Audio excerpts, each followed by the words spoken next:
Okay, let's get started on our 4:30 p.m. fact-finding work session of September 3rd, 2019, where we will be reviewing the proposed 5-year strategic plan.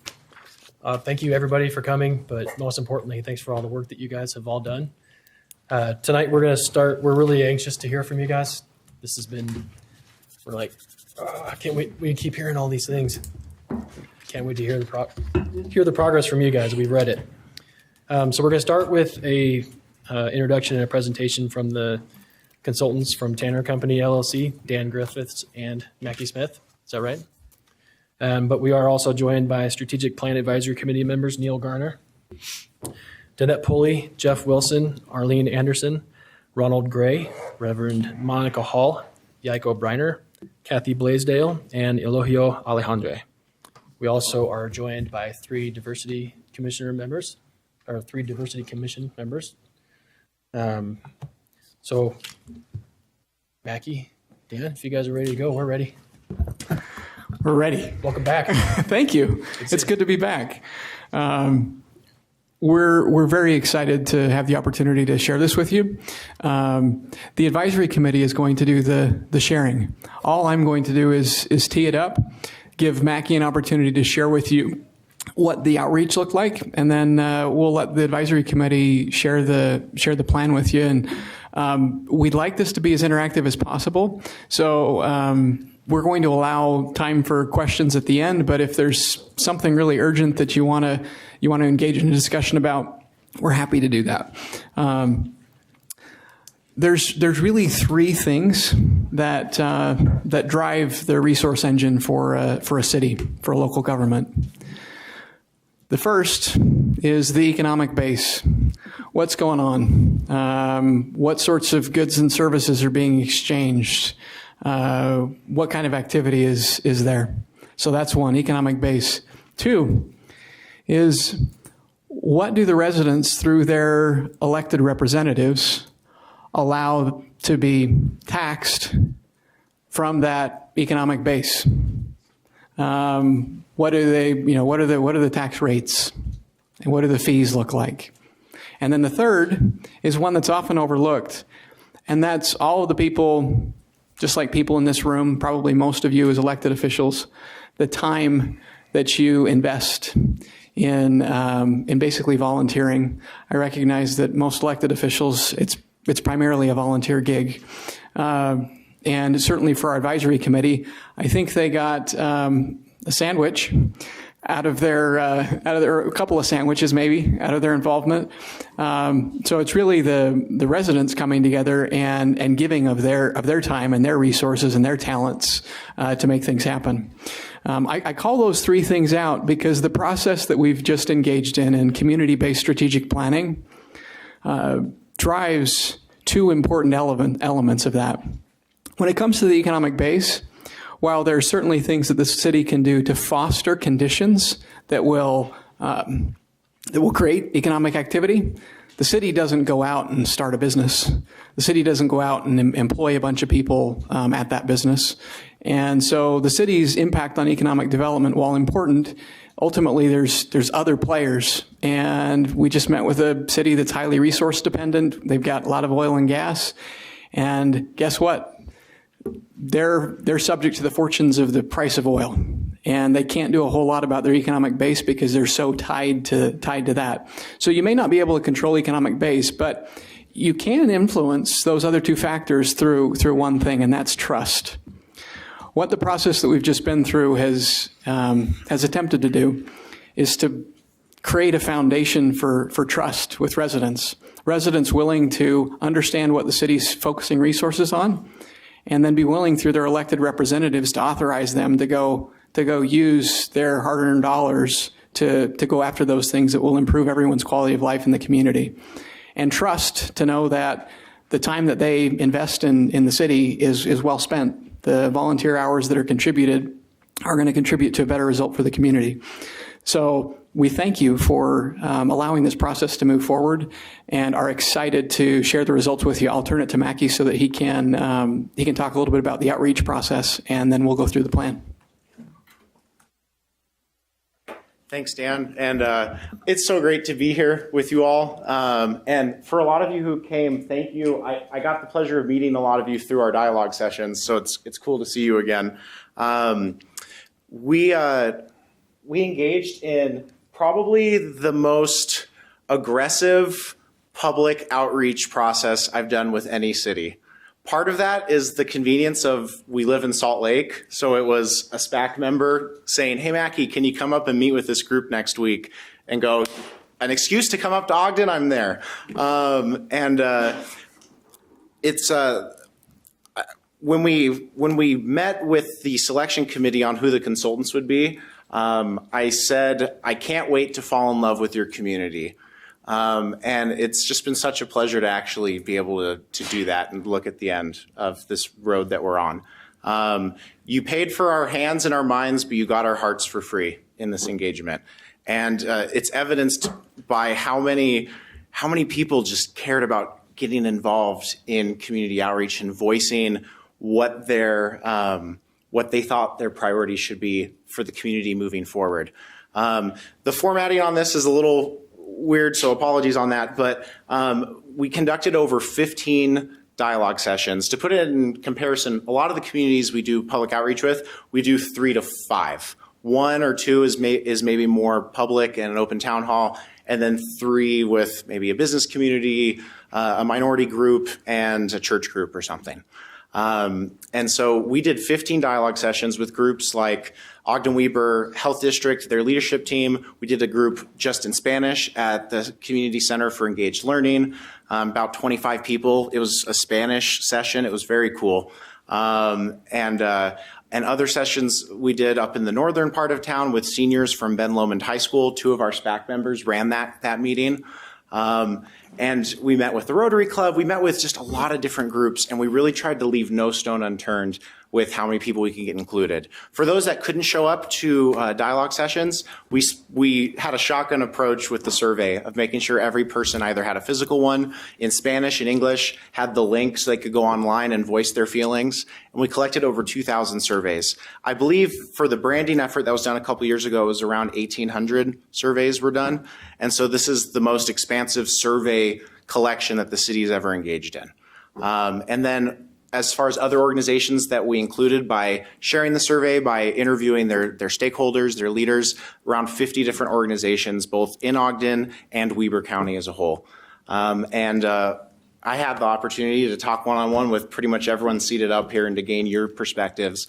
And that helped guide this outreach process to make sure that we understood the elements of what are the touchy subjects that people are going to care a lot about, and how do we better understand where they're coming from so we can listen first and diagnose later. It's our job to come in and to listen. And so that's been the approach that we've done. It's been such a pleasure. And the 4 strategic directives that are going to be in the strategic plan that we're going to present on are based directly on the feedback that the citizens gave us. And so we're going to have slides that are going to show, here's what the community told us, here's what we're doing about it.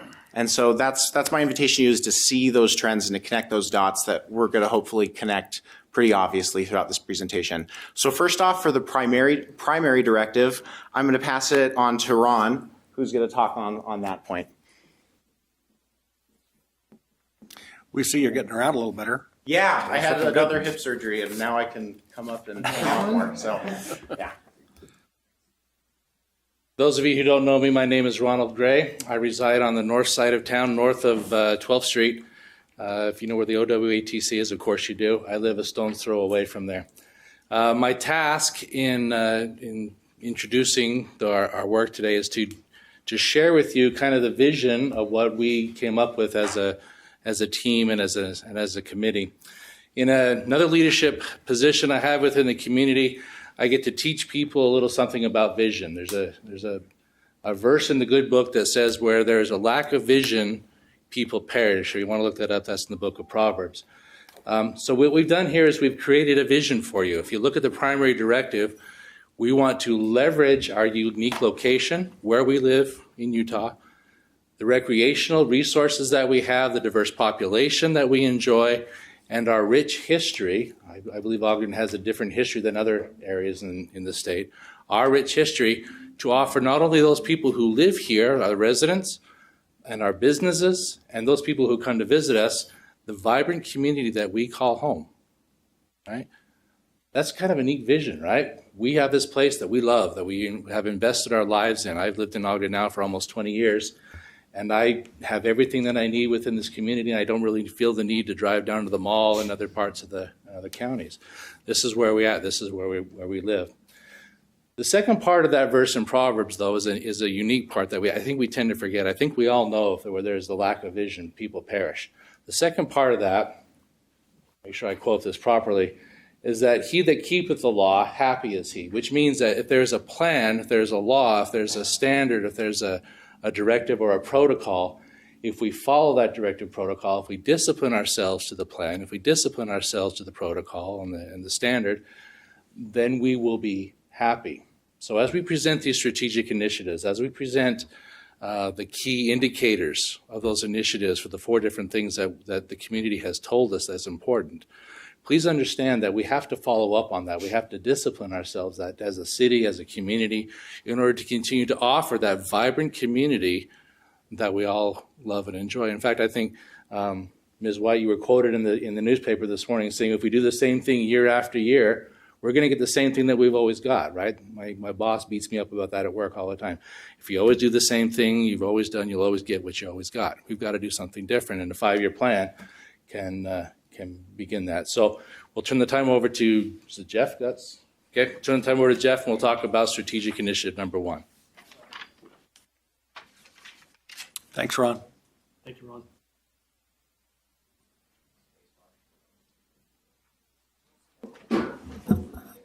Oh, we do have one. Thank you. So for those who don't know me, some do, I'm a stone's throw away from Marsh's house. But I'm Jeff Wilson. I'm a lifelong member, born and reared here in Ogden, Ogden High grad, and glad that my kids will go to Polk Elementary, Mount Ogden, and Ogden High. Being a lifelong member here, it's been interesting with my own views, what I foresee as economic development or what would need to change or happen within this community.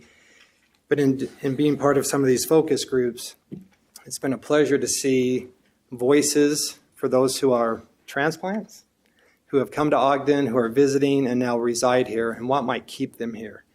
I know what keeps me here. I know what keeps my family here, and it's been a joy to see that.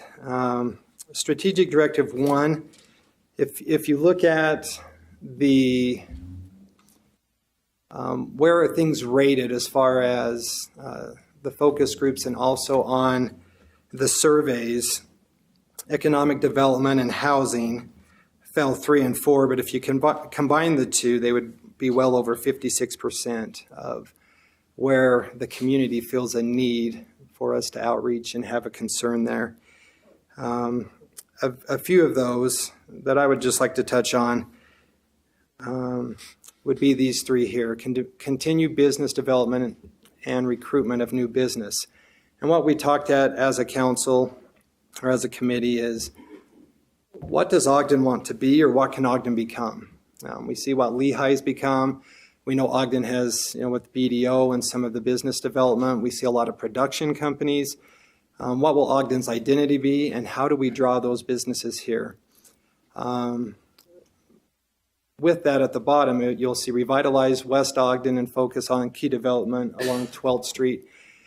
We know that those corridors are paramount in the perception, which will be another key directive in our reputation and how people view us as they head to the mountains, as they come into Ogden, and how do we revitalize and beautify some of those corridor areas. And that's one of the concerns we heard of eyesores and opportunities there.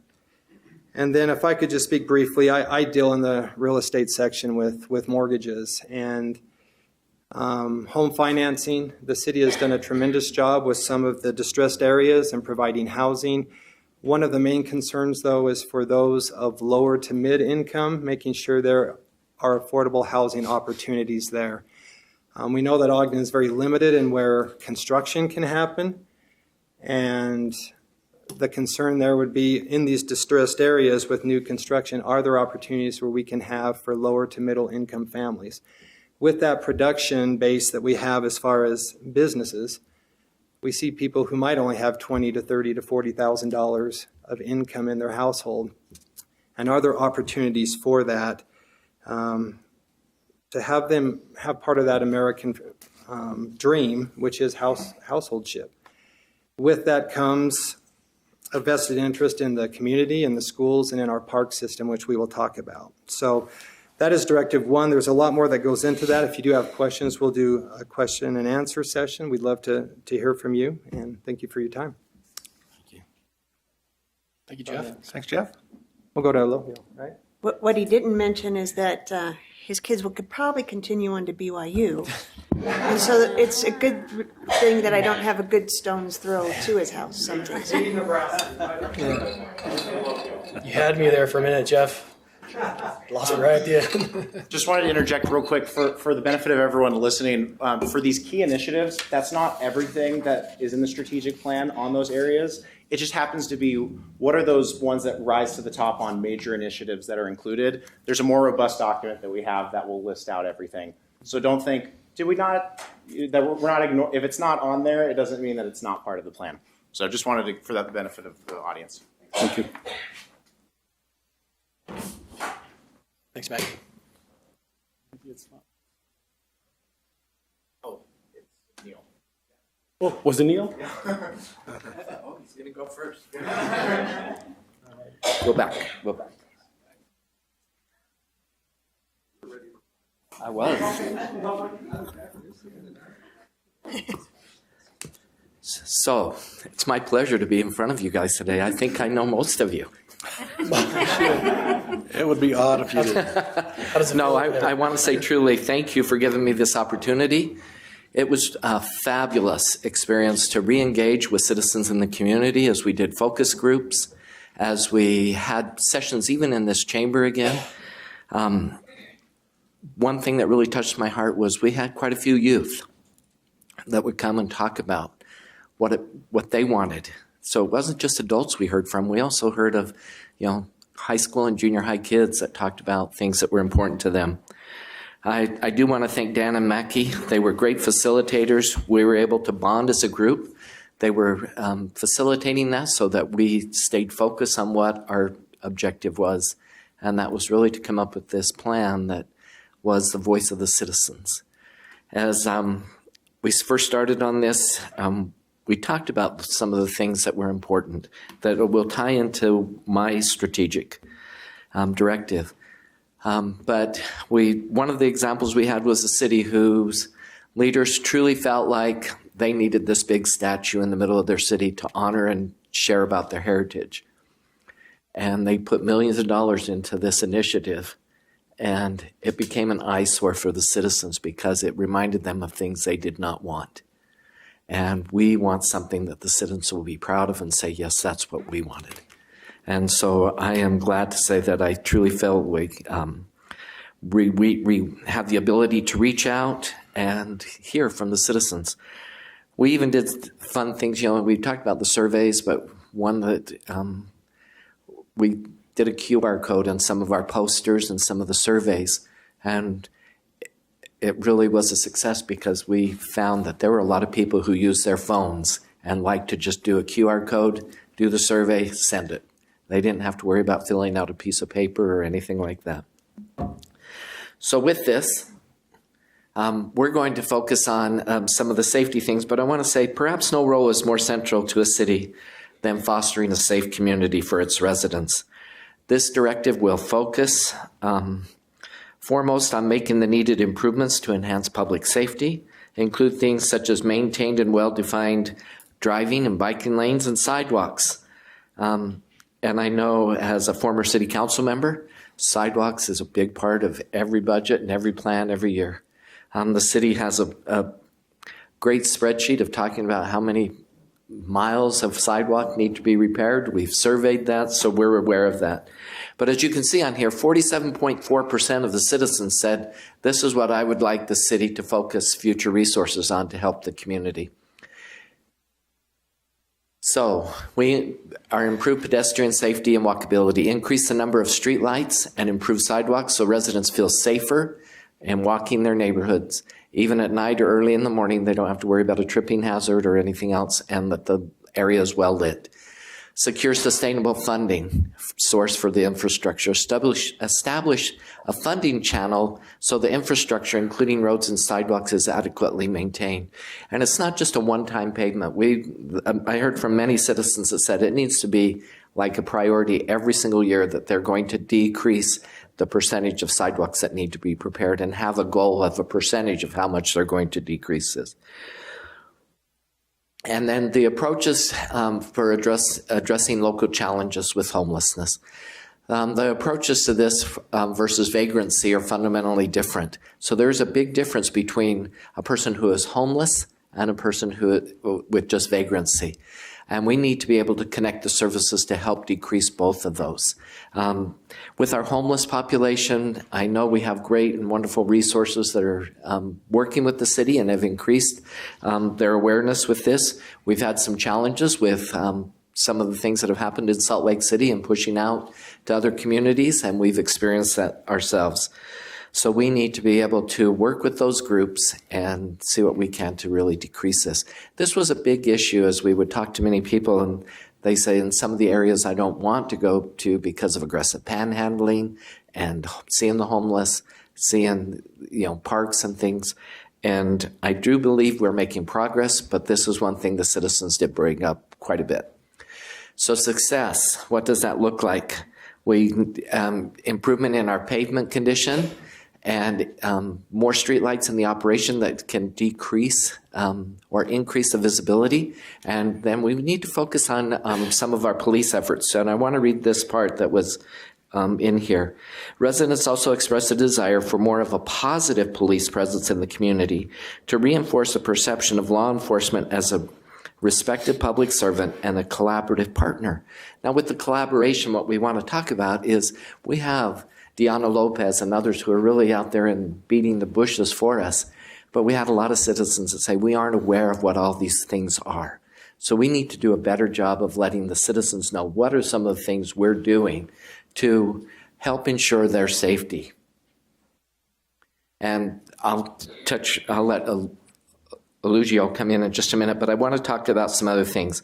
What does success look like? Our crime rate will be decreased relative to other comparable crimes in Utah and surrounding states. Our feet of sidewalk will be maintained or improved, and that percentage we talked about. The improvement in pavement conditions and improvement of funding to maintain and sustain the sidewalks and roads, an increased number of streetlights in operation, and also I heard many that wanted them to, when possible, LED and efficient lighting, and improve the results of our Ogden Police Survey, including awareness of the services that are available. I want to thank you, and I know that we're going to continue to work together as a group, but this group really bonded. We took it personal. We were proud of our city. I want to commend you for choosing citizens who really had that vision of, hey, we want to do what's best, and we truly will listen to the citizens. So thank you. Thank you, Neil. Thanks, Neil. Jackie, do you want, if any other council members are anything like me, they're racking up questions in their mind. Do we want to save them all to the end? Do you want us to address questions to the individuals presenting, or? Just to allow them to keep with their flow, maybe let's address them at the end, but go ahead and make note of those. Thank you. Okay, thanks. Now, it's my questions. Yes, we did. To all those of you who established this Strategic Planning Advisory Committee, in particular, esteemed members of the City Council, thank you for the opportunity to be heard and for the opportunity to bring you the voice of the community who seldom participate in this process. My name is Eulogio Alejandre, and I have lived in Ogden for 44 years. As Mackie mentioned, we held a dialogue session in Spanish, and it was very well attended. I consider that a very great success. I am here to talk to you about Directive Number 3, dealing with recreation. The vast majority of residents, as you can see, really like our parks and recreation amenities. They love the unique recreational opportunities that make Ogden so unique. We did find a few areas where we could improve. Number one, we are aware that the city's current administration is currently working with the Ogden School District to increase public access to those facilities, and we would like to suggest that those efforts continue and then document the increased use. Number two, some members of the community clearly want to increase adult and youth recreational opportunities and increase access to the parks for both city-sponsored and third-party. And in order to honor those who took the time to participate in the Spanish-speaking session, they do feel somewhat excluded from city parks during the weekend activities. Number three, many community members love the trails and the trailheads, but communicated to us that those spaces can be better maintained and marked. Now, what does success look like? We believe that the success of these three initiatives will be demonstrated by increased utilization of amenities, participation rates in organized recreational leagues for adults and youth, as I mentioned, and then cleanliness of those parks. Again, thank you for the opportunity to participate in this process, and I turn the time over to Reverend Monica Hall for number 4.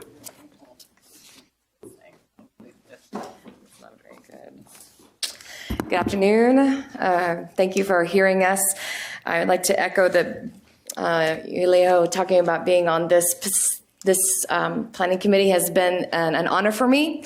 I am not a longtime resident of Ogden. I have only lived here for 7 years. And so coming and speaking about this particular strategic directive of city image and reputation is important to me. When I first moved to Utah, I lived in Colville. And so everyone was always like, oh my gosh, you know? And I said, yes, I know. But I loved it so much until I started working in Ogden and moved and drove in every day. And as I've gone around the state, this is my personal opinion as an outsider, but I think we have the most beautiful city in the whole state of Utah. Our mountains line our city, and a rock surrounds us.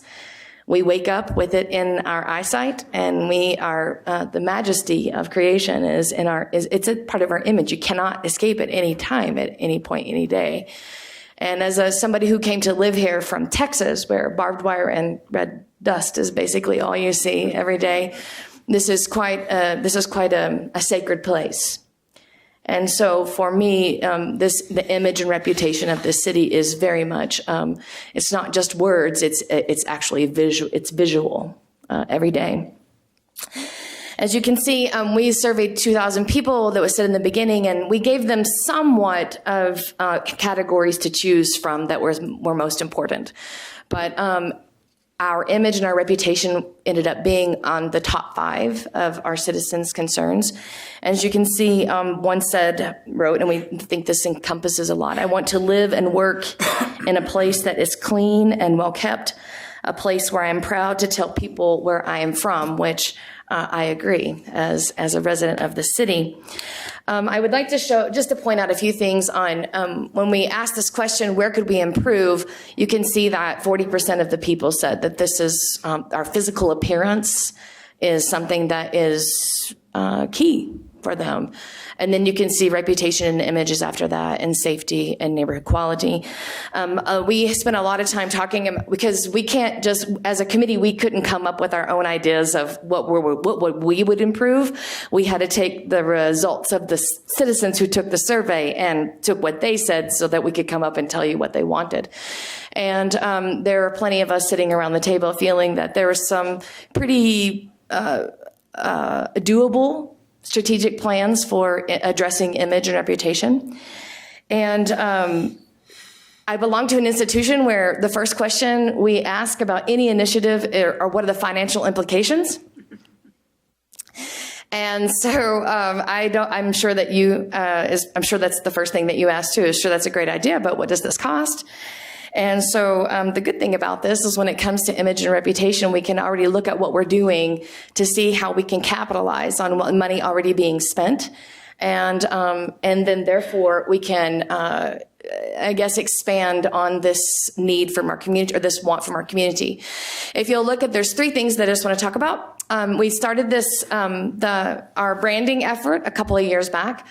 And even though I think that I belong to a part of the community that understands that, or understands what branding means, I think that we as a group want to offer to you as a council and as an administration to think about how do we continue to build this brand and help people become passionate about it in some way that they become identify, that it becomes a part of their own image of why they like to live here and participate. We also spent a lot of time talking about, as someone mentioned earlier on economic development, about entryways into the cities. Me personally, when I started driving in on 24th Street, I love that green water tower that you see every time you come in off of the interstate and into town. I don't know if that's everybody's favorite, but it's my favorite thing to look at whenever I come in. But most of the people that wrote on this, they would like to see that entrance cleaned up, welcoming into the city. They would like to see the 12th Street. As you come into the city, there's be something there that's inviting, and that is an image thing, right? Those are 2 main entrances into our city, into our still untamed atmosphere of Ogden. One thing that we also felt that it was important about our image and reputation is that probably close to 25 or 26%, I think is the last percentage I looked at, of our city is Latinx and speak Spanish. And a particular point, a part of our population speak only Spanish. And so one thing about our reputation that we could do better is be bilingual in everything that we do as a government. Putting information out. And I'm sure that it happens in some things, but to be consistent about everything coming out, being presented in a way that can be communicated to a pretty significant part of our community along with English. We think that's okay. How we measure these things, image and reputation to me sometimes can be subjective. And but there are some ways that we can measure this, I think. Let me turn this real quick. Oh, it's right there. We have gotten good feedback about, they talked about policing, but I also think the feelings of inclusion to me were the most important. And that was about, because we have distinct communities in Ogden, and as far as I still understand, that we are still the most diverse city in the state. And that's a good thing. And so how we continue to lean into who we are and our image and our identity means that this still untamed brand can be a way to lead us into how do you talk about inclusiveness in a city where there are clear ethnic diversity, language diversity, religion diversity, economic diversity, all of these things that are that can be addressed in this. And we don't, in my opinion, in our branding, Untamed, there can be places where we can be creative using this committee and community feedback about how to address these places of diversity. So with that said, I think all people want a clean city. One of the things that the committee definitely wanted me to tell you is that there are people who talked specifically about code enforcement, and that it's very irregular. It's not consistent. And so I just want to, in our fact-finding time here, I just want to tell you as the council that there are people in the community who would like to see a more consistent and consistent is the right word, use of our coding. Other than that, I thank you for this time, this experience. I have lived, this is the longest I've lived anywhere outside of where I grew up in Texas. And I'm proud to be a resident of the city. It is, I didn't know that I would ever be so involved in making something so great. But in all my work I've done with you, whether it's been religious or with immigration, or with any of the poverty things that need to be addressed, I feel like this community is paying attention. And so that, for me, is a big part of why image and reputation count. Because I think we, as a city, have a place to speak to the larger state and even the world. I think that we can talk about how a town of 100,000 people have their stuff together and that they can listen to each other and they can talk about how having a foundation can lead us to take care of such a diverse population. So I believe that's possible for us. Maybe I'm too idealistic. That's possible, but as part of my calling is hope. So thanks for this, and I look forward to following up with you to see if we could measure our success with our image and reputation, and look forward to working with you on making that a reality. Thanks. Thanks, Monica.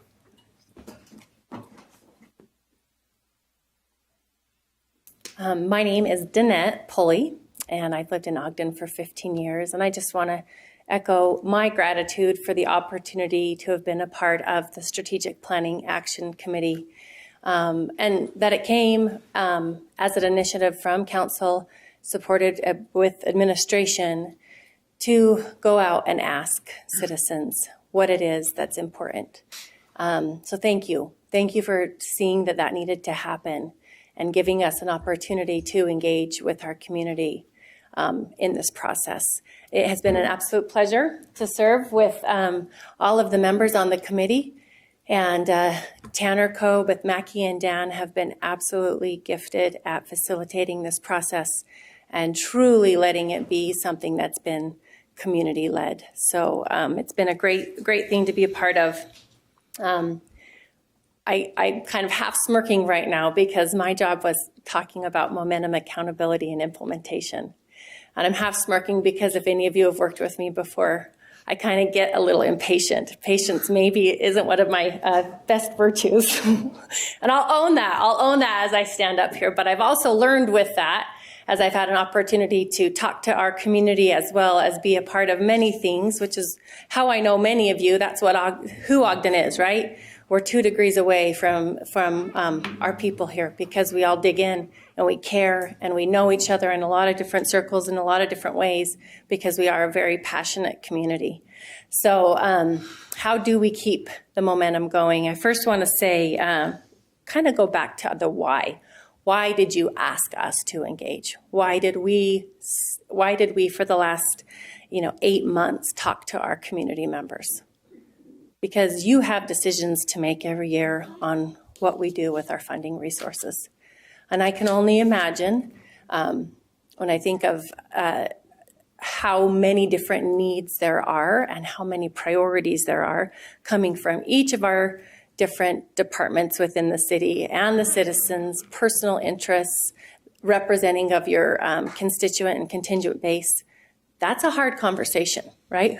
How do you get to alignment? And so having that opportunity for us to go out and talk to the citizens to then create a primary directive with 4 strategic directives to help inform you when you're making those decisions, that's why we did this. And I just want to pull from one of the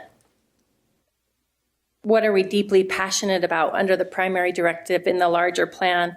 We, meaning the people of Ogden, believe that our passionate commitment to our community vision, values, combined with careful planning and purposeful follow-through, will translate into every resident's opportunity for a better life. And I really like how that captures why. Why did we do this? So with that, what do we do to keep our momentum going? The first step is for you to fully understand and engage in the primary directive and strategic initiatives, as well as measurements of success for each of the 4 initiatives that have been outlined, and adopt that with review and ultimately approval of the strategic plan with any additional feedback that you may have before you're ready to do that. Once that is adopted, staff will execute and implement the plan. That's the way that our system of government is set up here in Ogden. From there, we as a Strategic Planning Action Committee want to highlight that process. There was a word used earlier, and that is the word of trust. If we're going to go talk to our citizens and ask them what it is they want and where the funding priorities should be made, and we listen to them and we put it in a plan, they trust that we're going to do something with that, and they trust that that will be communicated back to them. And in the absence of information, we lose trust. They don't know what we're doing. They don't know, hey, remember that 5th time you asked me to weigh in on something? Yeah, I'm not going to anymore. Engagement only works if we communicate back what it is we've talked to them about. We've heard you. We can't do it all. No one is under a false pretense that you can go out and right now allocate resources to every single one of these strategic initiatives and actions that have been implemented.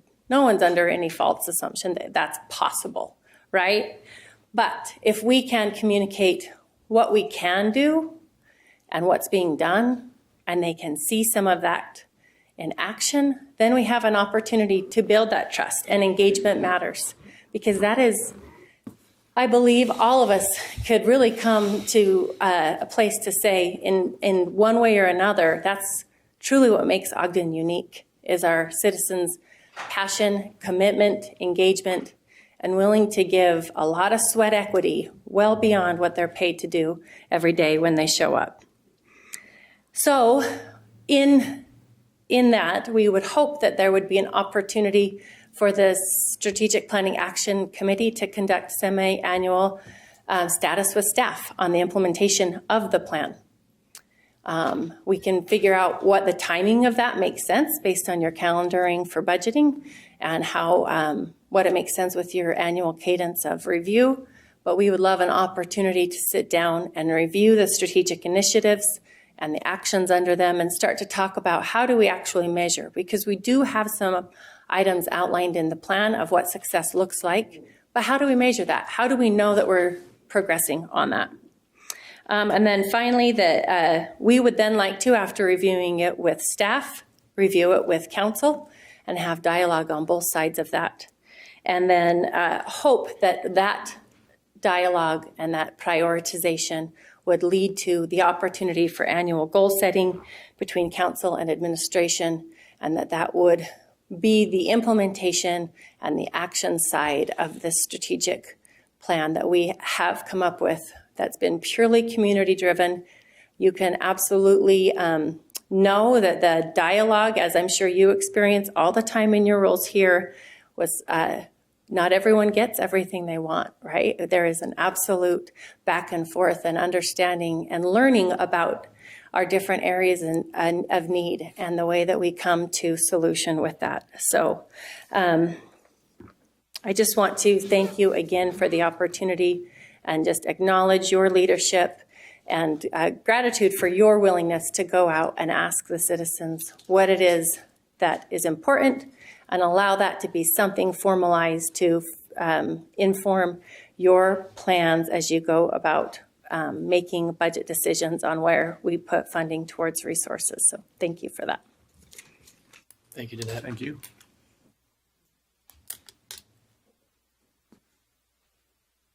We'll take whatever questions you want to take time to cover, and we'll try to utilize the advisory committee as much as possible to address those. I wondered if it would make sense to, I think I have questions in every. Should we bunch them? So do you want to go through kind of stepwise? Yeah, maybe we go back to economic development, and if we have questions related to economic development, would that be okay with everybody? That's great. Keep our questions organized and Okay, economic development. keep with their flow. Okay, I'll open it to the council. Any questions for the group? And we stayed more high level in our presentation so we could have more time for discussion. Okay. So, yeah. I have one question. The economic development has two components. One is large business and small business. Mm-hmm. Did you find that there was information on both sides of those? How do we enhance our large businesses, but also enhance the small opportunities for the small businesses?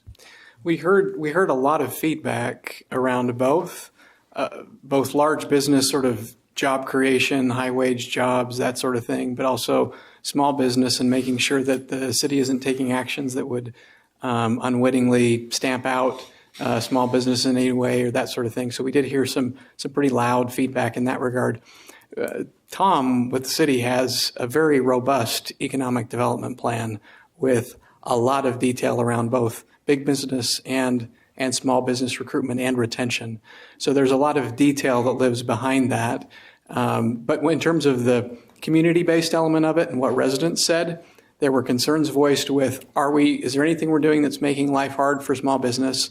And then is there anything that we could do to make things more attractive so that large businesses that are looking to relocate in the Intermountain West might choose Ogden? So, I mean, in terms of high-level feedback, that's what we got from residents. So Dan, on the key initiatives list for economic development, Yeah, that's right. it Go to says, the next slide. yeah, continue to improve customer service and education regarding the issuance of residential building permits. Was that intended to also include business permits, or given what you just described, or was there really specific feedback about residential building permits? Well, it was probably more focused on residential. I would look at those that had you're nodding. But it's not that couldn't be expanded to include business in there as well. Mackie, did you have something you wanted to say? No, just to pull up the more robust document if we wanted to go through that. Oh, okay. So if council would like, we could make that a little bit broader for education on those city processes more generally, not just specific to residential. I'm just asking. I don't want to put words in the committee's in their just mouths. Wondered if what you just described I didn't see reflected in the key initiative, so I wondered if it was intended to be lumped in there or not. Or am I missing it? Say that one more time. He's saying what he just described, what I just described, which is that small business and big business recruitment. So when we talk about implement economic development plan for retention and growth of existing business and new business recruitment, that's right where both of those components would live. If it would be helpful, we can highlight the fact that that includes big business recruitment as well as fostering small businesses within the community so that it's not lost. It is in Tom's plan, so those things exist there, but we could call it out here just so it doesn't get lost. That's actually a really good point of feedback. Marcia, is that what you were getting at too? No, Oh, okay. Sorry. I have just a comment, which I think was very interesting that the economic development and what the definition kind of came across, because I think one of it's recruiting business and all of that, but then your next key initiative was continuing to expand that quality neighborhoods program. So really understanding both sides of what we have been told is economic development. So it's almost like we heard it again from you guys. Okay, you're already on that wavelength. Yeah. Well, the timing was key on that one too, because I think we're going to need to revisit that budget at the end of the 5-year implementation of that program. We've got to take a look at its success and decide if we're going to keep it, expand it, reduce it. So it's important feedback now as we make those key financial and policy decisions, which is exactly what we had hoped this would be, right? Yeah, it's good. Yeah. Mr. Chair? Yeah. I'd like to go to that expanding quality neighborhoods. Yep. I think that's an important concept that we have. When you say expanding, what are you indicating there as expanding? More homes, or what is the component there? Build on the success. You'll also notice that when we had a chance to meet with staff, there was a lot of discussion around the positive things that have occurred as a result of the Quality Neighborhoods program. You talk to public safety, when you talk to economic development as well, the catalyst that has been for not just economic development projects, but also improving city image, all of those kinds of things. So it's not a specific directive to say, here's how much you should expand it or here's how you should expand it. I mean, ultimately, those are policy decisions that you'll grapple with, but it's just keep going with a good thing. There is the nuance in here that I was going to get to, which is ensuring that it's the need for continued affordable housing isn't lost on the council. Now, Ogden, as Tom pointed out to us, has the most affordable housing of any community along the Wasatch Front. So there's lots of affordable housing here. However, some of it is of varying degrees of quality. And so as part of this Quality Neighborhoods program, not losing sight of the fact that that there's lots of folks that'll still want to call Ogden their home and not, forcing out marginalized communities. They wanted to sort of be careful that didn't get lost in the Quality Neighborhoods program. I think the example that was used is go build a bunch of $500,000 houses here, and then no one can afford to live in them. That was the gist. So does the parks fall into this category if, and the Quality Neighborhood Program? Parks? Improving the parks and recreation? I would defer to the mayor or city administration if it does, but I don't believe that it does. Janine, you're shaking your head. I think it gets to Strategic Directive 3 in recreation. More There's some recreation. Yeah. discussion of Councilman access. Heyer, you had a question? I did. It's kind of off what Councilmember Stevens talked about with the expanding the Quality Neighborhood Program. I guess even with what you've just said, is it geographically expanding it? I mean, because it's a pretty tight constraint that we're trying to do that, but there are other areas of our city that could also benefit from those same tenants. And so I guess I'm asking, where did you hear this from? Did you hear it from other areas that are seeing what's happening in East Central and wish they could get it in their area also? Or how did it all come about? Yeah. I'm going to make an initial comment, and then if a member from the committee would want to elaborate a little bit. This was our best attempt to reflect the feedback from the community at large regarding quality and affordability of housing. If we were to ask in our dialogue sessions, citizens weren't saying expand the Quality Neighborhoods Program, because in our discussion, a lot of us didn't even know that there was a Quality Neighborhoods Program. Yeah.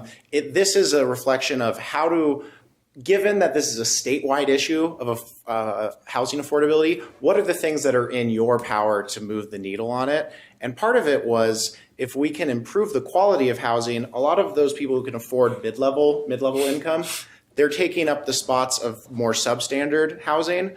If there's more quality housing available for them, they'll move up, and then that opens up spots for other people who can only afford lower income housing to then take those spots. Neil, did you want to? Yeah. Mackie touched on it wonderfully, but it geographically, there was some comments of, making sure that we don't lose the focus as programs can expand to the north part of our town, to the west. There are areas and pockets of people saying, my percentage of income is gradually increasing that I'm spending on housing, and I don't want to be forced out of an area that I truly love and want to live in because of just my income. So we have to be mindful that we're looking at those things and helping housing and affordable housing wherever we can in the community. I know we've got, a focus on the East Central area and all of that, but don't lose focus that we can also carry that success into other parts of the community, especially the West and the North. Well, that's kind of why I asked the question. Thanks, Neil. That's what I hear. Being, District 2 up north, Angela and Neil, both District 1, West Ogden. Those people kind of wonder how come we haven't been keeping up. And that's why I wondered if that's kind of why I asked the question. So I would temper that feedback with the practical policy implications of critical mass. So as we talked with staff, it became very clear that given the significant resource constraints that you're dealing with in the city, there are places where a lot of concerted effort could yield some economic development benefit that would then create more resources to be able to do more things in more places. Mm-hmm. And so I think if Tom were standing up here, he might say things like, well, we want to make sure that we don't dilute our efforts to the extent that we then can't get the critical mass to get the economic lift that we're looking for. So those are policy discussions you guys will have to have and determine. But I would just caution you that if you spread yourselves too thinly, you may not get the lift that you're looking for. I think an important point that this conversation helps me illuminate what the words in the plan, right? But the Quality Neighborhoods Initiative is kind of where the committee landed on a place where we could focus our efforts yes. and provide for what we heard from. But I don't think it should keep us from exploring other ways. Exploring other ways. I mean, we're going to have a housing fact-finding session after this tonight. And a lot of the emphasis or impetus for that is from the affordability issue, right? And so there will And be every city on the Wasatch Front is dealing with other it. policy decisions related to this that would also contribute to. Yep. And that's part of the dialogue, right? So when the advisory committee's back in 6 months to talk about an update and what's happened, it could well be that after further study and analysis, the Quality Neighborhoods program is great, and we've also identified something else that directly addresses the resident feedback, and staff are working on this. But it's creating that dialogue so that residents understand, okay, here's what we're focused on. Some great questions on that. Any more questions on this initiative? We ought to, if the mayor has questions as well. Happy to hear. I'll jump in as soon as I have some, but we've been through plenty of sessions and I've had a chance to get almost all of my questions answered. I just have. Oh, sorry. Oh, I just have one. Go ahead, Angela. Thank you. I was just wondering, I love data, if you know anything about me. And so I'm just really interested in, I love that we have some measures around each of these different directives. And I'm just wondering, as I'm just even looking at this list in particular, I know that there's certain ones that we can definitely gather a baseline right this minute, but who in our process here, who's going to be responsible for gathering the baseline data and then sort of following and collecting that in some way so that we're measuring? Is that something that we're kind of going to do on the council side, or is this something that you all do or the administration does? Who's going to be doing that? Ultimately, the administration is best equipped to gather this data. This is the stuff that they live with. And also, administration is best equipped to come back and say, you know what, this data point here, it's not very reflective of what's actually happening, and this is a better one. And so let's revise the plan. We have done our very best to incorporate a lot of staff feedback into the development of these success metrics, but they're very much a work in process. And so, but I would anticipate, and again, Mayor or Mark, if you want to chime in on that. Well, we've got historical data for every one of those success matrix. So we can show you what happened 5 years ago, what happens this year, what happens 5 years from now. We can take that data set and get that information to you anytime that you need it. We wanted specific things that we could track, not just big ambiguous goals that we hoped happened, but we can. More economic development. Yeah, we can report on every one of these measurements and would be happy to do that. And I'm just thinking it would be really cool. I think I've talked to you about data dashboards before, but to have some place where just the general public could also see it in one place. We could all go look up different measures. If we, many cities do that. Yeah. And at minimum, you should be able to, if the advisory committee is getting a 6-month update, the data that goes into that update ought to be able to be published so that people could see it. But some cities will take the step of doing an interactive dashboard or that sort of thing. I would say crawl, walk, run. So if you can start by getting some information out every 6 months, that's a great step, and then see where you go from there. Chair? Yep. I have a question about the surveys. How many surveys were answered in Spanish? In Spanish or by people who identified as Hispanic? In Spanish. Well, both actually. Yeah, That'll be both. Would be good to know. And we need to caveat this by the fact that many people did not identify their ethnicity or Okay, race. so probably But yeah. Just in in Spanish. Spanish. Only in Spanish, a little over 100. Okay. Yeah, and then double that for who identified. Yeah, so Amongst those that actually listed. one of the challenges we have with gathering people's ethnicity, especially Hispanic, is that in our current political environment, many are reluctant to answer that question. And so we suspect that many of the people who did not answer that question probably were Hispanic, but yes, only 200 identified on the survey as Hispanic. So would you consider 100 surveys in Spanish to be low? For the engagement that we did, I wouldn't, just because we looked at the responses and the trends of the 100 who filled it out in Spanish, and I compared that to only the ones done in English, and the priorities listed weren't very different. They trended similar. There was a couple nuances that we elaborated on the plan, but as far as trends and priorities, they reflected that of the community at large. Okay. And that's why we also, with the help of Elohio and Arlene, did a session just in Spanish, because we knew that we're going to get a lot more through dialogue.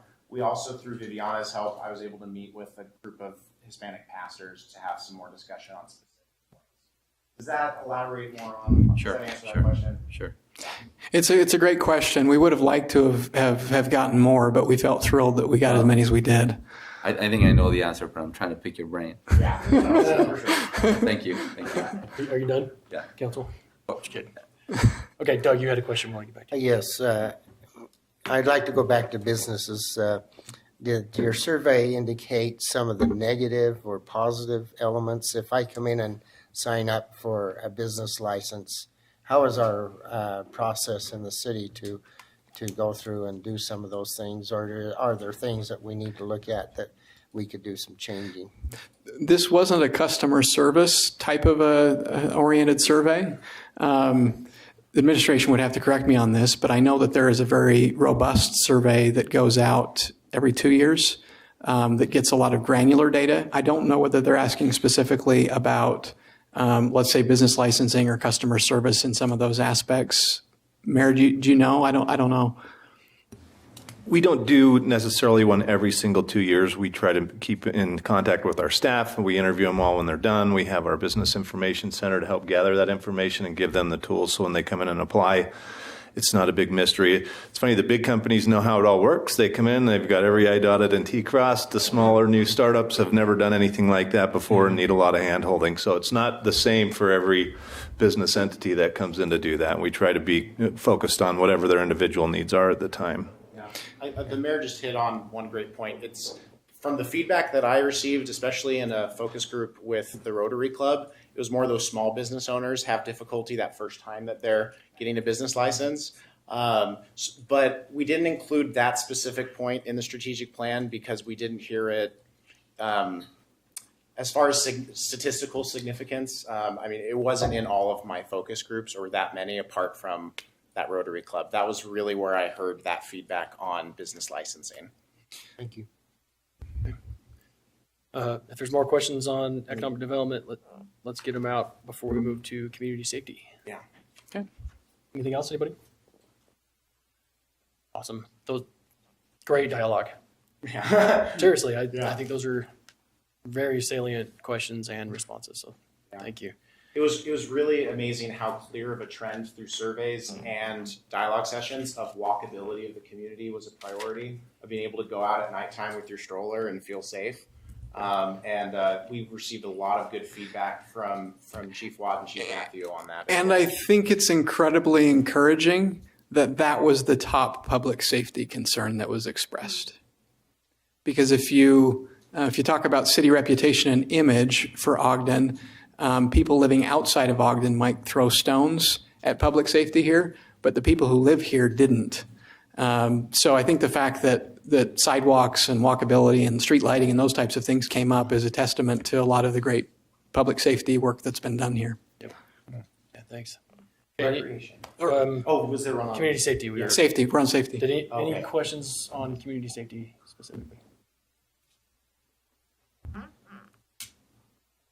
No, I was just going to, I echo the comment that it was very interesting that it had more to do with the, the walkability and the safety and the sidewalks and lighting than it did on, other things. So The built environment matters, huh?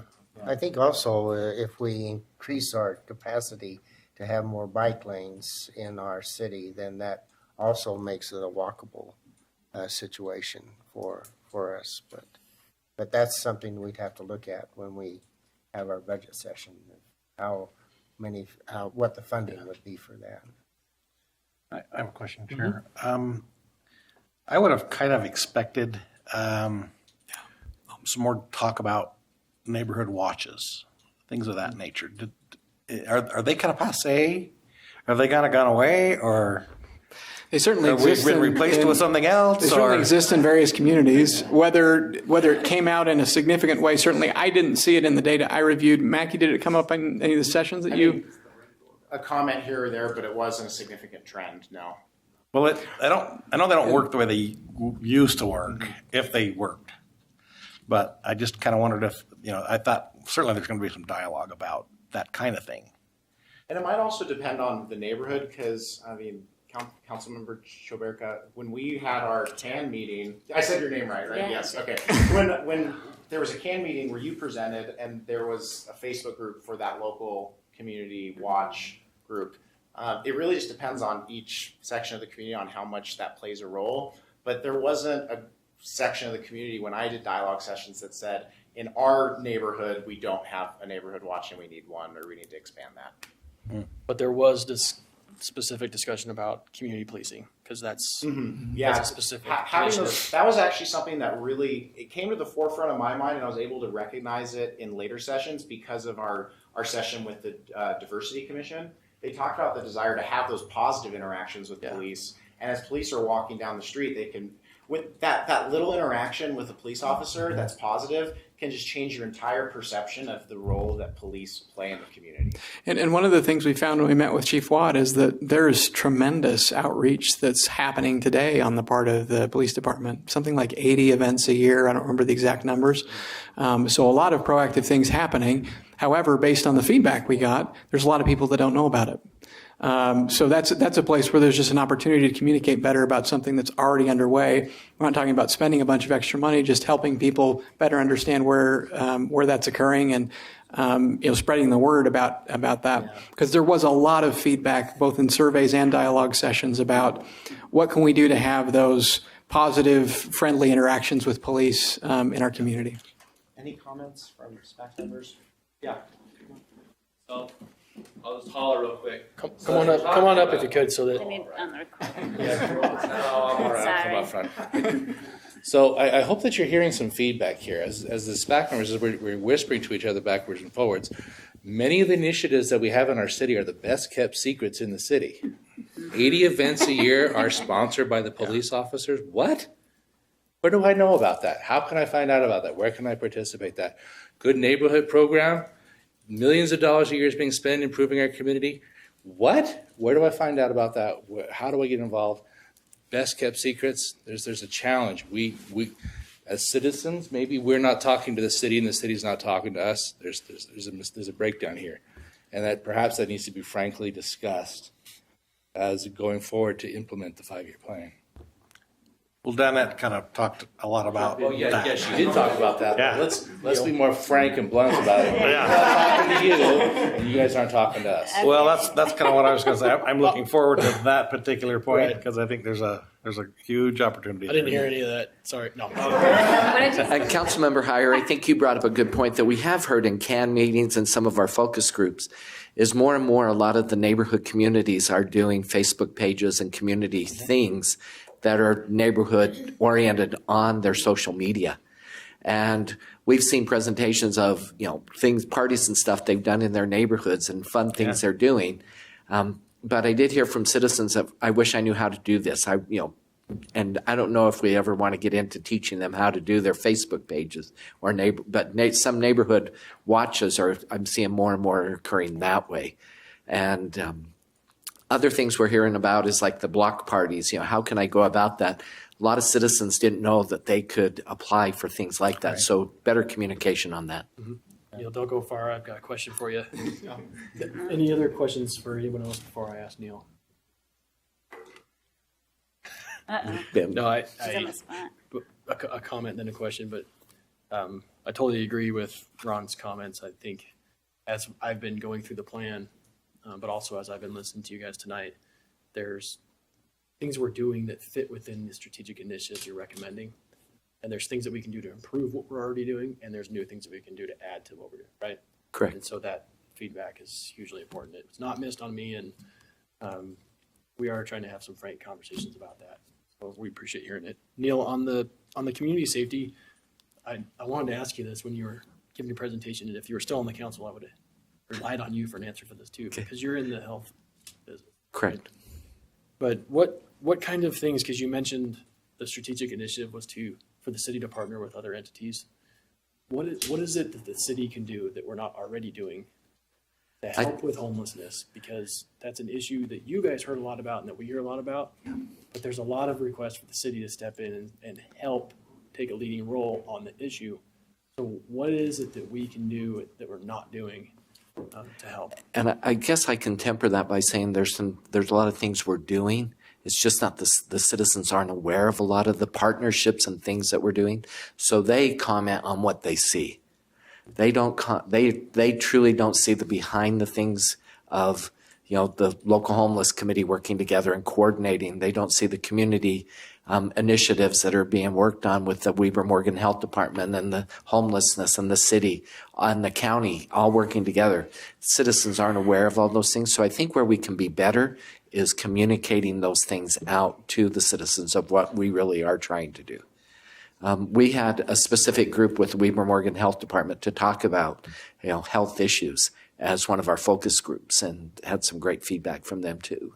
So rather than just saying this is what we're doing already, is there ways that we can hear what people, because there's a lot of people that are seeing urgent need right now for individuals, and they know there's programs out there to help them, but they don't know how to connect them, or they don't know how to help them navigate, right? Correct. Is that something that we as a city can help with, or is it something we're already doing? If so, how do we?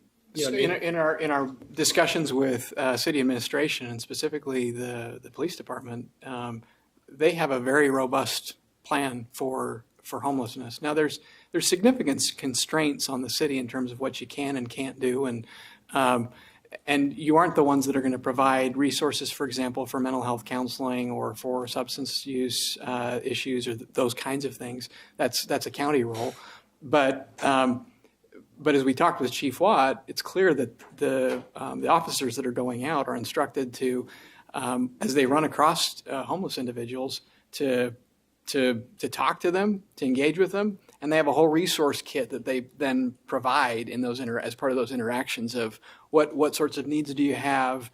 Can we connect you with the food pantry? Can we connect you with a shelter? Can we connect you with other services that are available either through the county or through other community partners? So there is a process in place with the city in terms of interactions with homeless individuals. But beyond that, that's all I can share from our perspective. Yeah. We just know we've heard loud and clear from the community that there's significant concerns about perceptions of safety when in public places. There are large numbers of vagrant folks or others that are panhandling and that sort of thing. Yeah. Again, this is something where we recognize what the city's jurisdiction or role in this matter is versus a county or state level, and it's our best attempt at reflecting that feedback that was consistent throughout this process of homelessness, of et cetera. I would actually encourage you to spend some time with Chief Watt potentially and the strategic plan they've developed for public safety. And there's a segment there that addresses different aspects of homelessness, and they've got a pretty robust plan around that. Okay. Yeah. I think the key element there is communications, because we can always improve on it, but we have a whole mountain full of information going out there, but we need to communicate it in a way that would be beneficial. So I guess that's the key issue. If there's one theme to all of this, it's that you could benefit a lot from additional proactive communication from the city. And how best to do that is ultimately your purview. I would just say that in the strategic planning parlance, we call those things gimmies. It's like, well, the residents told us that they wanted this, and guess what? We're already doing it. And here's how, and now we can do a better job of highlighting what we're already doing. Is that, I know we've nailed it here, is that highlighted in the plan itself at the level of which we've highlighted it here today? Probably not. There's a couple of initiatives that'll touch on it, but maybe calling that out more broadly at the very beginning of the plan, and just having some discussion of that and communication back would actually be a really positive thing. It's something that also I think the council could play a significant role in, sure. in doing more proactive communication. Just speaking from my short experience here of 3.5 years, if it's not in the plan, we can't take for granted that it'll perpetuate for sure. Yeah. Good call. Kathy, was there something? Commissioner. Thank you. My name is Kathy Blaisdell, and I have lived in Ogden for almost 40 years. My children went through the public schools, elementary, middle school, high school, and Weber State, and they are all successful, contributing citizens. Ogden is a great place to live. Now, having said all that, we have talked about a lot of things. Education is the key, whether it's citizens, whether it's us. Citizens want to know, how can I how do I find out how to replace the sidewalk in front of my house? How do I do the block party? How can I volunteer for a committee or run for city council or be on the planning commission? It's education. You've got to know somebody, there's got to be somebody to ask to find out so that you can be a better person. Ultimately, we all want to be better people. We live here because we love Ogden. We work here because we love Ogden. We are in a community. We're in great neighborhoods because we live in Ogden. And so education, whether it's the safety, whether it's how do I get a business license, education is the key. And for us on the committee, we had to learn a lot to be on this committee because we talked about a lot of things that I had never thought about it. For you, I would say probably city councilors need a lot of education also because you don't know everything, strange as that sounds. It's probably true. The mayor may not know everything either. I don't know. Mark, Mackie did tell us about a city in Texas that has a matrix on their website that I would love for us to do. Angela, right up your, yes, this is your arena. Data-centric. Yeah, that's the word, yes. And so on the website, you can look up projects that have been talked about, like we've talked about, sidewalks, for instance. So we talked about this. Then the next column, progress. What progress are we making on this? And then another column for when it's done, we check it off. And I think that the citizens would love to see something like that so that they know where their money is going because it's the citizens that have told us what they want. And so if I go back to them and talk about, okay, there's, we can't do the code enforcement on the home in our neighborhood that is a piece of junk and has been for 8 years.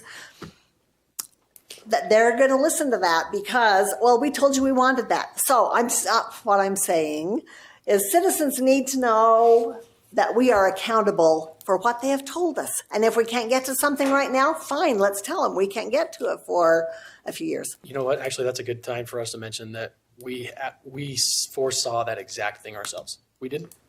If you ask for input, you better be prepared to accept it and provide for it. Right. We learned. So we took $800,000 from the current fiscal year and set it aside and said we're going to wait until we get this plan in place and we're going to put it in place in ways that people want it. So we do hope that people see that connection between the survey and what ends up happening, right? I hope so. That's just the start, is what of course is, right? This is a work in progress, right? Exactly. And we are here. Thank you. Thank you. I do hope we can get to One thing you need to know about Kathy, she's been around forever. She's fired up. I think she is really knowledgeable. I believe she took Mark Johnson's commission spot when he graduated or whatever it is you did. But she's been here forever, and I really admire what the passion she puts into this stuff. But she's fired up for sure. You know, what she was saying, I think, is really important that one thing we have learned, and I think this is important that the people know, is we have learned that you got to be a little bit careful how you ask for input. You got to ask for the kind of input you really want. You can't make it too general. And so it's true. Yeah. Any other questions on community safety before we jump to recreation? I just want to get to recreation so bad. You know me, buddy. We only have 10 minutes. I know. Anyone else? Yeah. Anybody else? Recreation. Okay. Questions for recreation. Before Councilman Nadolski gets a million. Any other? No. Before we maybe ought to just defer, Chair. Filibuster. I wanted to ask a question to Elohio. There's a comment that he made in your presentation about there are people in our community that don't feel like they're welcomed or have the same ability to participate in and use our parks. Is there something specific that you need to tell us that we can? I think it was evident not only in the meeting that we had, but even in some of the surveys. they don't feel welcome in the parks. Anytime there's a large group of Latinos playing soccer, the police is called and issues arise. And so they're playing in North Ogden, they're playing in Layton, they're playing outside the city for that reason. Okay. That's the same troubling thought I had, is that why are some of our citizens feeling not wanted in our parks? And I met with Jay and Mark about a month ago, and we reviewed that maybe we need to look at our parks to be more accessible to handicapped individuals so that they can enjoy it. And of course, that's our responsibility when we go through a budget session. But that was troubling to me to know that not everyone is welcomed in our parks, which I would hope wouldn't happen. And it didn't surprise me, unfortunately. I live across the street from one of our bigger parks. And on Sundays, it's just a completely different use. And it's a very vibrant and very family-centered use. And it's an all-day use. And it's a beautiful use of our parks, honestly. So I do hope that we can address the way they're feeling about using our parks, because that is really important for those families to build family. And there are many people willing to help in that process, including the 20-plus people that came to the session that we had in Spanish. They were willing to help clean the parks or do whatever they need to do to make sure that the parks they look beautiful, but they are used and they're available to them. Okay. Chair, I have a thought. In a recent experience we had a neighborhood neighbor up grant in our neighborhood. It was a very large geographical area. It was probably the largest I think we've approved. It was over 8 square blocks, and we all congregated at Mount Lewis Park, and we had a good mix, a good diverse mix of our citizenry, and we all got to know each other. And I think what that does is that kind of beats down this idea of them and us. Right. It's all we at that point. So I think we as a council could have an opportunity to either use these neighbor up grants or some other kind of an event where we do get our diverse community together and not just have things for this group and then that group and then that group. I think we've got to be we. We've got to come together as we. These are really, like I said before, timely input, because we're having those conversations about the arts, about the ephemeral arts, culinary arts, right? Yeah. Different performances from different places around the world that reflect our cultures, right? Yeah. Those are things that can help with that. So just to piggyback a little bit on your comments, Councilmember Heyer, you're absolutely right, and we do have obviously what we're talking about now, and as having as part of our responsibilities to allocate the resources. I always find it a little funny when we say let's use those grants, right? That's good, but we get to allocate all the budget, and if we feel that that's an area that is important, that's where we need to put resources, right? And then also, very true, the comments about recreation and art and culture as great opportunities to unite our communities. We had this event that I was involved in facilitating a couple of weeks ago. It's a folkloric ballet, and a lot of you know about that. Some of you were there. It was a group, folkloric ballet, that came from Mexico. They traveled from Mexico to the United States, to Salt Lake City, to perform.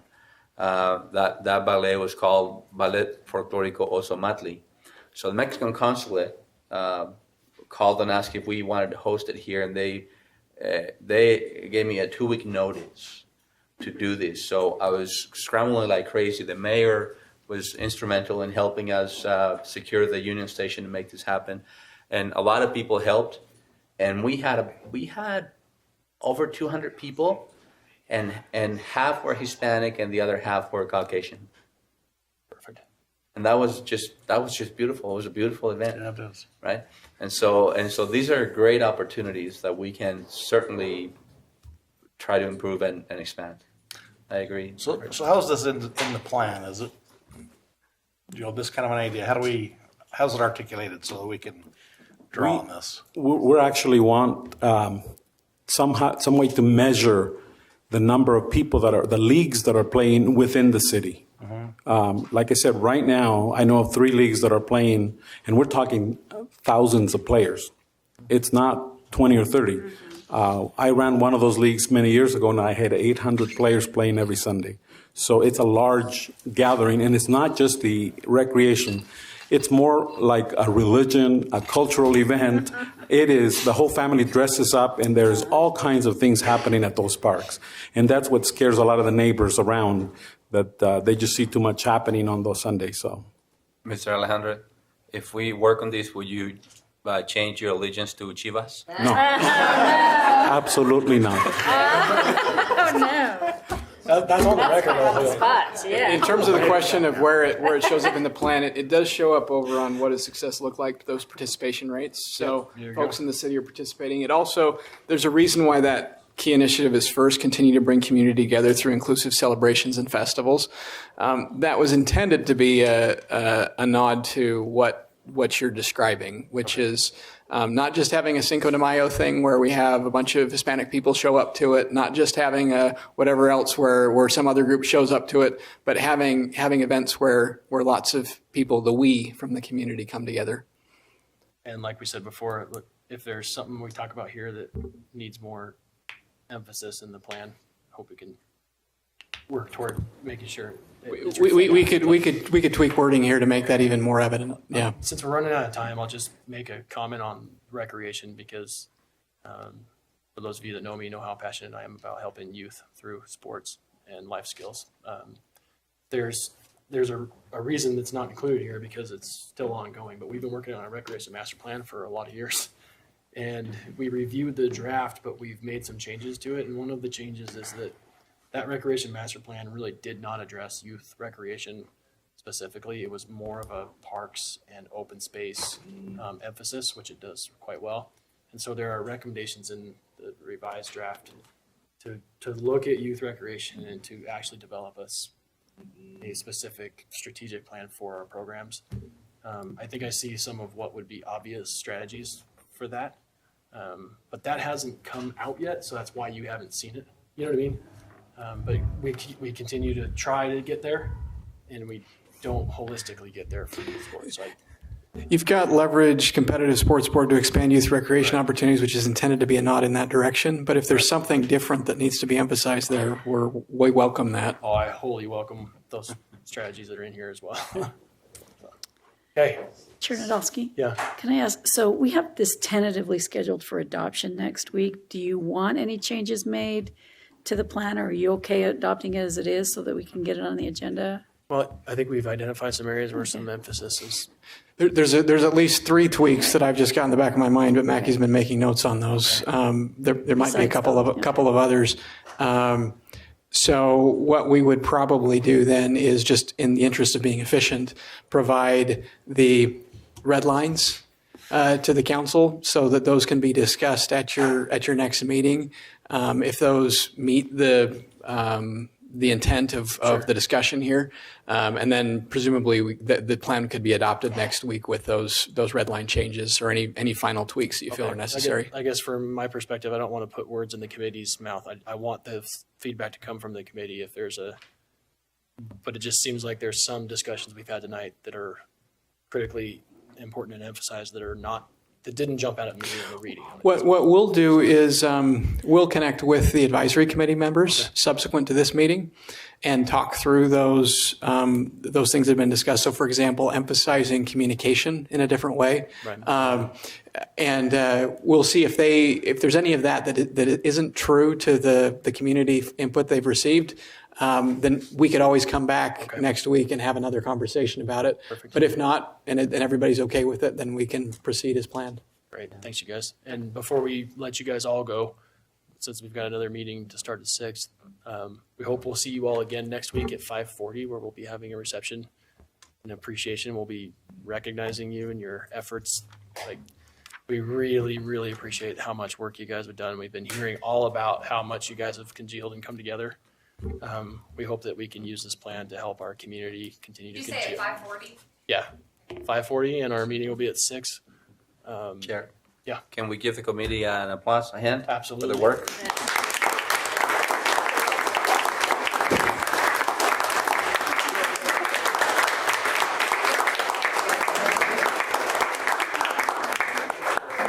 The attorneys are all cringing. That was probably against our own rules. That's a work session. That's true. Thanks for telling you guys. Thank you, Danielle. That's where we were. Yeah.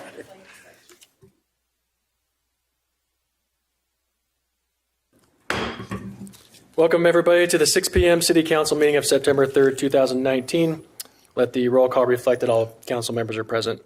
I've asked Vice Chair Chaburka to lead us in the Pledge of Allegiance. Please rise. I pledge allegiance to the flag of the United States of America and to the republic for which it stands, one nation, under God, indivisible, with liberty and justice for all. Thank you. Thank you, Vice Chair. Please consider joining us in a moment of silence.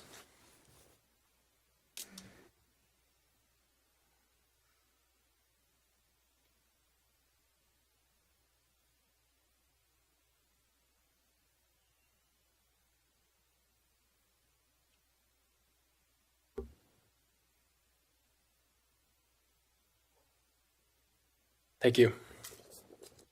First item on our agenda is Suicide Prevention Week, which will be read by Councilmember Blair. Yes, thank you, Chair Nadolski.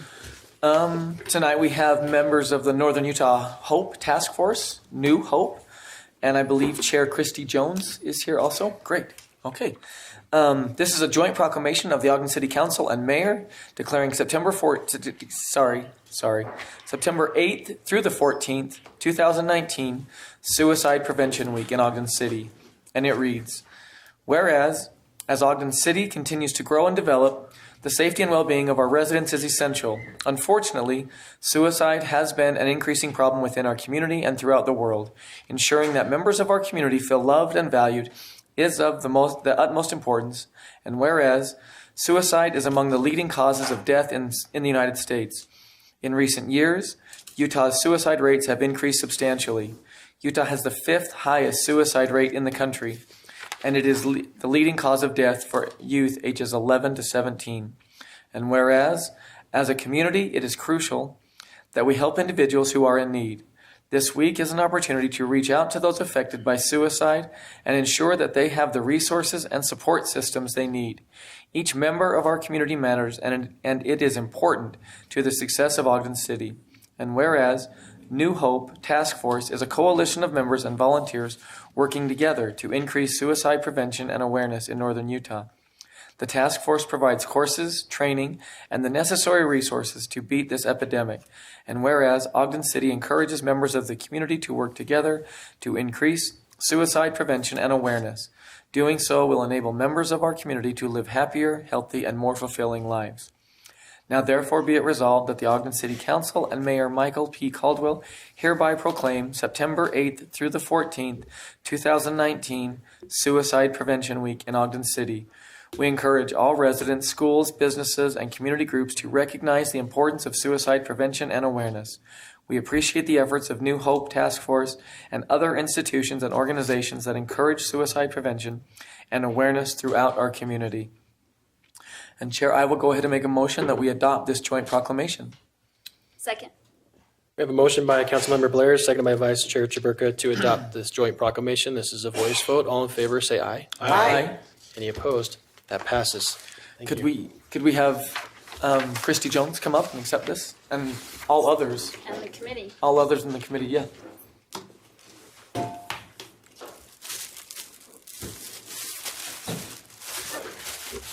Thank you. Come on. Come on. Thank you so much for being here. And we'll get a picture with everybody too. We'll shake their hands. I'll shake your hand. How are you? Yes, thank you for being here. How are you?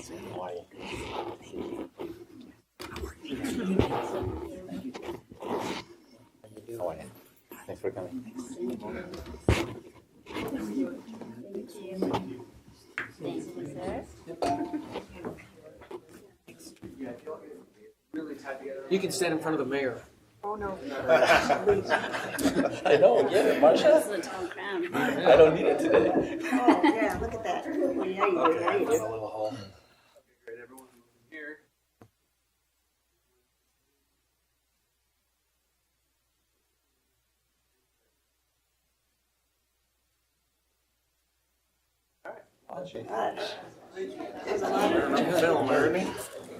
Thanks. Would you like to say a few words? Christy, we'd love to hear from you.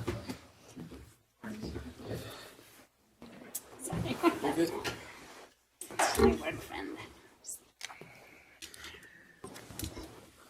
Well, to the Ogden City Council, the chairperson, the vice chair, all the council members, and Mayor Caldwell, it's such an honor to have you all recognize us in this fashion. We've been working for the last 13 years on suicide prevention, and we are still seeing too many people lost by suicide. So your attention to this means the world to us, and the support for it.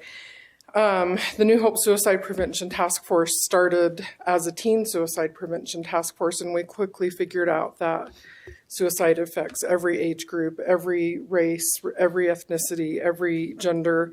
And so we really have expanded to that. We're really strongly working towards helping those who are survivors through our suicide survivor support groups and community education. We feel like if we can educate people on signs, symptoms, what to watch for, what to do, how to react, that we will have a better impact. And then we're also working with our school districts to help our school districts and all of our school partners by teaching a proven effective curriculum in the schools called Signs of Suicide, and then being there for our schools as a resource. And to date, we have reached over 76,000 students since we started teaching in the school districts. And it touches our hearts. Every time we hear about an attempt or a loss, it really breaks our hearts. But then we know that we're impacting people and we're saving lives.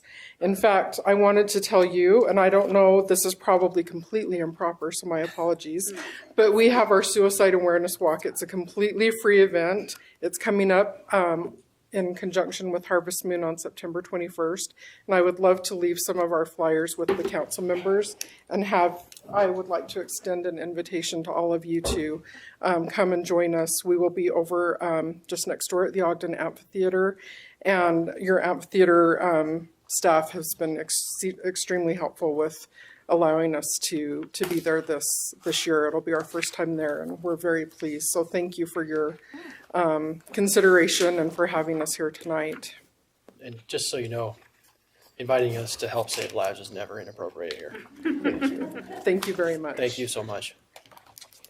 Christy, I was just going to ask, on the shirts, it all had I think that's a phone number on there. Is that, Yes. do you want to talk a little bit about that number? So the phone number is the National Suicide Prevention Lifeline. It's 1-800-273-TALK, TALK.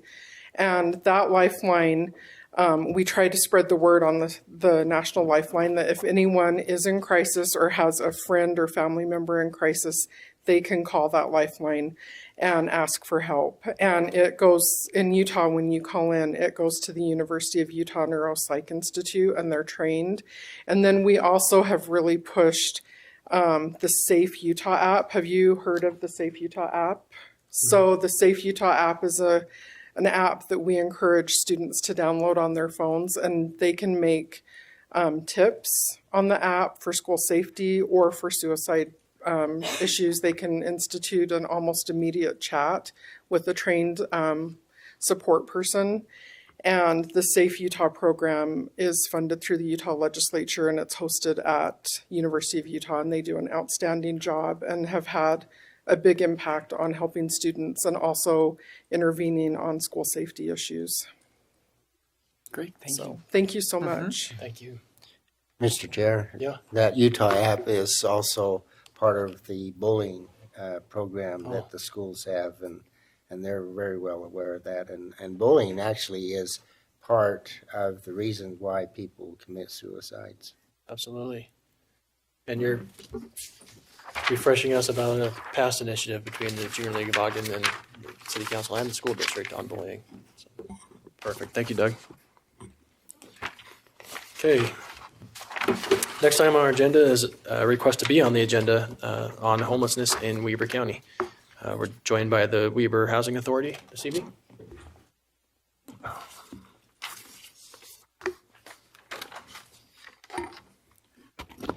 Good evening. I am Andy Beatles with the Weber Housing Authority. And we noticed as homeless service providers that we had an increase in our homeless population, and each agency was doing kind of their own thing. So we commissioned as an LHCC to create a strategic plan to help us get on the same page and head in the right direction. We didn't want to end up in the same situation that Salt Lake is in. So we hired Ashley to put our plan together, and so we'd like to have her introduce some of the findings from our plan.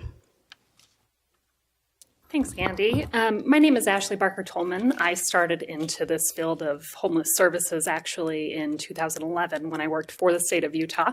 I was a special projects manager for homeless programs statewide, which was an exciting task. I got to take on a lot of the new initiatives within the state, so I can tell you the good, the bad, and the ugly behind the scenes, which we won't go into today.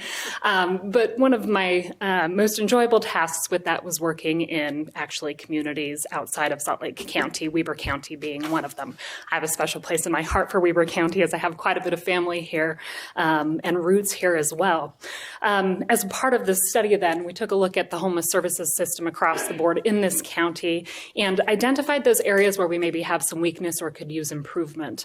We certainly have seen an influx in this community, even more than what I had realized when I initially came on to take this project. Since leaving the state, I've been doing consulting work. I have a few federal contracts, several independent contracts. I always try to keep something within the state of Utah, and this was the ideal opportunity for me to maintain that as my work brings me further and further into other areas of the nation that I haven't explored or studied yet. So in looking at the community here on the whole, I think what we see are some things that maybe you already know, that your service providers are dedicated and hardworking, and they're really trying to do what they can with the few resources they have available, but also see a lot of places where there's room for improvement. And one of the things I'm most excited about in Weber County, as someone who has invested interest at this point in time, is that I think there's the greatest potential in this community that is not quite being met, but that consists of a lot of low-hanging fruit, if you will. You have the core components in place with these hardworking service providers who are dedicated and willing to do what they can. It really doesn't take too much more energy or too much more of a push beyond that to have a higher functioning system. We're headed on a little bit of a disaster course here in Weber County is what the numbers come to bear, unfortunately. Homelessness in Weber County, and I was really surprised to see this when I crunched the number, is now proportionately higher per capita than homelessness in Salt Lake County. Only very slightly so, but I think just saying out that out loud ought to bring some real concern and questions and hopefully a desire to look more into this particular social issue. We also see the gap of affordable housing for extremely low income households in particular expanding over time, and I really would like to commend the council for that being something that you're taking a look at here within your community through these different sessions over the course of September. And then we're also seeing a decreasing rate of income increase. So with that dynamic, we have greater rent inflation happening within the community, and this group essentially of lower and extremely low income household families is pushed into extreme housing cost burden, which then has a direct impact on your homeless number increases. So if you look at the increase of homelessness, and these numbers are from 2014 to 2018. And this actually draws from two separate sets of data, and they are consistent in terms of their increase and with that primary increase being in Weber County. From the point in time count, we actually see that the increase of homelessness is higher and faster in Weber County than what it is in the state of Utah as a whole. For those same years, we saw a very slight decrease in the state of Utah as a whole, and we saw also a little bit of a decrease in Salt Lake County. And as I mentioned, the other numbers are fairly similar. So for the point in time count, we saw an increase of 48%. And looking at this other data set, which is a database that then takes individual client records into account over the course of entire years. From 2014 to 2018, we actually saw a 66% increase. That other data source shows increases for also Salt Lake County and for state of Utah. But for the state of Utah as a whole, they had a 15% increase versus, again, I'll mention Weber County's 66% increase in homelessness. What years? What was that again? Sorry. So for the state of Utah as a whole, they experienced a 15% increase. Oh, the year. Sorry. I'm sorry. 2014 to 2018. Thank you. Yeah. Oh, thank you. And Andy's reminding me here that you have a copy of the same packet, and you can find that table on page 7, which also references the number of homeless, or the percentage of homeless as a percent of the population here in the county.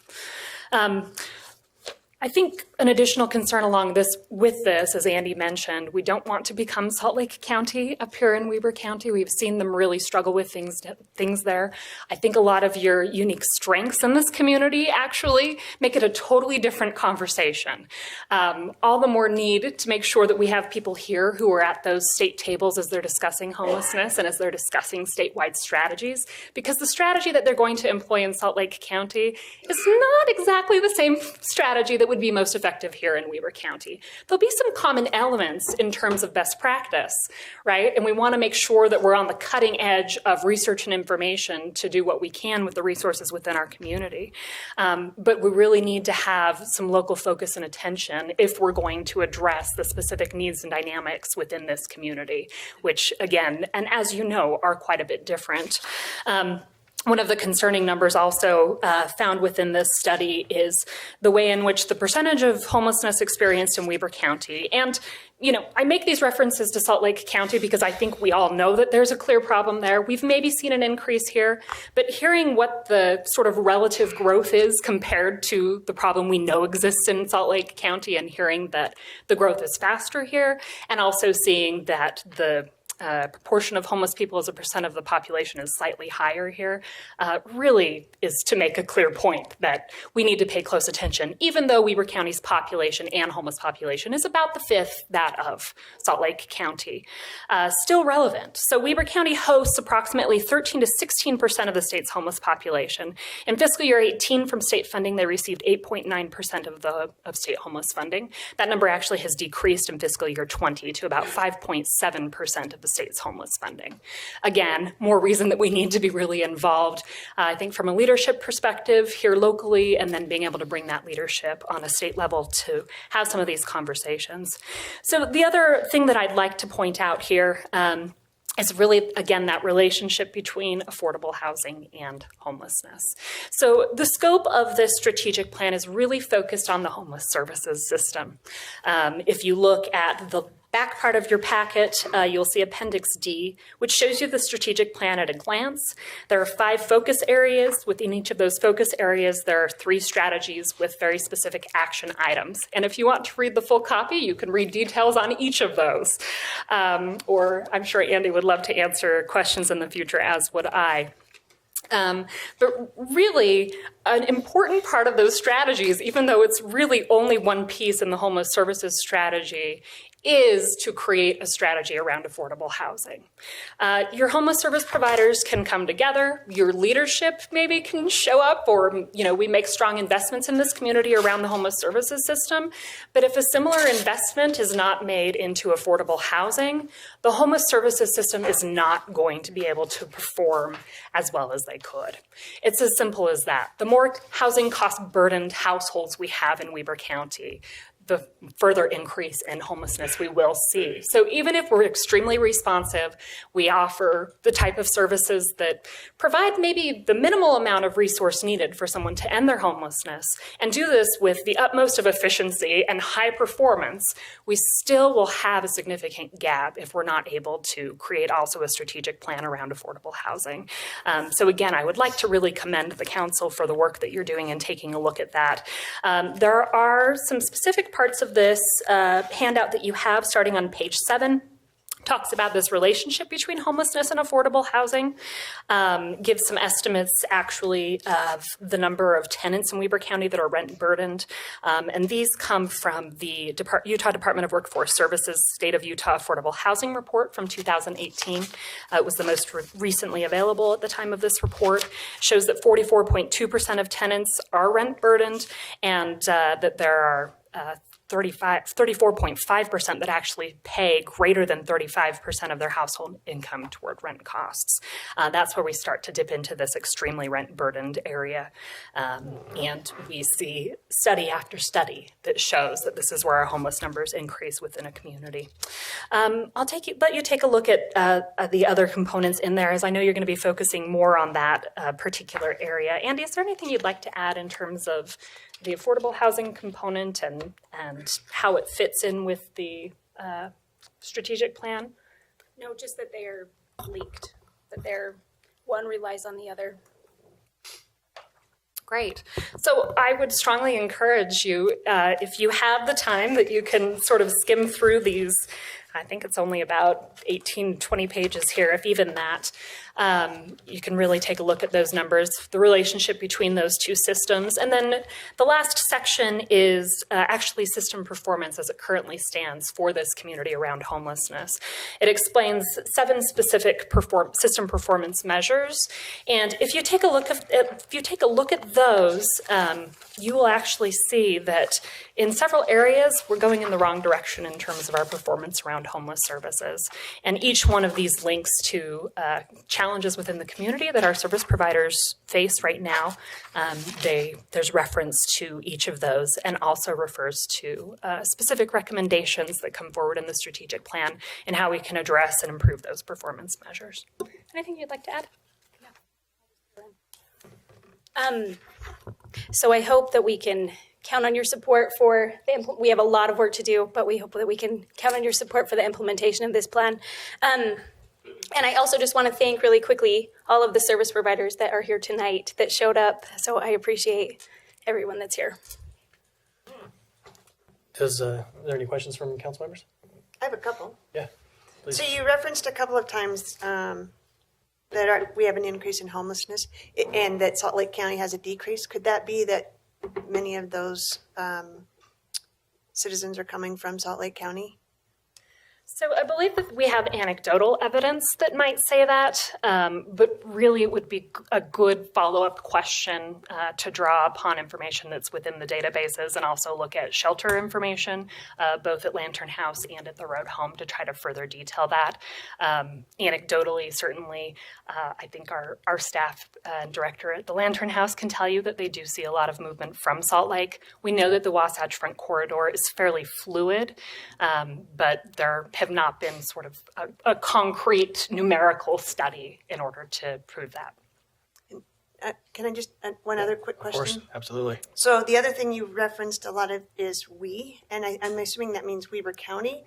Did you get Ogden specific at all? Or, I mean, Ogden as a city specific, or just looked at it as a Weber County? So our LHCC, our Local Homeless Coordinating Committee, commissioned this study. So all the homeless service providers, so Ogden is included in this data.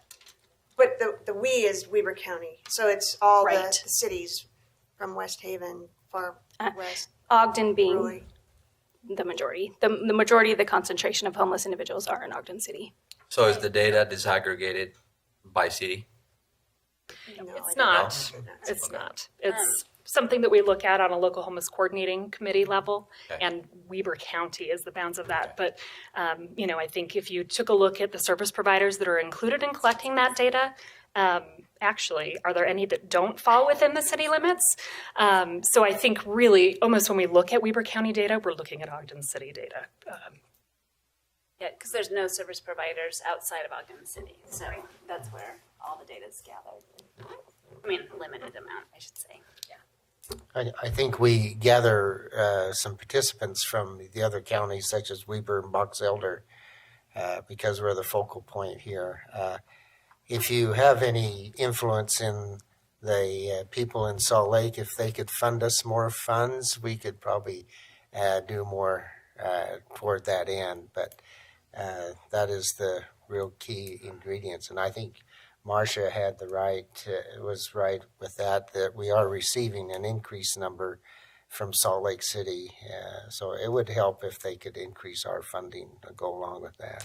You know, I wish I still had influence there. Unfortunately, I don't have any direct influence there. However, Andy has done a really great job in putting this information out. It hit all of the major media outlets in Utah, and I'm fairly certain that my old office took note of that. I also know that Mark has had some conversations also with the State Homeless Coordinating Committee, and in fact, your mayor sits on that committee, and they are the ones who approve the funding allocations. So there is space for influence, but there has to be maybe a little more coordination on this end in order to really have impact with the state and their plans going forward. Mr. Chair. Yeah. I've got a question that I'm not sure exactly how to ask it. Sure.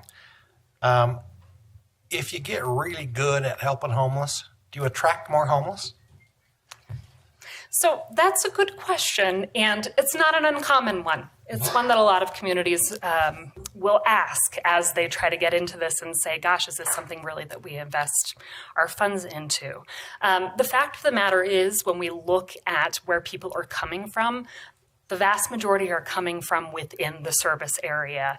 And for whoever mentioned, you're right, you have a little bit of an expanded service area in that your homeless shelter serves all of northern Utah, right? So there would potentially be some ways you can work with other communities to spread that out a little bit. But even in Salt Lake County and Utah as a whole, with all of the press that was received around housing first and affordable housing, I don't know if you caught on to that, would have been, 2015 or so. And we had a lot of people who were saying, oh, great, now everybody's going to come from all over the nation because they've heard this media piece. We really didn't see what you could consider to be a significant increase of people coming from out of state to access those services. There always is a small component, but it is the vast minority, and looking at multiple communities throughout the nation tends to continue to be that way. Maybe that's another question that I have. Please. And I hope that answered what you were asking. It does kind of. Okay. It's not hugely comforting, I guess. But, sure.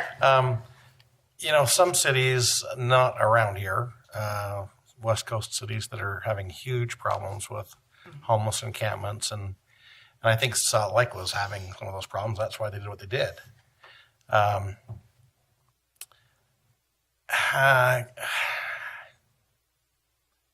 How do you deal with those kind of things with respects to, I guess maybe my real question is how come that happens in certain places? Yeah. It's a really you want to make sure you learn from the lessons that are available. Yeah.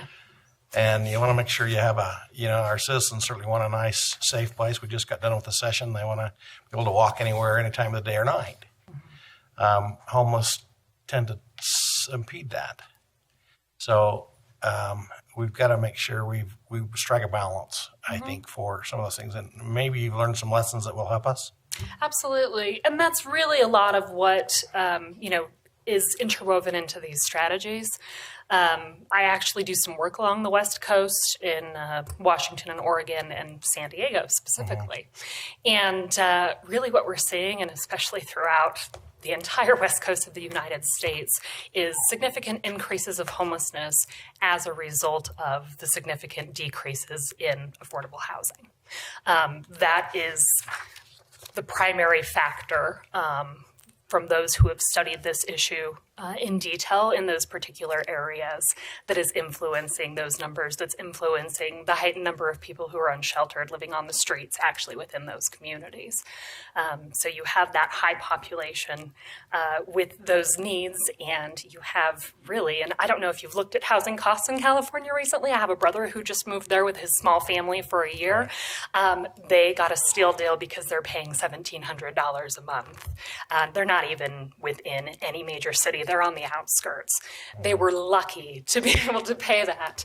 And, you know, I think that we're going to continue to see that, unfortunately, and hopefully we'll also see some pretty impactful strategies. But I think we have an opportunity in Utah to get out ahead of that. Unfortunately, we're moving in the same direction, maybe not as quickly as what California is. We don't have the same sizes of cities. But if you look at our affordable housing and the tract that we're on, I think California could be a cautionary tale for us, even though we have a lot of differences, just in terms of those dynamics and the way in which those variables play against each other. And what does substance abuse and mental illness have to do with all of this? Mm-hmm. That is a really good question.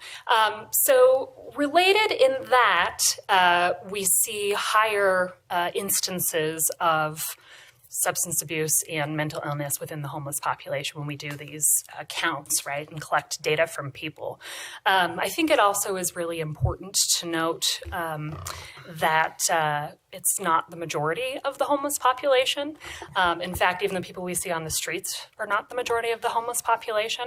So recognizing that it's not one and the same, and that by us addressing, for example, substance use disorders in this community, that doesn't necessarily mean we're addressing the homeless population.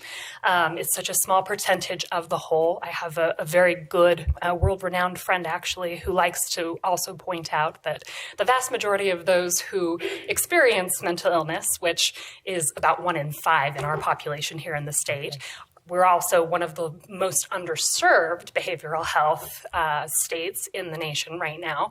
But the vast majority of those who never experience homelessness.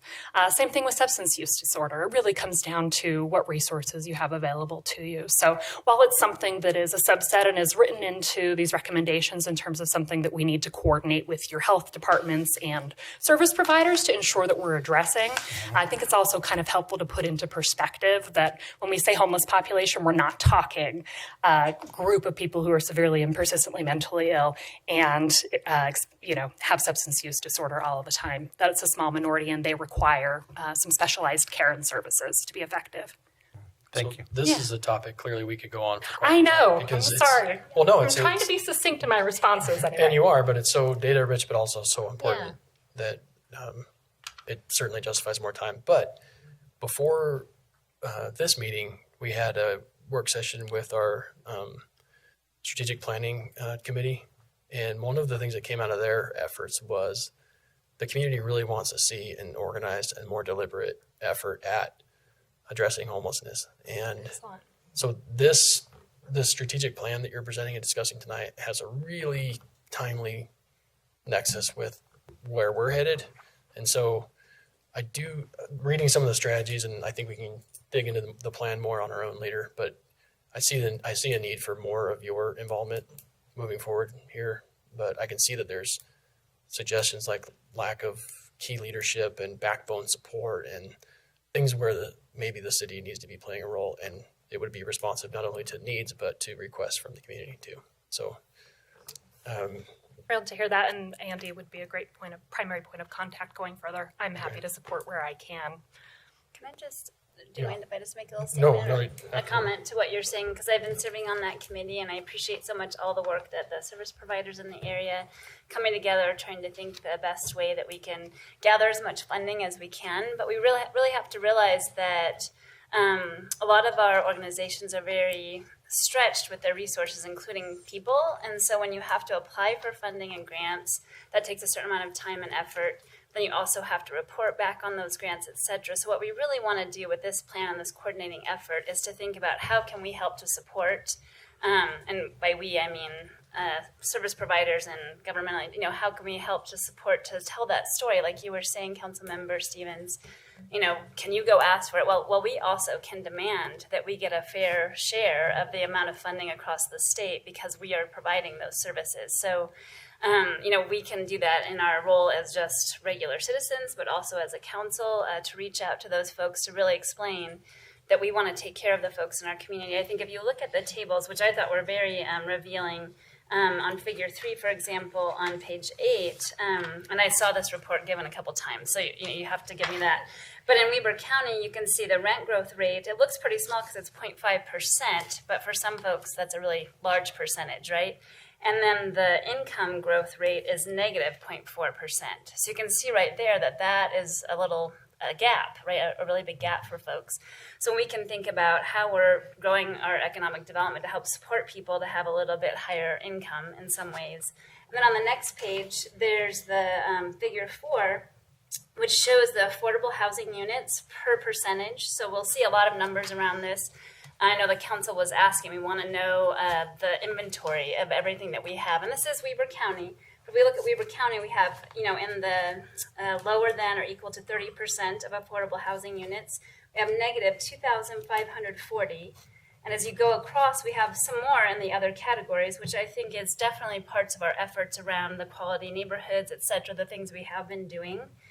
But then the available housing units, if you look at this, we've got for the equal to or less than 30%, we've got negative 4,095. And even in the 50% range, we have negative 2. So it's definitely not that housing is the only thing that could help support these efforts, but you can see through the numbers that it's definitely related in some way. And so I'm really glad that you came to present to us and show this. And I know that committee, along with Commissioner Jenkins, have approved this plan moving forward, so they're going to be following this. So I think in any ways that we can think as a municipality to help support that, we should be doing so.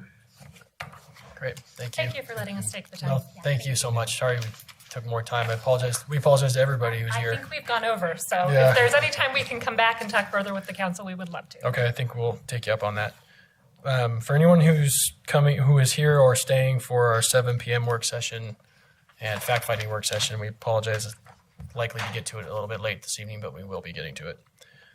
So the next item on our agenda is a public hearing for fiscal year 2020 budget amendment. I believe that's presented by Lisa Stout.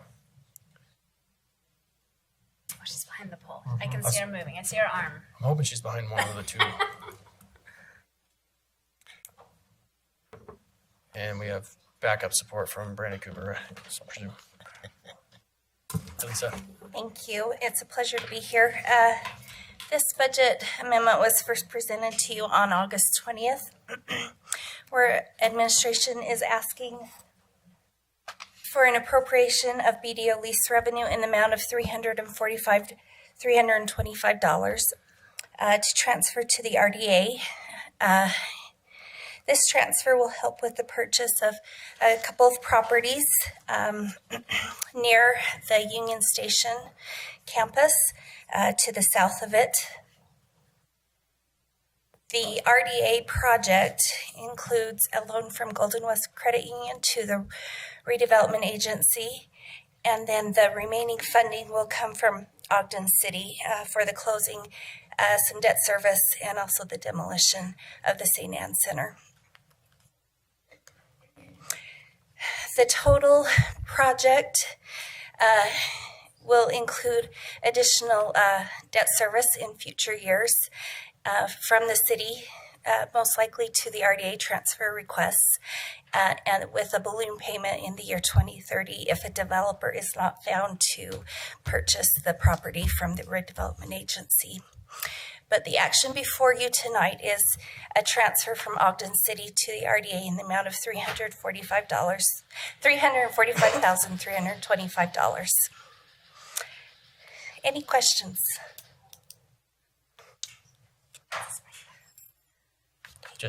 I think we have questions just not related to that.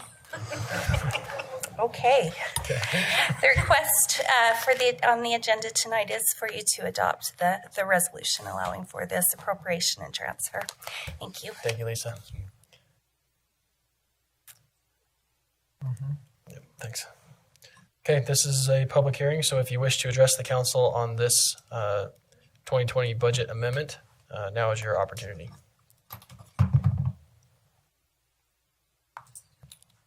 Seeing no movement, I'll entertain a motion. I'll make a motion that we close the public hearing, Chair. Second. We have a motion by Councilmember Heyer, second by Councilmember Blair to close the public hearing. This is a voice vote. All in favor say aye. Aye. Any opposed? That passes. The public hearing is closed. comments or questions from council members?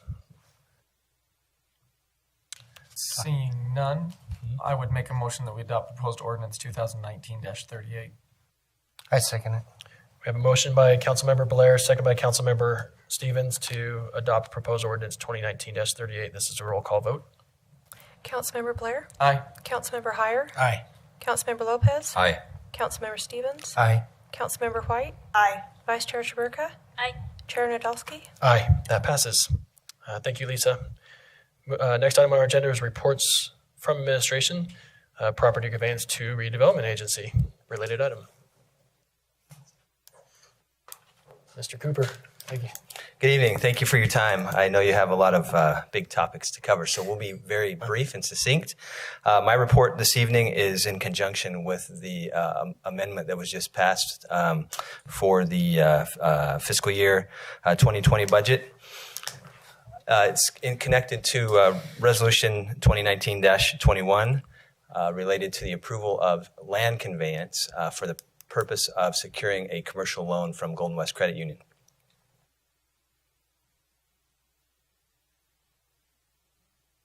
That was very fast. Thank you. That was very fast. He was not kidding. I loved that. So those two parcels there that are numbered are the two parcels in question. The purpose for the conveyance to the RDA is to use the land to secure a commercial loan for the purchase of other parcels. Now we're going backwards in time. So the RDA has a desire to purchase those parcels there that are numbered consistent or contiguous with two parcels that are currently owned by the city. This is on Binford and Wall Avenue. The loan is from Golden West Credit Union. The property conveyance from the city to the RDA would allow for that loan to take place.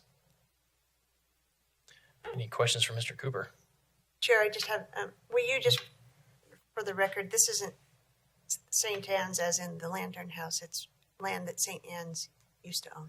Correct. So clarify that? Yes, those top parcels, excluding the bottom parcel there that is 0030, those are the St. Anne's Art Covenant owned properties.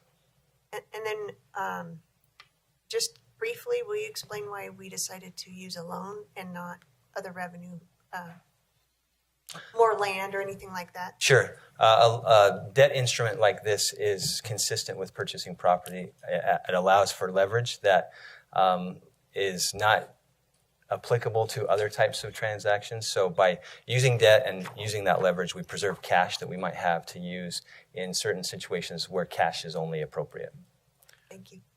And it would also, there may also be an opportunity for future developers to assume the debt as well and pay off the debt burden.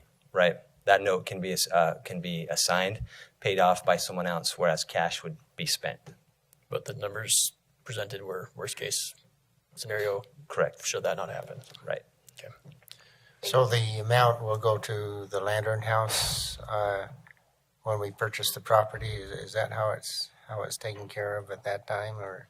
The transaction is between the redevelopment agency and St. Anne's LLC. Okay. So the funds do not go to Lantern House then? I'm not sure of that relationship. I just know that our contract is with St. Anne's. And Lantern House doesn't own St. Anne's then? I do not know for sure. Okay. I thought it did. The St. Anne's became Lantern House. That's how they're officially known. I think they still are St. Anne's, known as Lantern House. But this property is in the name of St. Anne's, and so that is why he's saying we're sending the check to St. Anne's. But yes, it will end up with Lantern House. Okay. Thanks. Thank you, Brandon. Appreciate it. If there's no additional comments or questions, we can entertain action. Chair, I would make a motion then that we adopt Resolution 2019-21. Second.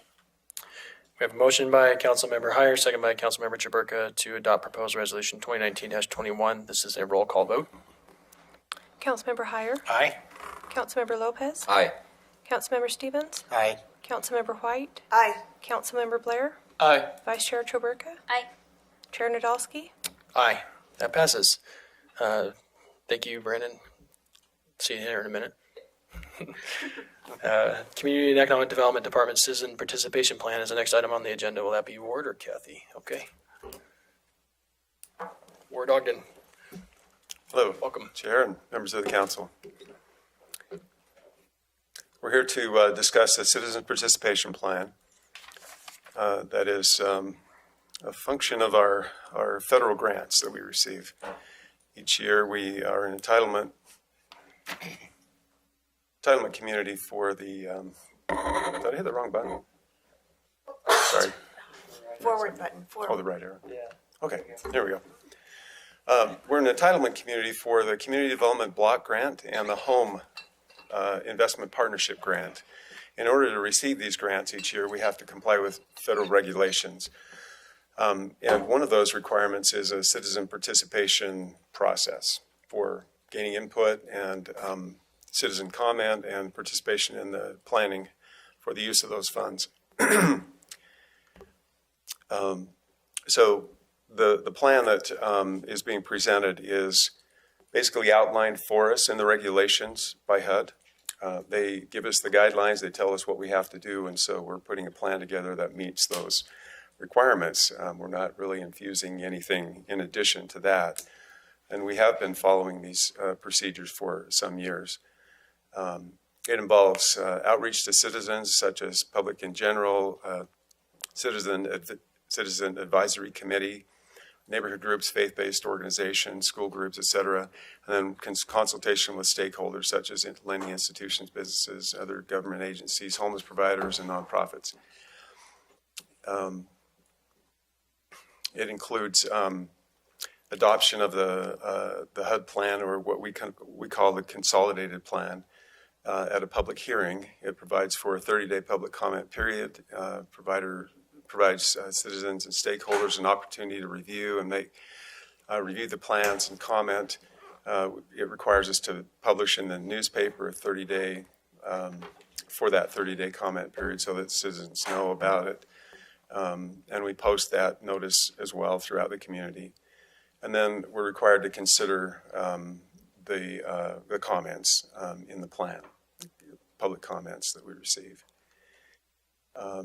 We've updated the process that we've been following. It's again a new requirement that the City Council adopt this plan. It's been given as procedures that are required in the past. Now we are required to make an adoption of the plan.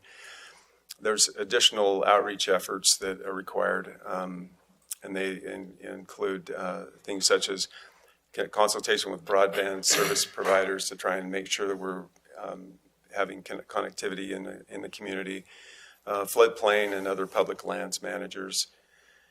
And then we do an analysis of impediments to fair housing choice that follows the same procedures. And so the analysis of fair impediments is kind of tracking alongside of our consolidated plan process that we're going through this year. Again, as I mentioned, we've been following these procedures for several years, since 1995, as we were required to do the consolidated planning process. And so it's our recommendation that the council adopt the ordinance approving the resolution, approving this plan. Are there any questions? Any questions for Ward? Very good, thank you. Must have done a nice job, thank you. Okay, if there's no other comments, again, we can entertain action. Okay, Chair, I'll make a motion then that we adopt proposed resolution 2019-20. Second. We have a motion by Councilmember Heyer, seconded by Councilmember Lopez to adopt proposed resolution 2019-20. This is a roll call vote. Councilmember Lopez? Aye. Councilmember Stevens? Aye. Councilmember White? Aye. Councilmember Blair? Aye. Councilmember Heyer? Aye. Vice Chair Chaburka? Aye. Chair Nadolski? Aye, that passes. Next item on our agenda is arts amendments. Welcome back. We'll try not to make you live here too much longer. It's really nice to see you all again. I am here tonight to ask for your consideration of adopting proposed ordinance 2019-42. And since we've talked about this quite a bit, we'll go through this really quickly. We discussed it in fact-finding session on the 20th and then again in work session last Tuesday. What we're looking at is part of the amendment that you adopted on June 11th, which changed the BDO lease revenue as the funding source for arts and the funding cap and minimum on the public art fund. So this one is just the 3 additional parts of the amendment. One was the option to place public art on private property, which provides the city the ability to place public art in the most advantageous position. I'm sorry, I've just got my tongue tied. For the public to enjoy. So this, of course, would be protected by recorded easements and contracts with the proposed property owners. The city would retain ownership of the art, and then we would have access for maintenance and for the public to enjoy the art. So this would be a case by case, of course, and probably not the norm, but within the creative district is probably something we're going to possibly come across. The other 2 proposed changes are minor public art and special arts grants. So the regular art grant cycle does not change at all. Of course, that's the peach side of the slide. It runs just the same. Funding does not change. The regular public art stays the same as it always has been. But the new proposed ones would be funded out of the public art fund. The minor public art would allow us $30,000 or under to spend on a single or multiple projects. These projects would be city-driven projects and actually have the opportunity for public art calls or public talent calls for the community to be involved in the project. They would be presented to and recommended by the Arts Advisory Committee. And the funding, of course, can only occur if the Public Art Fund has unencumbered funds available. And then these projects would be then reported to you, the council, in the yearly annual report. And then the Special Arts Grant would create a funding mechanism for Ogden City to join in other community partners in supporting very large and high impact projects. These funds are expected to be used very sparingly, only once every few years. But this fund would actually cover the need for projects that would not fall within the regular grant cycle or projects that the funding needs are in excess of what the regular grant cycle usually could afford.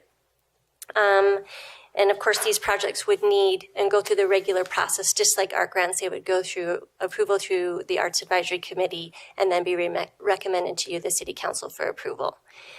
Is there any questions on these proposed changes to the amendment? Any questions? Okay, I believe. We sure had a lot of questions and got a lot of answers on this topic, Yes, haven't we? it's been a lot. I know. Sorry. That's okay. Thank you very much. We do love you, I swear. We promise. Thank you. Okay, if there are no more comments or questions, again, we can entertain action on this item. Chair, I'll motion that we approve or adopt proposed ordinance 2019-42. Second. We have a motion by Vice Chair Taberka, seconded by Councilmember Lopez to adopt proposed ordinance 2019-42. This is a roll call vote. Councilmember Stevens? Aye. Councilmember White? Aye. Councilmember Blair? Aye. Councilmember Heyer? Aye. Councilmember Lopez? Aye. Vice Chair Taberka? Aye. Chair Nadolski? Aye, that passes. Thank you for your... Go home and celebrate however it is you wish best to celebrate. Chair, maybe you're going to make this comment, but we're joking as much time as we've spent with Lori. She's probably thinks we're family now too. But I want people to know that we really looked at this. I mean, it wasn't just like it came to us. We scrutinized it. We looked at it. She's gone back to the drawing board. So I just want. It's not that we are always just looking at it and saying, "Yeah." We've really looked at this. So thank you, Lori, for hanging in there with us. We didn't make it hard for no reason. We made it hard because we care about it so much. So our apologies, but our appreciation as well. And we heard tonight about through the strategic planning process how important arts are going to be toward bringing cultures together. So we'll be looking to you and your efforts quite a bit in the future. Okay, thanks you guys. Okay, the next item on our agenda is public comments. This is an opportunity to address the council regarding concerns or ideas on any topic. Please, if you wish to comment to the council, please state your name for the record and limit your comments to 3 minutes. Thank you. Malik Dio, Mr. Nadolski. Before I begin, before my time starts, the family has elected me as the point of contact for them, and I would like to know if, for this one session here, if I can get 2 extra minutes to speak. Since this is a continuation of what we spoke about last Tuesday. So family members will not be addressing Yeah, us, family members just will be you addressing through. too, but there's other items that I want to address on our agenda Okay. that may take a couple of minutes extra. Okay. We normally don't do it, but I think we can make it.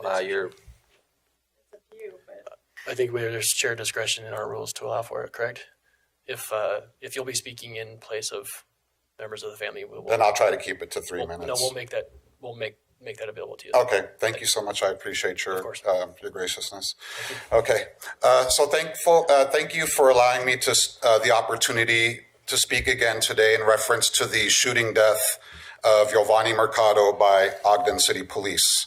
I've been chosen by the victim's family as the official spokesperson in the matters concerning this tragic event that happened in our city.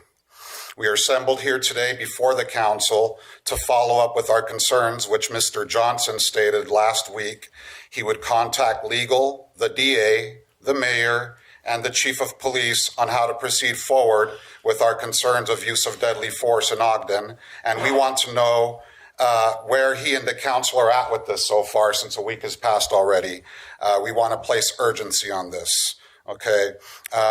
We are here.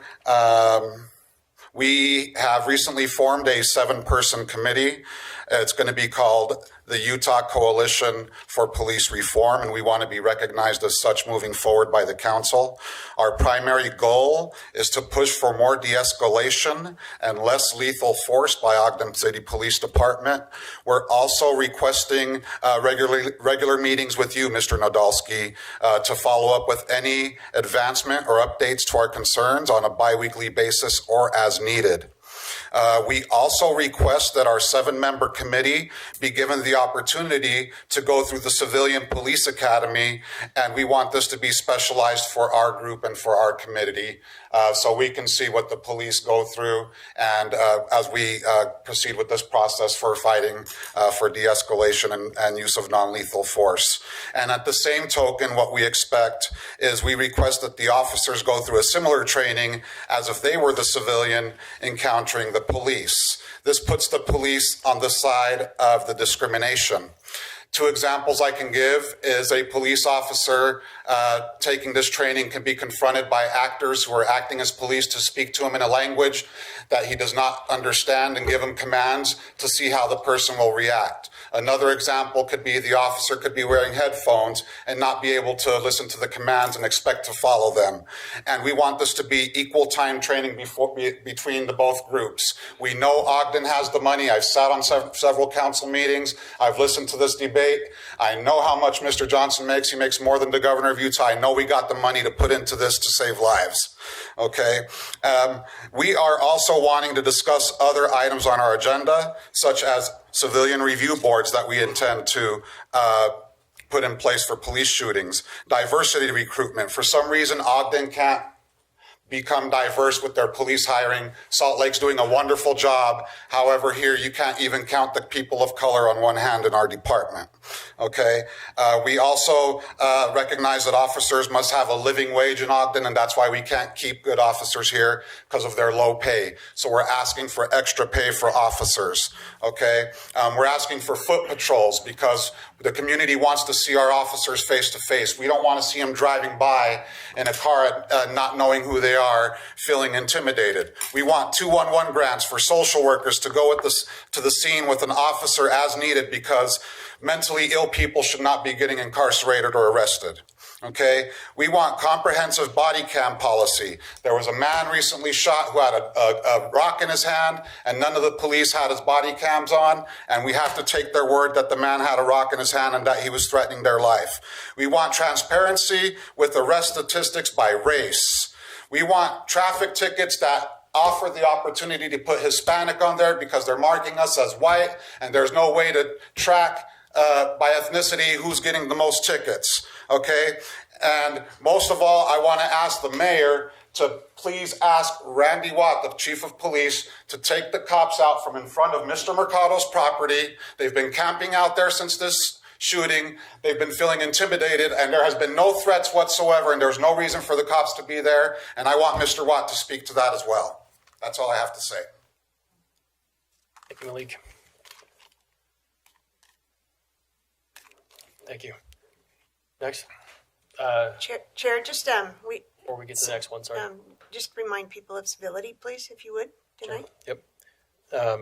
We do have expectations and rules for civility, but we do want to hear from you in a sincere way.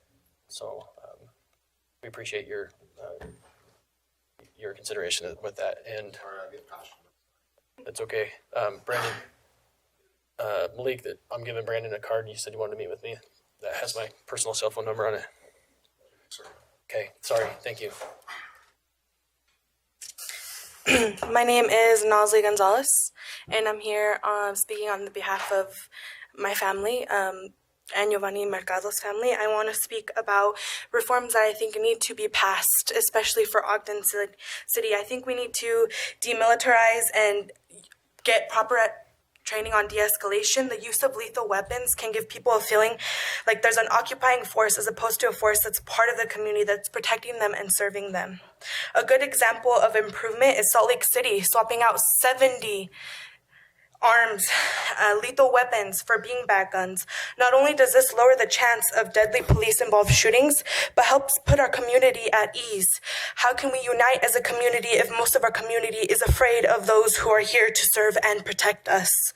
Another good example is the introduction of non-lethal weapons by Park City Police Department, introducing the Bola Wrap, which shoots 640 feet out, can capture someone's wrist. It does not cause pain, which can lower the chances of it becoming a bigger issue and a bigger problem of these lethal shootings. I also wanted to talk about community policing. It's built on finding ways to optimize positive contact between police officers and community members. It means taking police officers out of their offices and patrol cars and placing them on foot patrols throughout the community. Not only does that enable them to build a presence and personal connections with the local community members before a crime or shooting happens. Salt Lake is a great example of this. They have something that is called Chill with the Cop. It doesn't cost a lot to run these programs. They give out popsicles from 1 to 3, and they talk about issues that are going on in the community. It seems to break down barriers and create a relaxed one-on-one interaction between police and officers and the public without them having to fear for their lives. I also think Ogden City Police needs better racial bias training. The fact of the matter is that Black and Latino people face discrimination at all levels of the criminal justice system. Police officers should be required to explore how their implicit biases, unconscious prejudices, and stereotypes may cause them to use violence against people of color disproportionately. There's no way that racial bias training alone can get rid of racial discrimination and policing, but they will only work against implicit biases to raise awareness about. I think that police chiefs should be the ones that are leading the way for this racial bias training and should be speaking about it, because just talking about it after a shooting doesn't really do anything. Once another shooting happens, it's one after the other. It's something else that's being brought up. I think that's something that they should bring up constantly and not just during shootings. Ogden Police Department needs to end grand jury processes for officers involved in shootings. In most jurisdictions, prosecutors ask grand juries. Well, I guess I'm done. You can finish your thought if it helps. If you can finish your thought. Thank you. Thank you. Ogden Police Department needs to end grand jury processes for officers involved in shootings. In most jurisdictions, prosecutors ask grand juries to consider whether charges should be brought against the defendant, but the process is usually completely secret and the evidence presented is completely at the discretion of the prosecutor. Most prosecutors have relationships with these police departments. Thank you. Hello, my name is Sofia Garza, and I'm also here to speak on behalf of the family. And really, one of the biggest things that we do want to mention here is we know that Ogden can be a leader. I've lived here almost my whole life, and I know that we can be better than this. I know that we can use these different tactics, these different trainings, that we can implement more community policing, because ultimately, I want to feel like I can call the cops. I want to feel like I will be safe, like my community will be safe at the end of that interaction. I would like to know my police officers. I would like to be able to greet them by name. And I mean, in high school, the only police officers we knew were probation officers for, children who were involved in the justice system. I would like to know police officers on more positive circumstances. And honestly, we know that through these tactics, we can see through data, which we'll bring to you at a later time, Chair Nadolski, we can see through data just how much better the relationships between police and their communities are when these de-escalation trainings are put into force, when we have these community programs where members of the community can come out and meet police under positive circumstances where nobody is expecting anything bad to go down. We need that. We need all of these things. We need our police officers to know who they're serving. We need our community to know who is serving them so that we can all feel safe, so that everyone can live their lives, so police officers can do their jobs. And I hope that we can work with you to get some of these things that we've been talking about, like a citizen review board, and like these de-escalation and bias trainings. And you know what? We don't know what it's like to be a police officer. Like Malik mentioned, we would love to be able to go through the Citizens Police Academy so that we can kind of come on the other side and see what it's like for officers in their everyday job. Because just like they don't know what it's like to be us, we don't know what it's like to be them. And we need to start fostering that understanding so that we can have a better and safer community. And Ogden is the perfect place to start with all of this, because I know that we can be the leader in police reform. I know that we can, be the example used in other city council meetings of what works and what creates a safer community. Thank you. Thank you, Sophia. Hi, my name's Brenda Kidman, and I am a part of the committee that was just formed. Use of force was defined as objectionably reasonable by the Supreme Court in 1989, Graham v. Connor. A lot of things have changed since 1989, and they're not going to go back. People are going to be paying attention.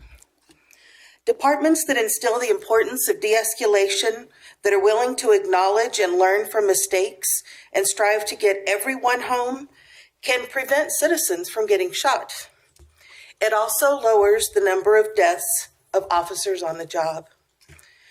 Changing the police culture requires clear, strong policies and adequate training. Some deaths will always be inevitable, but they should be the exception rather than the rule. 40% of fatal cases do not involve a gun, but do involve mental illness. The number one rule of policing is to get home safe. The number two rule is you don't tell on your fellow officers. That's not a good rule. In Baltimore, training was overhauled, and the department saw excessive force complaints drop 36% in 2016. It dropped a further 42% in 2017, just because of training.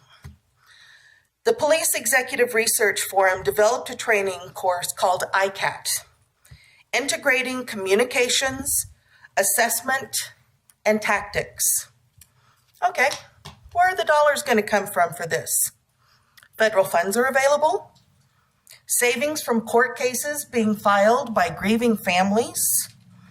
Not having to pay police who are on administrative leave sitting on the couch. not having to pay for their therapy because they took another person's life, and we'll have more officers still on the street. Ogden lost at least 28 officers to Salt Lake from 2015 to 2018 because recruits, just saying you can stay here if you have a tattoo or a beard, that's not going to cut it. You will reduce the number of officers leaving for more dollars if they stand a chance of going home at the end of the day. Everyone deserves their day in court, regardless of their crime. Are officers right now being trained to be peace officers or police enforcers? Thank you. Thank you.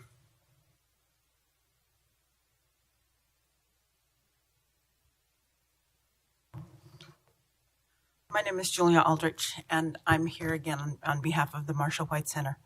I wanted to respond, when I was here last week, I wanted to respond to one of the statements that Mark Johnson had made about being able to use the Ben Lomond pool and working with the school on that. Our attendance and the people that we serve has dropped over 50% since going to Ben Lomond, for a number of different reasons. Because Ben Lomond pool and the school district's pool, rightfully so, have a focus on academics and school swim teams. So we're limited as to the hours that we can use the pool, and those hours have moved up earlier in the morning. They're using those daytime hours for academics. So our hours have moved up earlier in the morning, and that's difficult for seniors. I know of a couple of examples of one woman who has a son who goes to Enable Industries. And because of the time that he is picked up later in the morning, she's unable to come to water aerobics because of that. So her water aerobics has dropped completely. Another one who is caring for an elderly parent in her home, and she cannot leave the house until the home health is there to cover for her, and she is unable to come. So those earlier hours have made it very difficult for some to come. Some of it is just the physical ability of being able to walk to the pool. There isn't parking available at the pool. We have an average age of late 70s, early 80s. Well, you're going to have a lot of handicapped people in that, and they're not physically able to walk to the pool from the parking lots that are available at Ben Lomond. And the parking lot and the Ben Lomond pool has exactly one handicap spot that's next to the door. So there isn't access. I know a lot of people who have driven around, looked for a parking place, and left because they couldn't find a parking place that they could walk to the pool to. So it isn't the school's district's fault, but it doesn't serve the purposes of the community. The other comment that I want to make is to Mayor Caldwell. When you were running for office, all of us talked to you, and I personally talked to you, and you made a commitment and a promise when you were running for office that you would protect and support the Marshall White Center. So I would like to see the evidence of that being carried through and following through on your campaign promises. Thank you. Thank you.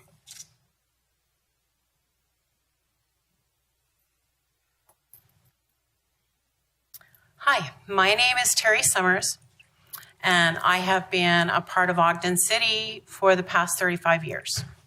I own a fourplex in Ogden City. I've owned it for 33 years. I've owned other properties in Ogden. I have rentals. So last week I came to the Board of Zoning and was denied a continued use permit. The month before I applied for a variance and I was denied it. The month before that I applied for a grandfathership, which I was denied. I have owned this fourplex for 33 years, and I was told this year that is not zoned correctly. I've been paying Ogden City my business license for the last 33 years, every single year. I do the Good Landlord program. I attend it every other year, and I complete that task. I have affordable housing, which is what I understand that you're here discussing is affordable housing. And so the Zoning Commission has demanded that I convert my fourplex, which is unconvertible, into a duplex. So I have contacted contractors to find out what that would run. And that's going to be anywhere from $200,000 to $400,000 because my property is brick. They would have to bulldoze the whole thing, then rebuild it. I would have to get zoning permits and all sorts of stuff. I do not have that kind of money in my pocket to be able to convert my fourplex into a duplex and cut half of my tenants. My tenants are scared to death that I'm going to be made to kick them out. So the zoning commission said that I can keep all 4 tenants until somebody moves out, and then I cannot re-rent it until I've converted it. So I understand that this is happening to more than one person that owns property in Ogden City. The person that was in the zoning meeting before me last week had the same situation, and his property was on the 20th Street, and just above Quincy. And mine is on 3151 Quincy. So in the office in zoning, they have told me it's because the zoning department does not communicate with the licensing department, which does not communicate with the county. And so they are going after all the landowners that are not properly zoned in Ogden City, and they are demanding that they get their property into zoning.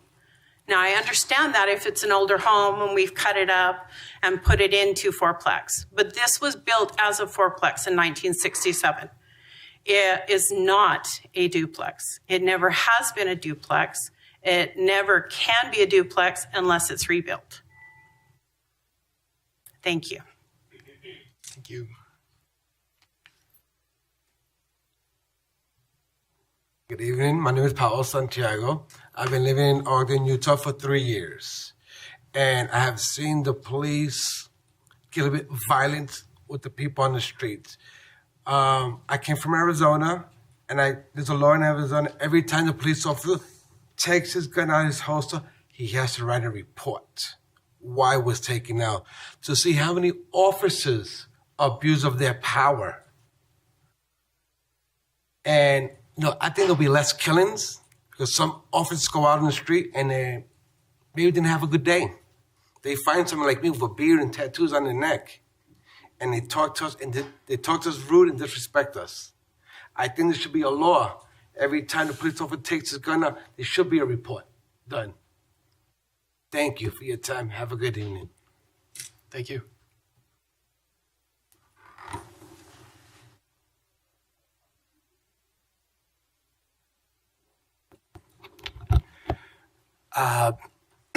My name is Edwin Stafford.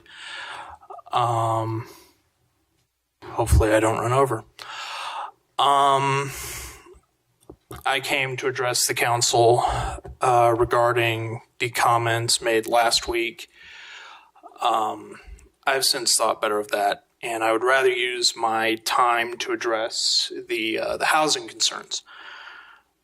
I'm on Section 8 housing myself. I'm up from Layton. That's where my voucher was activated, and I was given 60 days to get out of my lease and move down to Layton, so it's not by my decision. Half of my disability check just went to my rent. Because of a secret memorandum from Housing Director Ben Carson indicating that I could pay 35% of my income instead of 30%, I'm at paying my rent where I was paying everything. In between the rest of my bills, I have about $50 a month left to live on, plus or minus.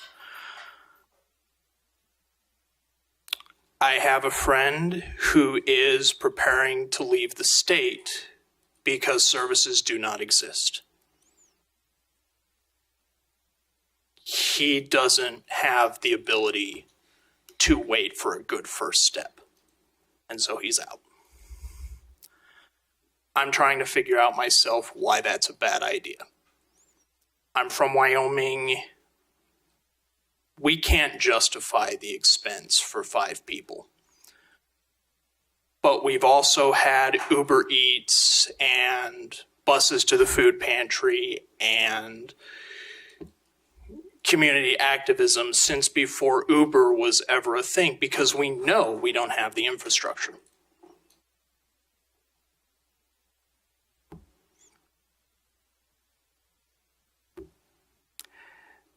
I have met someone recently, I can't specify where,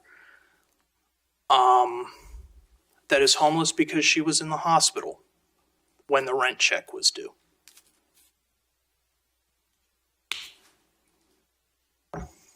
And that was that.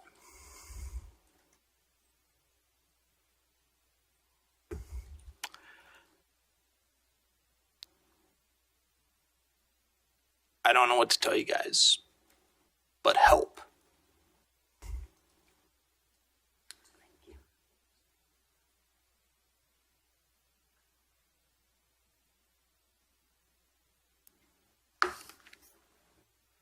Hello, my name is Ruby Mercado, Giovanni's sister. I'll leave this sweet and short. I think this is a good time to be a role model for other cities.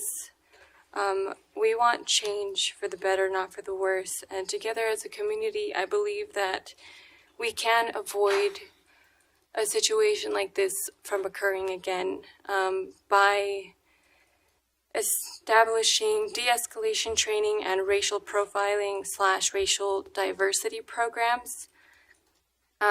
Before another fatality like this becomes who Ogden is, and I believe that we are better than this. There are 15 states that have de-escalation training, and I think that we can be number 16. Thank you.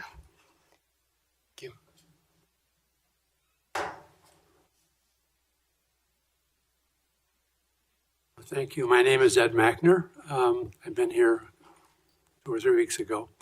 I sent you all an email, and I did a little research on energy costs for 2,000 kilowatt hours. A kilowatt hour is our hours of work. Generally, the amount that would be paid for 1 month of pretty heavy air conditioning. I called Blanding and I asked them, well, what do you guys do? And the city of Blanding has its own energy entity. And I asked the city manager and he said $169. And then I looked at Rocky Mountain Power and it was $249. I like HB 411, but I think we're sitting on a lot of potential for improving the opportunity for the poor and for our budget. We have a social association here. We have the water company, and there's no reason why Rocky Mountain Power should have such an advantage. Now, the reason Rocky Mountain Power has 411 is because they know that solar is much cheaper to generate than coal, and the coal industry is really having a hard time making. And so the idea here is this: every solar panel on a roof is a coal mine, and it's directly to the resource of the sun. I think we should start using the sun, but we should also use it for the benefit of the poor and the poor people, the people. So if we can improve and lower the taxes, we'll be better off for it, all of us. Thank you. Thank you.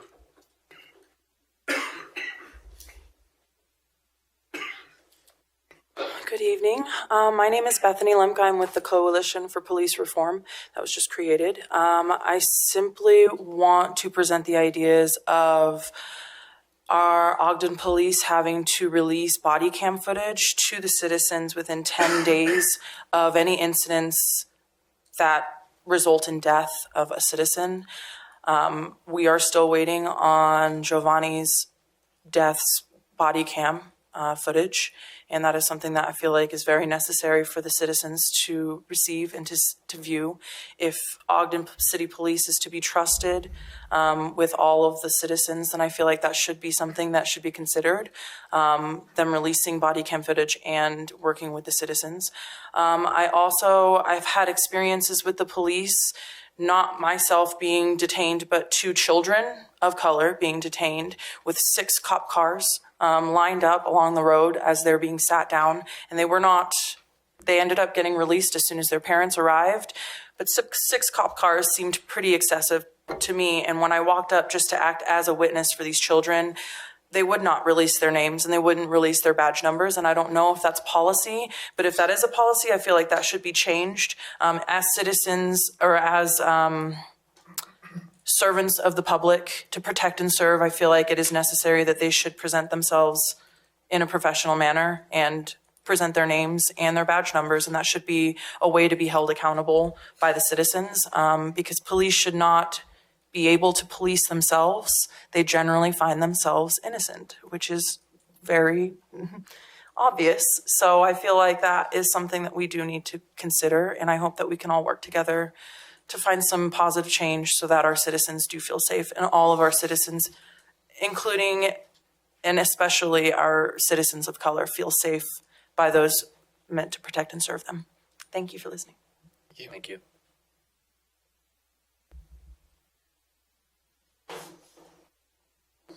Hi, Travis Pate. I just wanted to comment on a few of the things in the reports from the administration with regards particularly Community Economic Development Department Citizen Participation Plan.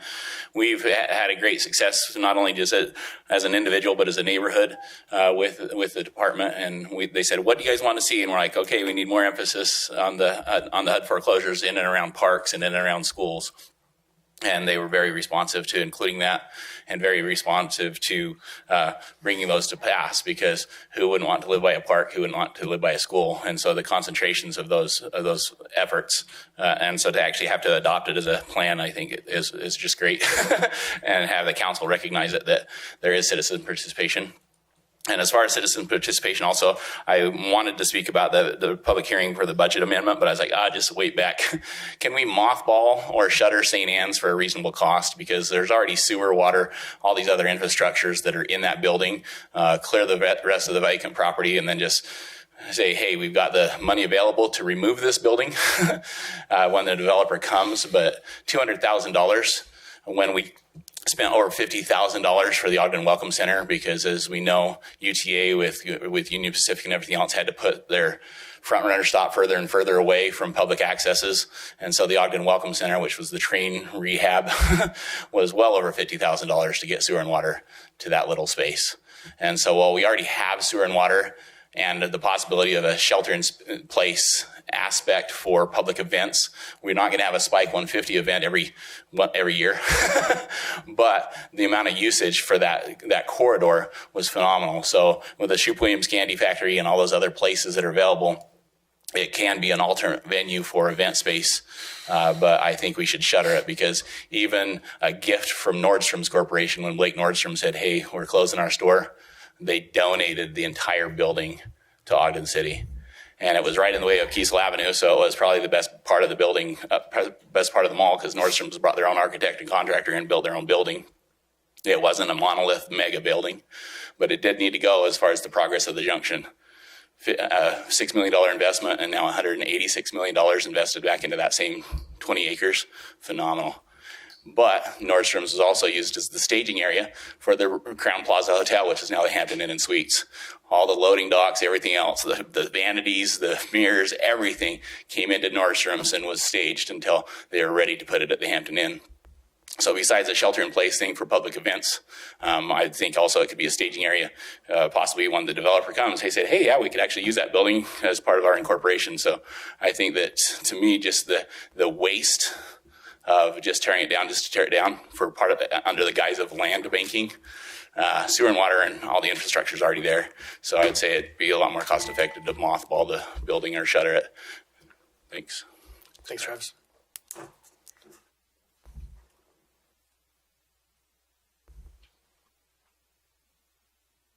Good evening.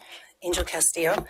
I wanted to talk about the community survey report. There are a couple of things on that I think are very, very relevant. First and foremost, I sent the entire council a email today about 780 East 27th Street, which I also sent to Ben Nadolski, Chair, and Greg from Planning Department. We have an issue with our code enforcement, which was also brought up in the community plan. This particular house has been hit by a car. 2 of the 3 pillars that support an upstairs are missing, and the 3rd pillar has stress. The owner of the property is out of state and cannot be reached, and our hands are tied as a city with 15 days. We can't fine daily.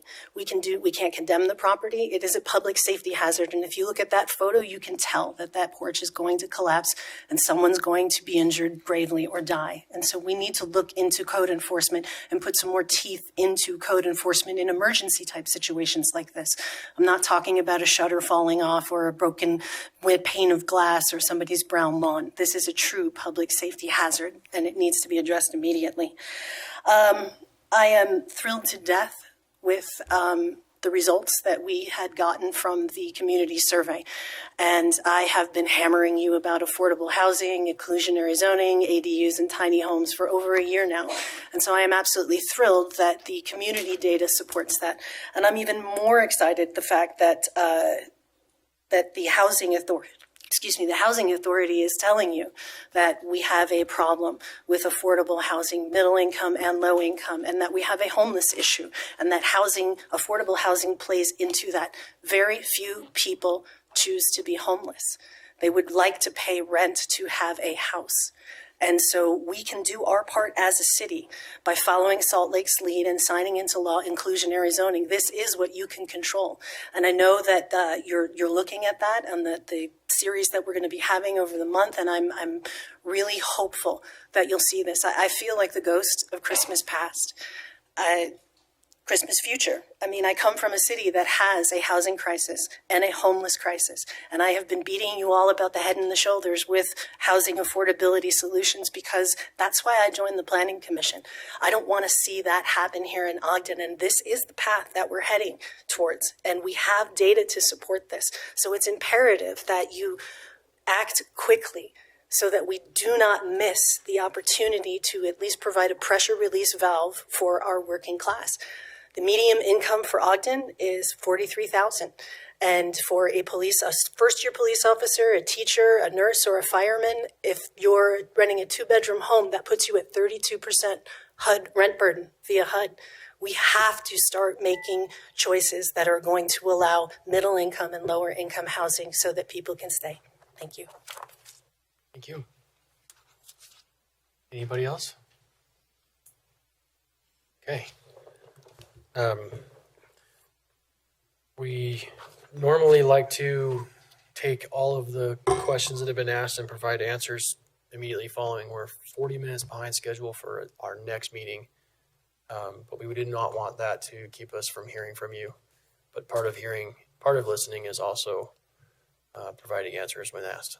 So I hope we can get together and get answers for a lot of the questions that were asked tonight. I think there were too many for us to be able to address right now.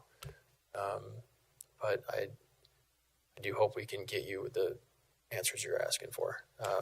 Some of them, I guess, we won't be able to answer in their entirety, but Malik, I gave you my card. I will make time to talk if you wish. Okay? Discussed. I missed it. Did you hear it? No, I didn't. Oh. Sorry, Malik, I didn't hear you. So Mr. Johnson said he was going to look into this. I was wanting to see where the council was at. Okay. Do we have any feedback on that particular request tonight? I can speak from myself, and I know Mark's been in a lot of those meetings, and I'll just say I understand the emotion and sensitivity in the room, and we've met every day over these issues and some of the things that have been brought up in the last week. We'll meet again tomorrow. I know the chief has met with other council members about some of the concerns that have come up. All of this is recorded, and we will go through and look at the suggestions that have been made and promise to outreach with you all in terms of what we think we can do, what we think we can't do. We're looking at other communities and what's been effective and what hasn't been effective. But we do understand the emotion and appreciate you all being here and being involved in this. It's a difficult situation for everybody, and nobody wants to be in this on either the law enforcement or the family or the community side. If you listen to what we talked about earlier, we all share the same goals. And having a safe, inclusive community that's approachable, where everybody feels like they're a part of something unique. And these comments and some of the concerns you've brought up help us to create that. So we'll look at all of them, and we'll be happy to get back to you as we're able to look at things. I will say for the chief, he's made 40 different policy and compensation changes in the 2.5 years he's been in that office. He's willing to take a harder look at things than any chief I've been around, and he's known statewide as being one of the most progressive police chiefs there is. So these comments don't occur in a vacuum. He will go and review and listen to every single comment that was made, and we'll get back. Sometimes things on the city level don't move as immediately as a lot of people would like to see, but that doesn't mean we're not committed to listening and being a part of the solutions. Okay, thank you. Hope maybe we could just be kept apprised as well, if you don't mind. Yep. Thank you. Okay. We got a lot of work to do. Comments from the mayor before we adjourn? In the interest of time, we'll answer those questions and get back to you all, and we'll get on to the next meeting. Okay, thank you. Comments from council members? One very, very quick. I was one of those council members that was helping do a little bit of communication between Mercado's family and the police chief and the mayor. And I did have the opportunity to speak to Mr. Mercado, and I informed him that the chief actually offered to meet with him and speak with him. So I'm sure that offer is still there, Mr. Mercado, and that could be another avenue for you to get a lot of the answers that you're looking for. So just wanted to put that out there. All right. Thank you, Luis, for helping that way. We appreciate it. Any other council member comments? As I was listening to the public comment, I thought, there's some good ideas here. There's some things that I think could be implemented and put to use to break down some of those barriers. And I know our chief is a good man. He's very proactive. Unless there's some reason that he can't, I suspect he will implement many of these things. So thank you for your input and the civility that's been here tonight. So thank you. Any other comments from any other council members? Sorry, I forgot one. Sure. Another quick comment. The lady that spoke about Marshall White left already, but I really appreciate that she came here and she was here last week. And I just wanted to add another reason why it is important to the reasons that she was talking about. I go swimming a lot at the Ben Lomond pool, and the cost it's a little for low income families is probably could be a little bit out of budget. It's $3 a person to get in, and if you go 4 or 5 times a week with your family, that's pretty cost prohibitive. So just wanted to add that. Thank you. Comments from any other council members? Okay, I think I had some similar thoughts you did as we were hearing the feedback. There are some very constructive recommendations, some things that seemed very possible. So I hope that this venue often is really, really hard to have a real conversation, to really listen, to really be heard. So I hope we can make that opportunity available to you outside of this room. But I think you've made your point here tonight, and I hope you feel that it's been heard genuinely. Okay, if we'll, I'll entertain a motion to adjourn, and we'll get right to our next. So moved. Second. We got a race. We have a motion by Councilmember Heyer, seconded by Councilmember Blair to adjourn. This is a voice vote. All in favor, say aye. Aye. Any opposed? We are adjourned. For those who have been waiting patiently, we'll get started on our Special Redevelopment Agency meeting. Will you email me your list? Email me your list. I couldn't write fast enough. Mr. Blair.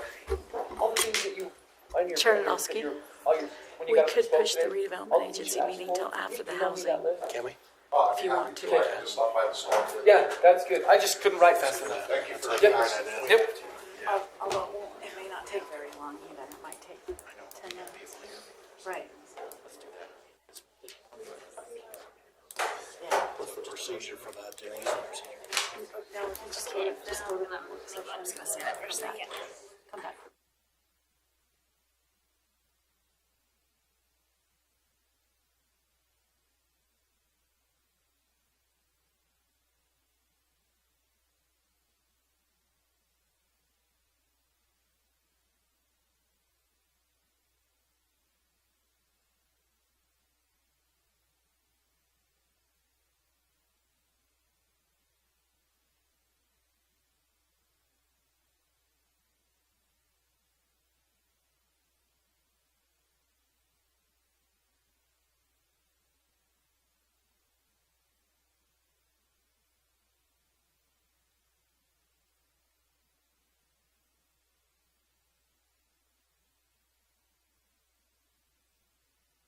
We ought to have a list of those requests to all Housing. You want to get a list of all the suggestions that the people put forward. Okay. Thanks. Good job sticking it out. Okay. Yeah, stress. Luis. For sure. It's okay. Okay, Tracy, you good? Okay. All right.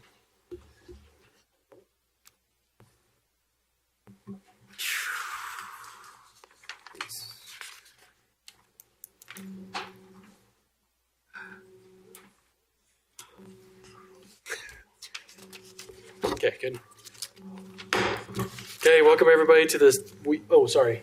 Are we on the redevelopment agency? Yeah.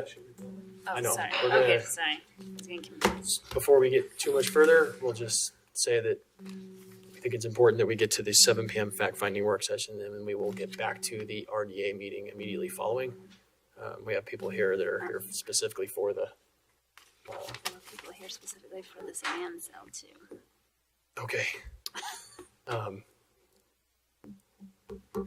Are you guys okay if we go with the? I think we should. Okay. There's no procedural requirement that we make any motions or anything, so we'd like to move through the fact-finding work session, and then we'll get back to the RDA. Okay. Okay. How long will the RDA take, I guess? Yeah, we'll find out. Thanks, Bart. Welcome to the 7 p.m. fact-finding work session of September 3rd, 2019. The purpose of this work session is to conduct a fact-finding session regarding housing. The outline for the meeting is in the agenda, and I think we are starting with our own Mrs. Janine Eller-Smith. Thank you. So I'm just going to do a really quick introduction. We have Glenn and Amy also helping with this for some additional information. So we're going to kind of go over the scope and some definitions, national trends, Utah trends, and then what you as the city council can and can control. And then you'll be able to hear from the city administration on the current Ogden policies and procedures that are in place. So I'm just going to start really quickly with 5 W's: who, what, when, where, why, and we'll eventually get to the how, but probably not during this 4-week discussion. So I'm going to start with the when and where because those are the easiest. So we have planned 4 different fact-finding work sessions starting tonight. And tonight, as I mentioned, what we're going to be covering. And then next week, we'll also be having the same fact-finding work discussion to review existing data. So we'll be hearing from Dr. Jennifer Nagy from Weber State on a report that she completed. Administrative staff will present a report from the Utah Foundation and also the city's own moderate income housing report. And also CED will present their analysis of impediment to fair housing, and that is a HUD requirement that they will be presenting to you. Then on the 24th, we're going to cover some options that you might want to consider as we're going through this. And then on October 1st, we're just going to kind of wrap up and have some longer discussions. So we've given you, because this is a over 4 weeks, actually over 5 weeks presentation, we've given you a little notebook to take notes in, and so that when we get to the discussion part, then we can come back and have those discussions. We hope to have on October 1st to have most of the people that presented to answer any questions. So all of these work sessions will be here in the chambers at this building. So then the why. So mostly, we've talked about the economics realities. We've heard a lot, even just tonight, about the issues that are surrounding housing affordability. There was a recent change in state law that the legislature enacted. There's ongoing discussions at the state for even making some more changes. We've had questions and recommendations from residents, invitations to dialogue with city partners, and also just the population growth that we've had on the Wasatch Front. It just is a really relevant topic. And probably the most important one is that you as the council ask for this background information. I think some of you may have had some different ideas about what this might be. As we as staff tried to discuss the best way to present this, we realized that this is a ginormous issue. And so we thought that we'd try and provide some basic knowledge and information to kind of help you wrap your heads around how big this really is. Get to the what. There's really two whats. First, what we're going to cover, and I just reviewed that on the dates of what we're going to cover in these discussions. But the second, probably more important what, is what you as council members should be thinking about as we're having these discussions. What is the city's role in providing housing for the community? What are the goals? What can we do to meet those goals, and how we're going to measure those successes? We want to make it, so council staff's going to be making a presentation tonight. We're going to hear from administrative staff tonight, and next week we're also going to have a couple of local experts. We've asked Cameron Deal from the League of Cities and Towns to address you on the October 1st. So you're going to hear a lot of different kinds of information. What you're not going to hear is recommendations. We're not in the point where we're making any recommendations to you. This is all designed just for foundational information so that when we get to the end, you can say, hey, what about this, or what about this, or we'd like to change this, or we want to add this, whatever it is that you as the council feel might be appropriate once you've had this foundational information. So just briefly cover a couple of terms and definitions that you will often hear. And I've just put this in here because for me, when I hear AMI, I'm like, what does that really mean? It stands for Area Median Income. And unfortunately or unfortunately, we are lumped into the Ogden-Clearfield metropolitan area. The area median income for our area is $78,100. And that means half of the households make more than that, half of the households make less than that. So what does that really translate to? So here's a little breakdown, and this is based on a HUD chart that I got from Kathy Fuentes. So 30% of AMI is about $25,000 a year. This is for a family of four. 50%, 42, and you can see those numbers. And I thought an interesting number at the top, if you want to be in the top 1% of Utah, you only have to make $375,000 a year. For the United States, it's $422,000. For the world, if you want to be in the top 1% of income in the world, you have to make $32,400. So I think that really shows how blessed we are to live here.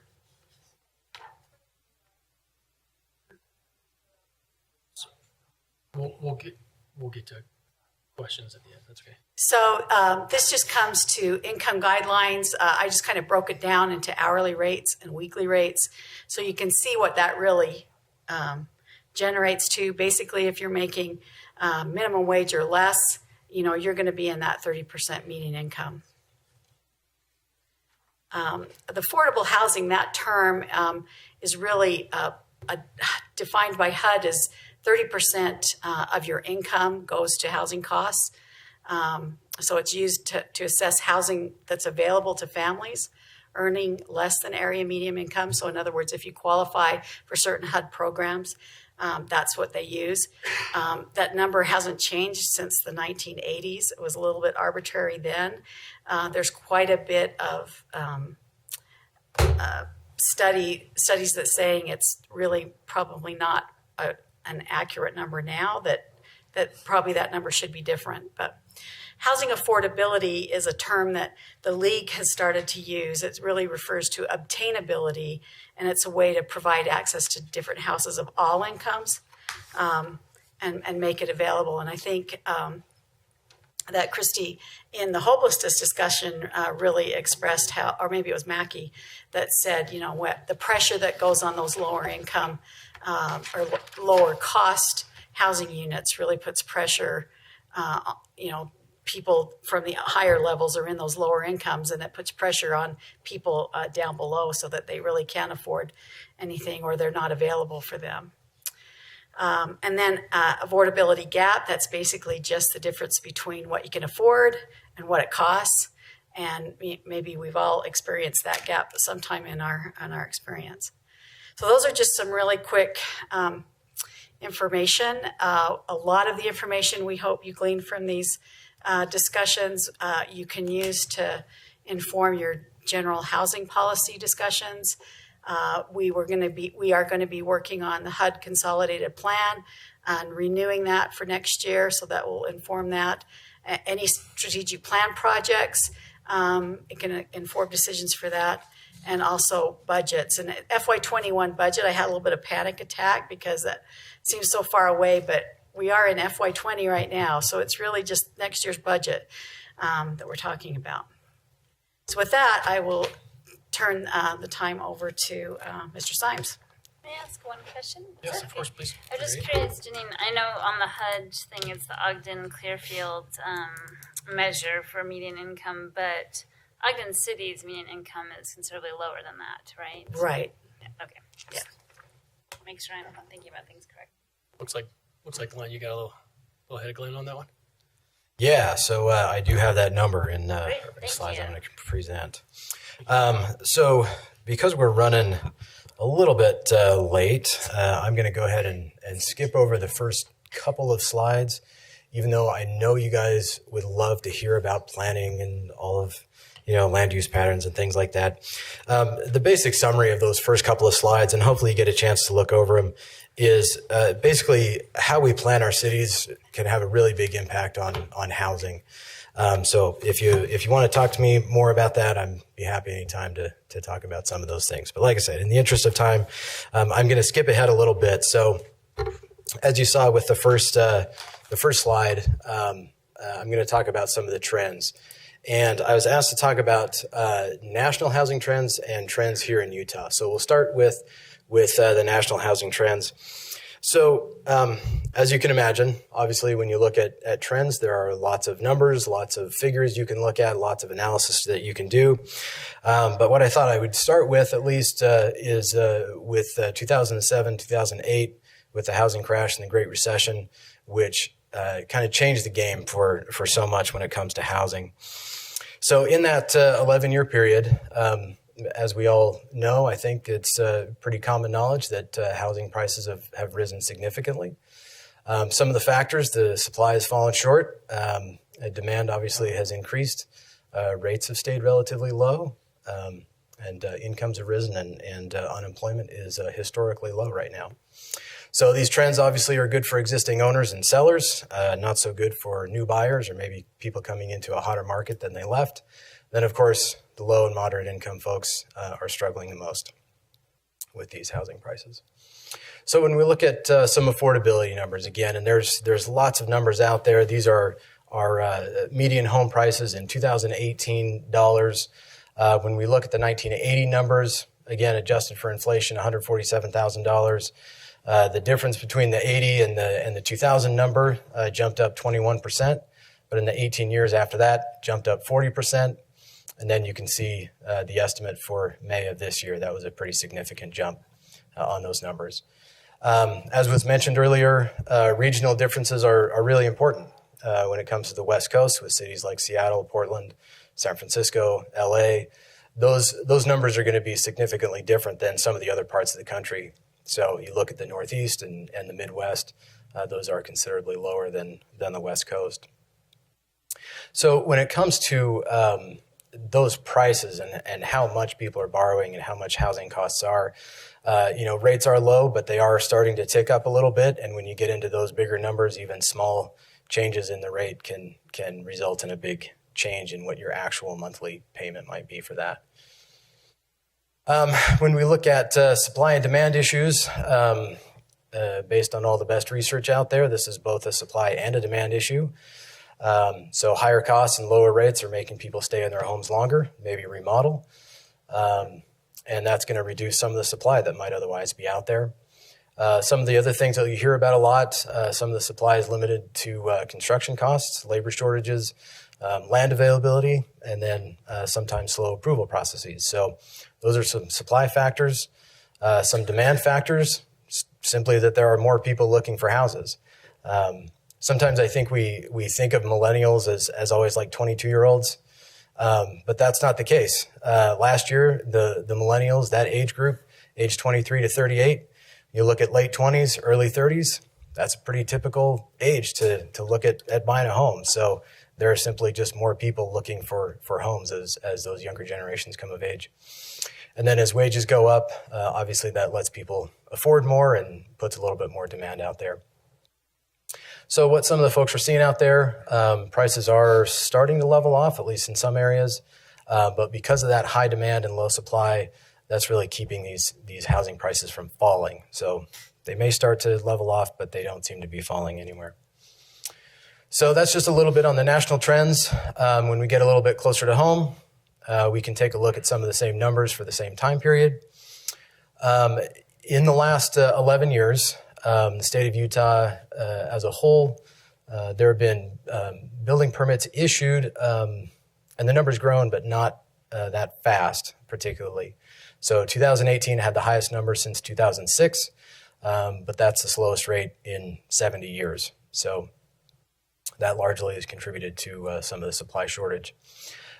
This is an interesting chart that I wanted to include because it shows the mixture of housing. You see pre-recession, somewhere 75 to almost 80% of the building permits issued were for single-family homes. You look at last year, just a little over 50%. So it's quite a mix that we're getting now. And part of this is just due to the fact that single-family homes are so expensive. That's forcing people into other types of housing. So you see that one little anomaly there in 2014 where multifamily dwelling units, building permits issued actually surpassed those for single family. So that's a pretty amazing statistic if you look back to the early 90s where it's closer to 90-10. I mean, you think that would be unheard of at that point.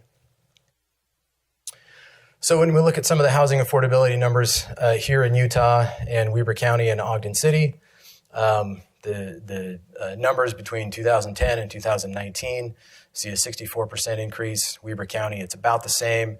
Ogden City is a little bit higher than that, 70% increase. And was mentioned earlier, and the number that we had just talked about, when it comes to household income, there's really a difference between Ogden and Utah. So you can see there that Ogden's median household income between 2009 and 2016 only went up $1,000 versus the state of Utah that went up $7,000. So when you have housing prices that are rising and incomes that are more or less flat, that's obviously going to exacerbate the affordability issue. Glenn, can you explain why that might be? Why would Ogden have gone up more than another? I don't know. Okay, there is a supply and demand issue. I just didn't know if that was the supply or was the demand side. Right, and I don't know personally. It sounds like there are answers behind me, so great. We'll let some smarter folks than me explain that one. Whispering happening.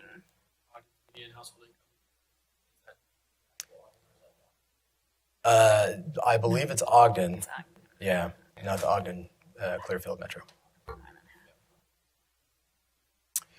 So again, when we look at supply and demand for a good 40-year period, new housing units that were coming online outpaced new households that were being created. So we really didn't have a supply problem. More housing units were coming online than households, and so it was keeping up. From 2010 to 2017, though, there was a deficit in households or housing units coming online versus households of 40,000. So that means there were 40,000 new households created, or 40,000 housing units short per housing units or households that were created. Sorry, I jumbled that a little bit. But that was a pretty significant shortage. So 2018 finally saw the first surplus in which housing units were more than households created. But that shortage, that didn't take care of the backlog. That just was for that year. So it's not cumulative. Yeah. And so that shortage has led to a lot of doubling up or having more than one generation in a household, or maybe even more than one family unit coming together. So that statistic said 11% of the population is doubling up. So that's pretty significant. So again, as surpluses come online, that might lead to some cooling off the prices, but not falling at all. So the one thing we haven't talked about are rental rates. And you can see from that report there that over the last 5 years, vacancy rates have stayed below 5%, which is pretty low. Some of the factors, again, obviously the housing shortage. There are some demographic shifts, so some people are preferring to rent, but a lot of it really is just the cost of ownership. And we've heard a little bit earlier today about rent burden. This report says that 20% of the renters, this is statewide, are paying more than 50% of their income for housing. And it sounded like that number might be a little bit higher for Ogden. So, and again, as we've heard, those folks are at a very high risk of homelessness when it's that kind of a burden. So more people are renting as homes become less affordable. And as we saw in the previous slide, home prices and rents have really just outpaced income in Ogden. Just a little bit of a reminder about where we expect to be 40 years from now. So our 2018 statewide population was just over 3 million. We expect about 5.5 million by 2060, 379 in Weber County, and then an addition of about 17,000 here in Ogden City. So some of the demographics, as our population ages, our average is going to be older. Our average age is going to be older. We are going to be more diverse and more urban, but we're still going to have more natural growth than net in-migration, and we're still going to stay as one of the fastest growing states in the nation. So what does all this mean? Some of the smartest folks out there have a couple of predictions, or at least thoughts about what might happen. So the four Wasatch Front counties, so Weber, Davis, Salt Lake, Utah County, plus Washington County down in St. George, will account for the vast majority of the growth. The land constraints are going to force development into the adjacent valleys. We see that already, obviously, with Tooele and Eagle Mountain. We see it up in the valley here, Summit County, Snyderville Basin. You see all those communities growing. And as was suggested with the building permits that were issued, we're trending towards smaller lots and multifamily units. This is, again, largely due to land availability and housing costs, and some with the shifting preferences. Our housing costs are still going to rise faster than the rest of the nation. And we are seeing that shift in land use patterns, as I mentioned before, to the higher density and some mixed use, transit-oriented development. And I think this last point is important as we're starting to see that change in land use pattern, is there's a perception change. So as you see new housing developments come online, the housing developments themselves will have a mixture of housing. So it's no longer one developer doing 50 acres of single family homes and then another developer doing some townhomes or apartments over here. A lot of these new housing developments have all of those components right in there. And I think that really does help with the perception that other forms of housing are just as acceptable as single family homes. So I think that's an important point. I So think with one that, of the barriers, Glenn, is that we have less land, open land. Right, and that's one of the things I was going to touch on as far as the land use patterns with those first couple of slides. When we look at that near doubling of population, it's pretty easy to tell that we can't do the next 2 million people the same way we did the first 2 million people. We just don't have enough land to do that, to develop that same way. So we've got to do things differently. We just don't have land, and that is affecting, supply of land. So if you don't have any questions for me, I'll turn it over to Amy. I do have a question about this future trends thing, where Ogden does have so much urban sprawl, for whatever it is. Is that likely to change over the next 50 years, or is it pretty well going to remain the same, do you think? Or? Well, I think most of the land use pattern that's existing now will pretty much stay the same. It's the new development. There'll be, obviously, because we're built out, we're going to see a lot more infill development in a place like Ogden versus, a place like Eagle Mountain or Saratoga Springs, where it probably will just continue to sprawl. I just didn't know if developers were going to see opportunities to go buy a block worth of single-family homes over a period of time and then build something multiple. Yeah, I don't know. I think it really would depend on land availability and how to make that pencil, because that's still a pretty big investment to buy existing houses. So the land prices would have But if you can put 50 on something there was 10, Right. So I just wondered if that was something that has been foreseen at all. Yeah, and they didn't. The information that I looked at, they didn't anticipate that issue specifically. But there's certainly a possibility out there. Okay. So I have another quick question. So I always have a hard time distinguishing between the definitions, because we talk almost about two different things. One, we talk about renting. And then the other side, we talk about affordable housing as in purchasing. And so like the strategic plan today, I heard more people wanting housing opportunities that are owner-occupied type. And then we turn to this renter situation. In any of your research, is it distinguished anywhere between the two as far as future trends, and are we going more towards the renting and leasing type units versus the? Yeah. So I mean, I haven't. And then the second part of that is that what people want? I guess that's right. The next second part. Yeah, and I've come across some research in the planning research, not specifically for this presentation, that does suggest. I mean, there was kind of this belief out there that all millennials want to do is just rent and have this little tiny space, and so they can go and travel everywhere. I think that's a bit overstated. I think there is a portion of that population that still wants to do that, and I think that the percentage of that population probably is higher than some older generations. But I think younger people still really do want to own. I think there is, like I said, some preference for other maybe rental products, so they don't have to deal with some of the home ownership issues. But I have seen some articles lately that would suggest that maybe that was a little overstated for how many people want to rent.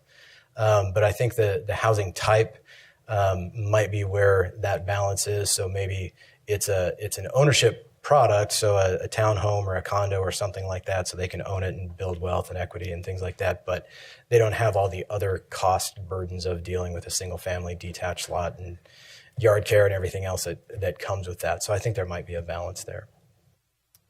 The other aspect is that prices of homes are increased so considerably, right, and the income has not kept pace with that, so they're forced into renting right, more so than what they are. But yeah, and there was quite a bit of research that suggested that. But I think we're seeing that maybe they are going to smaller units than what they had before. Yeah, and that's what that data showed with the building permits. We're definitely going to a different kind of housing stock than just single-family detached housing. Okay, thanks.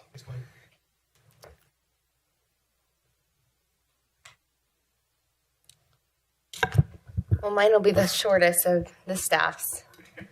So, and this is very abbreviated, but the options before the city, what they can and cannot control related to housing. I know, there's some limitations. I'm sorry, Councilmember Jaburka.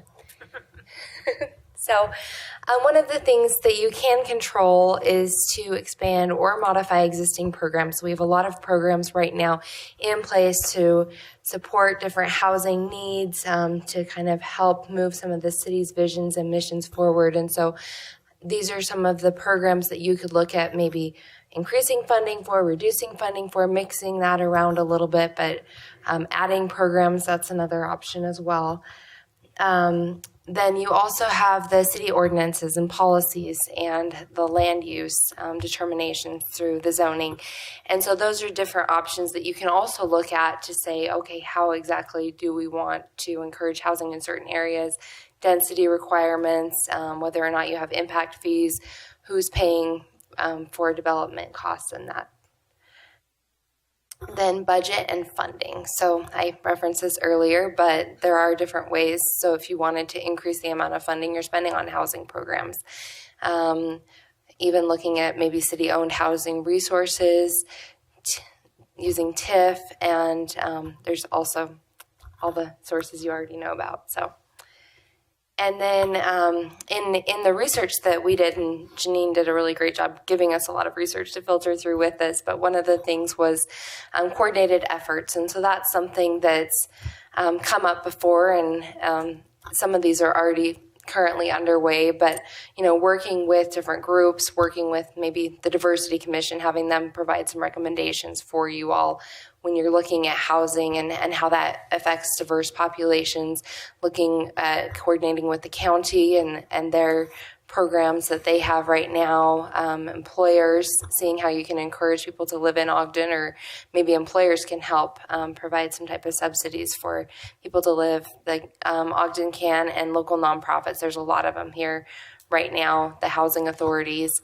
And then looking at developing a housing education program. So a lot of, to Glenn's presentation, people that can't access housing, part of it's an education thing. So there may be programs in place, but they don't know that they're in existence, know how to access them and navigate those. And so that's another option too. Or maybe they don't understand kind of some of the lingo associated with that. So these are some of the more limiting factors that you have before you that you can't really control. And so obviously it would be really great to be able to fund a lot of cool housing projects, but there are limited resources you have to account for, and other city priorities you have to fund as well. State law a lot of times restricts what we're able to do with different things, and so keeping that in mind and in check. And then job and housing market. So there's a lot the city can do to impact those things, but at the end of the day, there are some limitations with that, because there may be a national economic thing that happens, and that goes into the next one. And then really, to Glenn's point, with the growth, I think the growth is inevitable, and that's something we really can't control. So it's an external factor, market demand, so where people want to live, what types of homes they want to live in. We can't really always dictate and control that. And then how housing's working in other neighboring communities. So we have a lot of multifamily housing here, whereas some of the other areas in Weber County may not have that. And so kind of weighing that in and figuring out how to address housing needs with that. So with that, that is the extent of my portion. Any questions for me? So, sorry. Go ahead. Yeah. I do have a question. So one of the things that I'm trying to figure this out through our process of how we could make a piece of land and have an affordable housing unit of some sort, whatever that is on there. How do we do that when we don't own the land? It's already been zoned something, the developers already, or the landowners already bought it for that zone. Can we, in the middle of all of this, say, oh no, it has to be I don't even know it, an R5 and not an R1? I mean, well, and in the middle of it, there's some complexities again, there, because if you rezone and down zone, so to speak, a property to a certain extent, then it could be considered a taking. So if somebody has plans in place, but if you are working on a development agreement, then maybe you can dictate some of the things that happen there. But there are definitely some legal complexities with that. if it's something, and this is, in the research that we found, maybe the city does invest in some money to go and buy some property and actually kind of like we've been doing, but, do some type of development effort and look at some low income or affordable housing or whatever type of housing you feel needs to occur in the community. So, I mean, there's ways to make that happen, but there's also property rights that you have to balance that with. So it's not always super easy and straightforward. And that's a topic we'll be covering in the third session. Yeah. Sorry, just trying to get us moving ahead here. Yeah, that's okay. Any other questions on cans and can'ts? Any more questions for Amy? Thank you very much. Okay, thanks, Amy. Did a good job. Thanks. Yeah. Okay, I think Ward Ogden. Are you next, Ward? Yeah. Brandon, are you guys presenting after Ward? Okay. Thanks. Brandon just made me order pizza for him. I'm sorry. Just for him? Yeah, me too. Yeah, we'll You're gonna share. have dinner We'll early, share. but anybody I'm knows just that. kidding. Doesn't know the rule. I have a number of slides, and I'll try to go through them quickly. I'm trying to portray some of the history in terms of what the city has done in terms of investment in housing and neighborhood development over time. So you see kind of the context of how we got to where we are, and then what we've been able to do, and our fund sources and programs, and what we were able to accomplish. So that's where we start. It basically comes down to housing people, friendships, institutions live in neighborhoods. And for one to be healthy, they all need to be healthy. And in our Quality Neighborhoods initiative, we talk a lot about what it takes to have healthy neighborhoods. And that's the context for the housing. That's the context for the people who have incomes, and for the institutions and friendships and all that live there. And I won't read them, but they're here on the overhead. But it has to do with demographics and housing and social and environmental conditions. And it takes I'll just go back to the housing ones really quickly. But in order for neighborhoods to be healthy, we need a healthy mix of things, and we need our trends in terms of values and owner-renter ratios to be closer to the region. We're not close to the region. We're way off from the region. In terms of owners than renters, or renters than owners? We have a lot more renters than our renter-owner ratios are far more weighted to the renter side than the regional trend, and the value trends are lower as well. Income mix is lower in Ogden. And so a lot of the work that we're trying to do is to help the neighbors to be healthy, to bring more of the balance into the equation. But not to say that lower income people should leave. That's not any part of the discussion. It's really a matter of just trying to make a healthy balance. So the philosophy is to build on the core strengths. We need to, and we've been working in the CBD and the East Central, because those are the core areas in Ogden. They're the heart of the community, the central core. Building on strengths and overcoming hurdles in the area provides physical and economic conditions and improves them for residents and owners. And it enhances the image, perception, and vitality of the entire community. So that's kind of why the central core has been focused on historically. And we've learned over time not to chase obstacles and specific issues. It's really healthy to stay focused on the objectives, the overall objectives. And I know that Greg Montgomery could talk a little bit more about the history of where we've gone with zoning and what was happening in the 50s, and how there was a press for more units, and issues were occurring in Ogden in the 50s, a lot of pressure for units. And what happened with zoning, and we had all of East Central as R5, and the disinvestment that took place in the neighborhoods going downhill over several decades. And it's been in my several years of working in Ogden, that's what I've been working on, is working back into those neighborhoods and bringing the health back into those neighborhoods. So focusing on one issue or on one challenge or on thinking about one aspect it's kind of, there's things that we want to focus on, but anyway, one of the things we've learned is to try and stay focused on the big picture and what it takes to have a healthy community. So in terms of targeting, how we focus the money, it's gone through an evolution. In the 70s, in 1976, we received the Community Development Block Grant. And the way that was spent was basically driven by whatever guidelines there were in the program. And so who's eligible? That's really where the targeting was. Later in the 80s, we started thinking, well, where should we target that? Maybe there's a geographic targeting. Whose turn is it to receive funds? Where's the greatest need? Where should we bring the programs? And then later, we kind of evolved to understanding that coordinating our efforts into action plans really, and focusing on objectives creates a bigger and better benefit to the community. It's a higher way of targeting.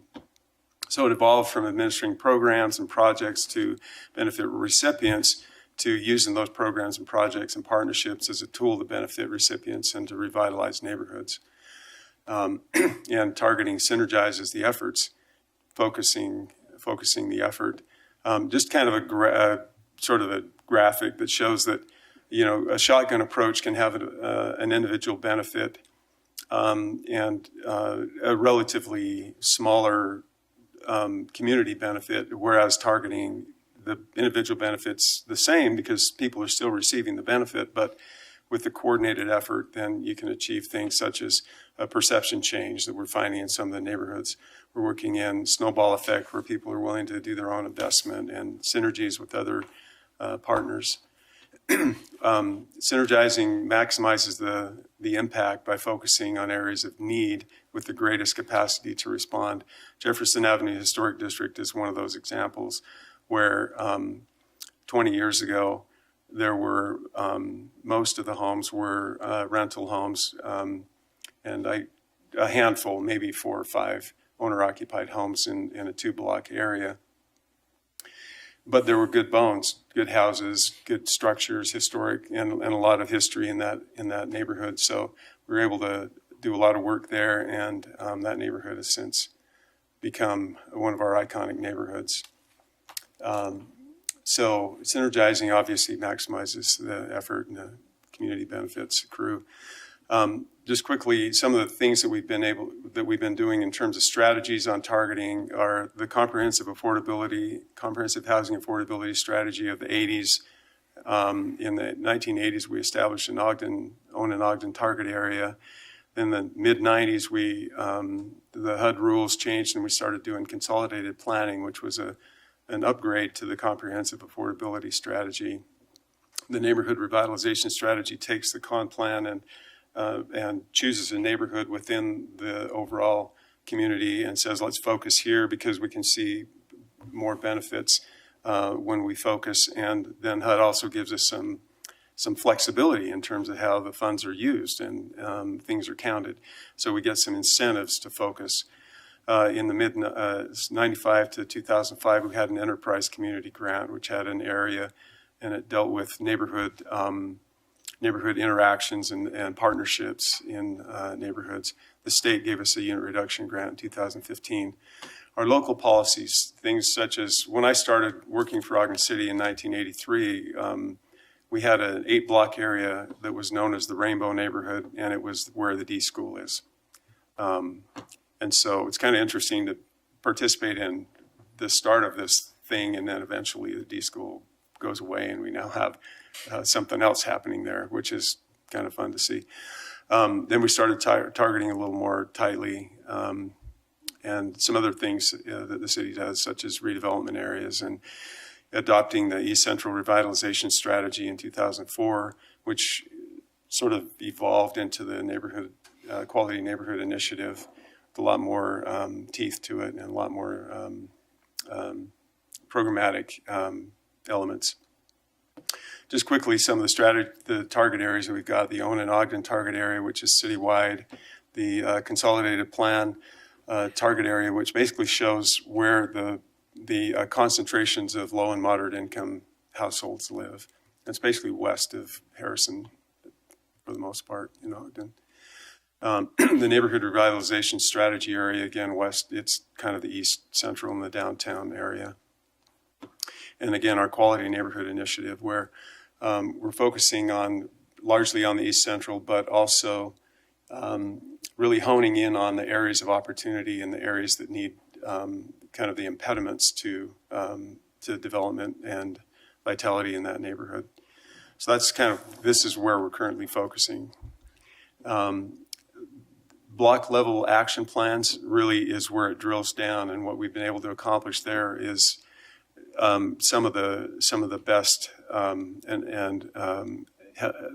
the most notable effects that we've been able to have with the programming have been in places like Jefferson Avenue, where we replaced the infrastructure. We did 25 new housing units and restored 11 homes back to single family. In the Eccles Avenue Historic District, with the new infrastructure, a new home, 2 homes renovated and sold, and 6 apartments restored, and good partnership with the neighborhood in that historic district. 2500 Quincy is in the corridor between Eccles Avenue and the Jefferson Avenue historic districts, and so it's kind of helping to fill in the gap between there. And this was kind of a bombed out neighborhood. We were able to get involved with HUD homes and some other homes. 7 homes renovated and sold, 5 new homes, sidewalks and street trees, and the neighborhood is completely turned around. Same with the Fowler Avenue, 25th and Fowler, 3 new homes, 2 new homes, 3 homes renovated, and new sidewalks. And then we did the affordable homes on 27th and Lincoln, 21 new homes and some public improvements there as well. Just recently, we've been just completed working on 27th and Gramercy, which is a great little neighborhood with 4 new homes and 4 renovations and sidewalks and street trees, and it's just really nice, quaint. The home that you're seeing there, one of those homes was on the news as being a meth-contaminated home that was under demolition, and the 3 news stations came up and watched us tear it down. It was a slow news day, but they like to see things get torn down. The block level strategies, again, in the D school area, this is kind of one of our shining examples of a turnaround from the D school to new housing and taking advantage of purchase and resale opportunities. These 3 homes on the bottom are just west of the Newbridge School, and just closing on the house on the right here next week.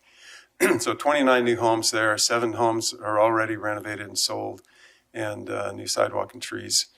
And this, of course, is the before and after of the educational element in that neighborhood, where we were able to close the street, expand and rebuild Liberty Park, incorporate that in with the Newbridge School, and take down the old D school and do some housing there. So, talk briefly about what our investments are. We have the Community Development Block Grant.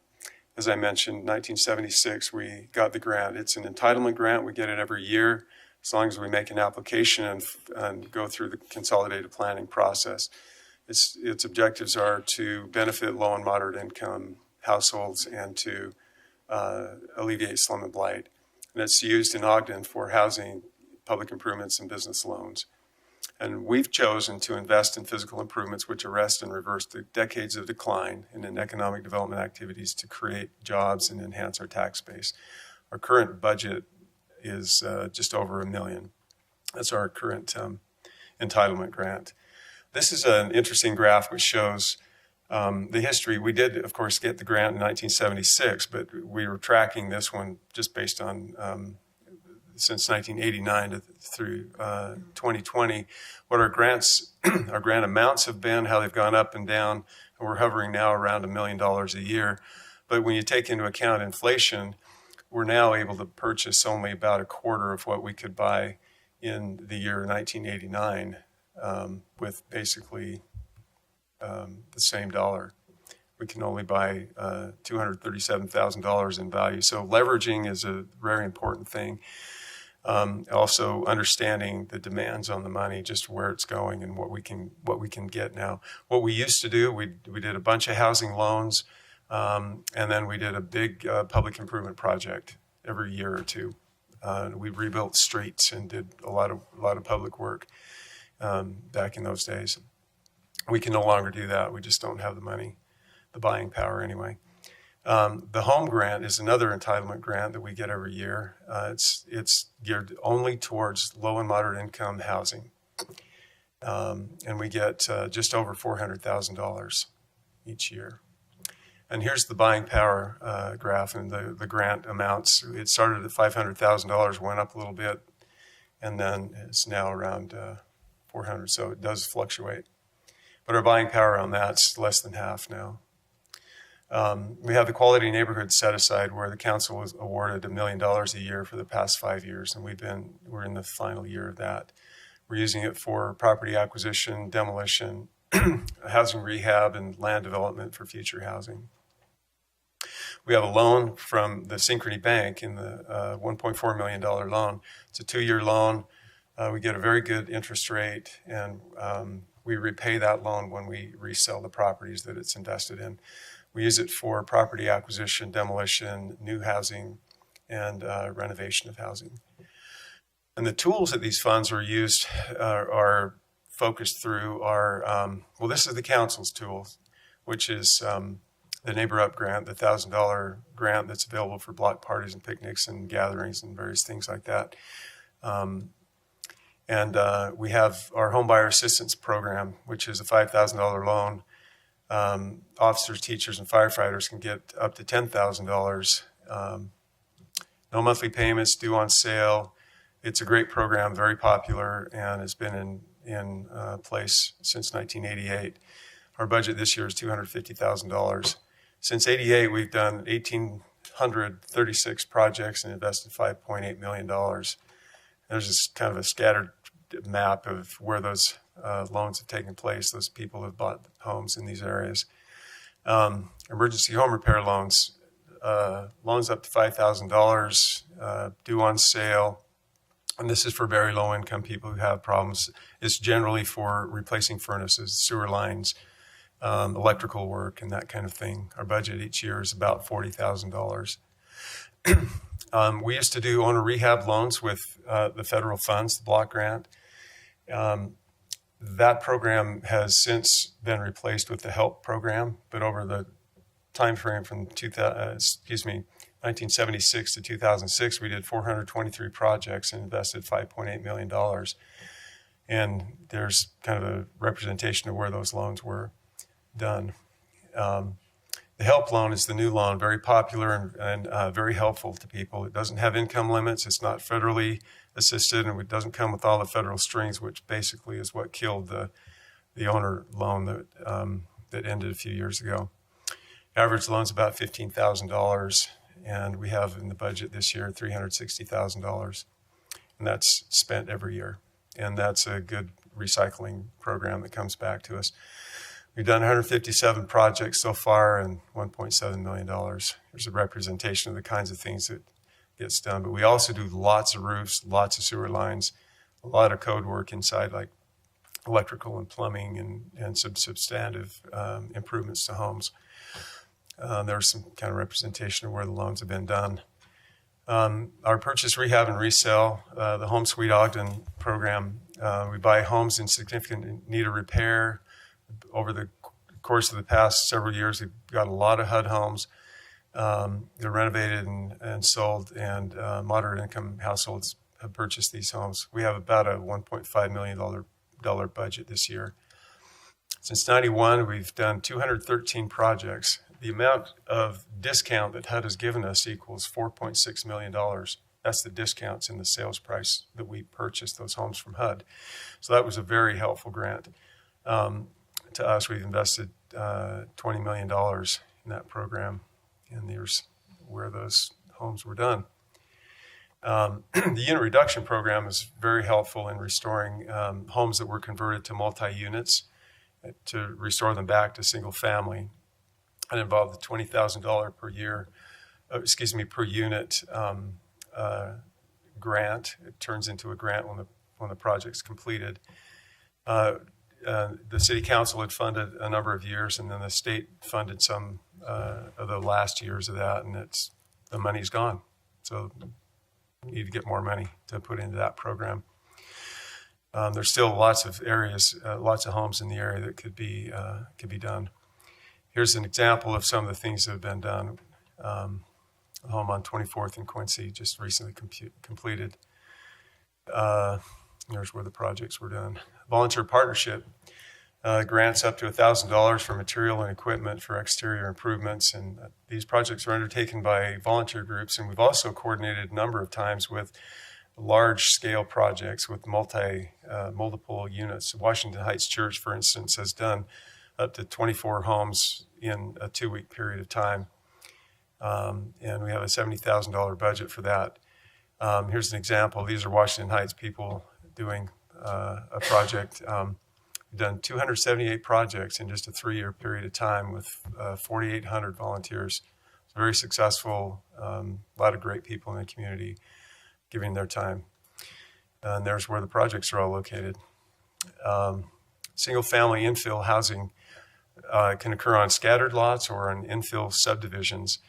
And it's available to mostly to moderate and low-income households, but there are some that are sold above the moderate income range. We currently have $1.3 million in Quality Neighborhoods funds and $250,000 in block grant. And since '93, we've done 160 projects, 95 in 4 subdivisions and 65 scattered sites with a $23 million total investment. And here's where they are located. Multifamily, the city has not built multifamily properties, but we have in fact assisted others in doing that, private sector, and helped the Housing Authority with some projects as well.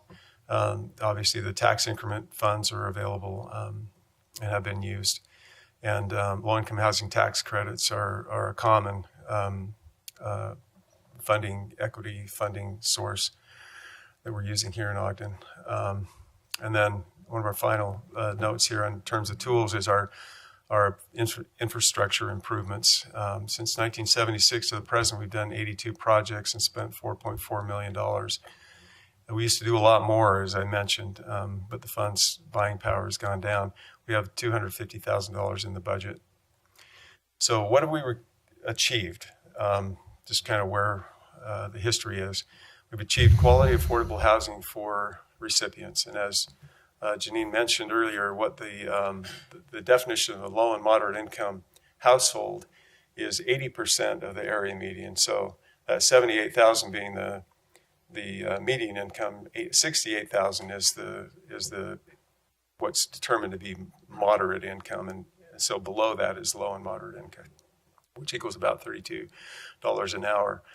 For example, the affordability of our projects has been in Lincoln Cottages. Those were affordable to households at 43% of the median income, which is about $15 an hour. The bungalow project, 24th Street, was affordable at 73% of median, which is about $56,000. Our average scattered site infill project is affordable at 60% of median. So these are relatively affordable homes.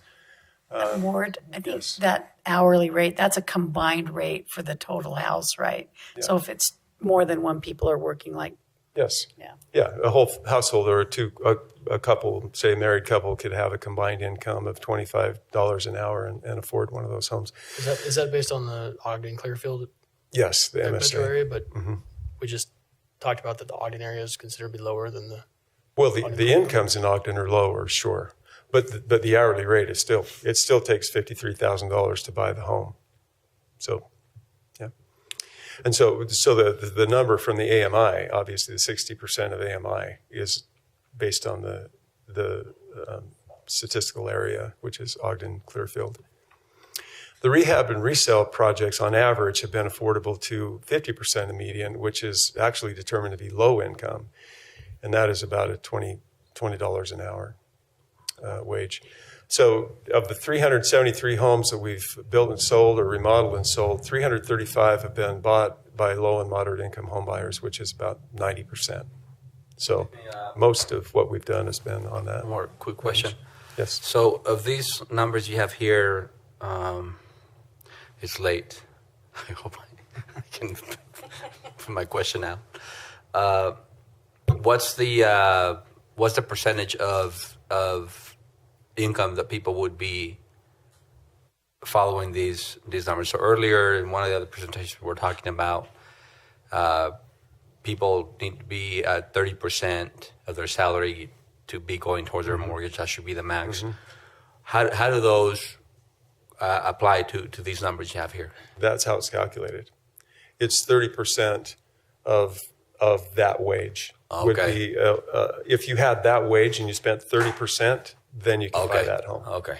Yeah. But I think what we heard earlier is that if the median household income in Ogden is actually $42,000, yeah, then that 30% is even less. So we would be providing affordable housing by Ogden standards to far fewer than the 90%. Is that?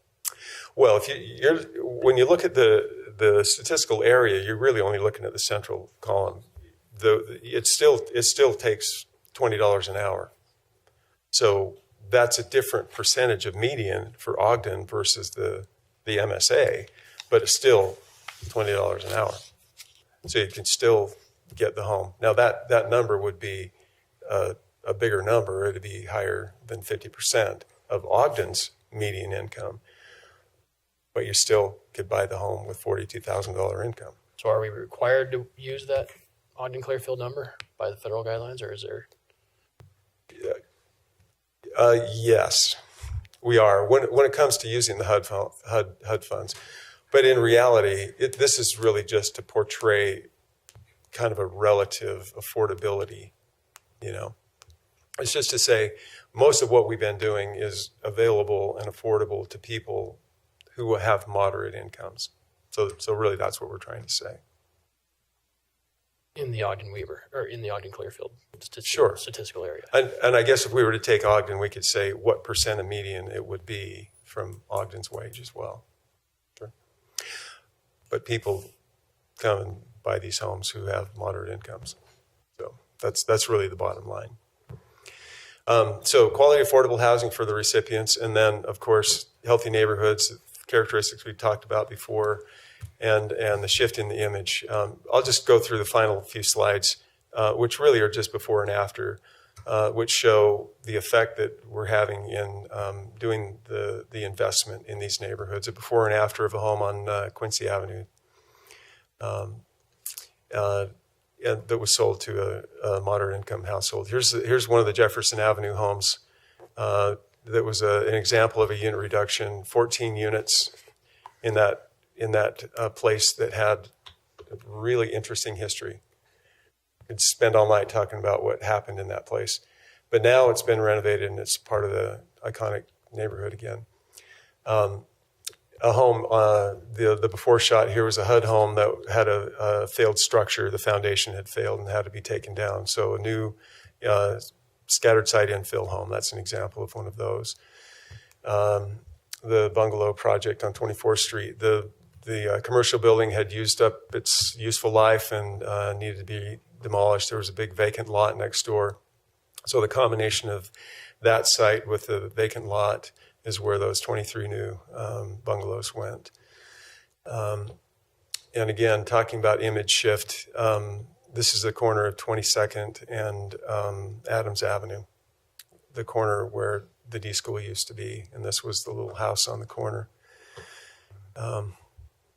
So this is the kind of the status of where we're at, the programs that we've got in place, the level of funding that we've got in place, kind of how we got to where we are, and of course we can go from there. But my take on this over my history is that block level planning and focusing resources on a block level has a tremendous impact on the community, and those are the areas where not only the residents there, but others that live in Ogden or come to Ogden, they can tell that Ogden's improving because of the investment that the city is going through. So, any other questions? Any other questions for Ward? I just want to say thanks to Ward for putting this all together. I know we hear about these things kind of in separate meetings at different times, and I really appreciate you kind of consolidating it so we can get the bigger picture all at once. Thank you. Is that it? Yep. Okay. Thank you. Okay, I think Greg? No, we're done. Oh. Are you sure, Greg? Because he looks really pumped. Okay. I thought. Okay. Look at him. You can play Brandon for that one. Okay. For what it's worth, you scared the heck out of Greg. Or I did. Okay. I guess that wraps up our I just want to take public comment. housing fact-finding session tonight. That was a lot of info. If anybody has feedback to give to the council, we'd encourage it. I think that kind of sets the tone for what the problem is, some of the tools that we have available, but more info to come. So in the upcoming, since I already jumped ahead, are we going to talk about the stock at all, or are we going to talk about what we've got? And the only reason I'm asking that is because I look at we're in a deficit of 2,500 below 30% affordable housing units. If we did something like an inclusionary zone where it's at 10%, that means we have to build 25,000 apartments here in Ogden in order to fix that problem. And are we going to talk about the supply? That's what you want to talk about. We can. I don't. Yeah, I don't know if was that coming at all. I just didn't. I'm just trying to get my head wrapped around some of the issues of how to even. I mean, if we put 5 up, is that going to really make a difference? I guess is my question. I totally hear you, and I mean we do have to, acknowledge that this is all Weber County, so I totally hear what you're saying. But then listening tonight, it sounds like it's a lot in Ogden. It's mostly here. I guess I'm trying to. That's the goal of this, is to wrap our minds around it. But if you need specific information to help you wrap your mind around it, I just started thinking, okay, inclusionary zones, great. Let's, let it in RDA areas where we have tax increment, we require them to do 10%. Holy cow, there's no way that we can build 25,000 units in Ogden. Yeah. So I guess maybe we can. Well, and I think my lifetime. There's a couple of other reports that I think will speak to this issue a little bit, and and that's what maybe you guys, I guess, have been more intimate in it. So I guess I'm asking the question. I don't know if we're going to get one big chart that just tells us everything we need to know. That would be awesome. I mean, I want maybe the one big chart. That's kind of what I was asking for earlier. Is that maybe there isn't one. We have some kind of a pie chart. This is how much of each we have, and this divides the substandard with the. Well, it is livable kind of housing laid out. It's laid out a little bit in some of these charts. I think the challenge is that we all need to understand, like this discussion around Ogden Clearfield area AMI versus Ogden City incomes in each of those areas, because sometimes you look at one chart, it'll be talking about the whole region or something.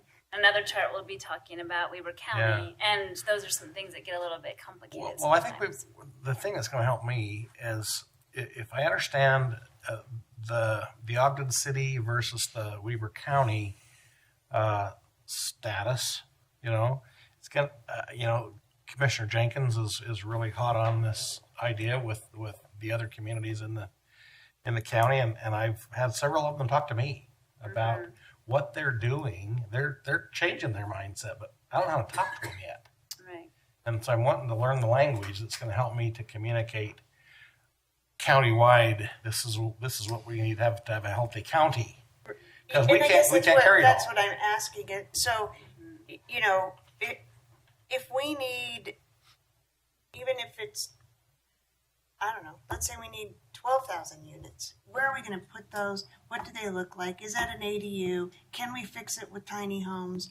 that's kind of where I would like this to go. I don't know if we can get to that. I mean, even if it's 20%, we still have to build 12,000 units. And where are we going to build those? Right. Yeah. I mean, I'm just asked, then those are the kind of questions. We have the numbers of what we're in deficit right now. We know what our population is going to be in 2030. We know how many people are going to buy homes. How do we get there? I guess is where, so that's what I would like to see maybe not by our fourth session, but maybe kind of trying to figure that out. Because to me, that's what success is how do we get there, not what's happening now. I think we need to know what not to do. That's kind of as important to me as anything else. You know, the old adage that came up earlier: if you keep on doing the same old thing you've always done, you're always going to get what you've always gotten. And it looks like board's moving that needle. Well, and I want to speak to definitely this issue around, I mean, something that I've observed in my short time here working on community issues is that we have a revolving door of this low-income housing that's very substandard. So if one of the issues is that our income is only increased by $1,000 or whatever it was in the report versus the whole state being 7,000. Part of that issue is that when people are economically able, they move out of Ogden.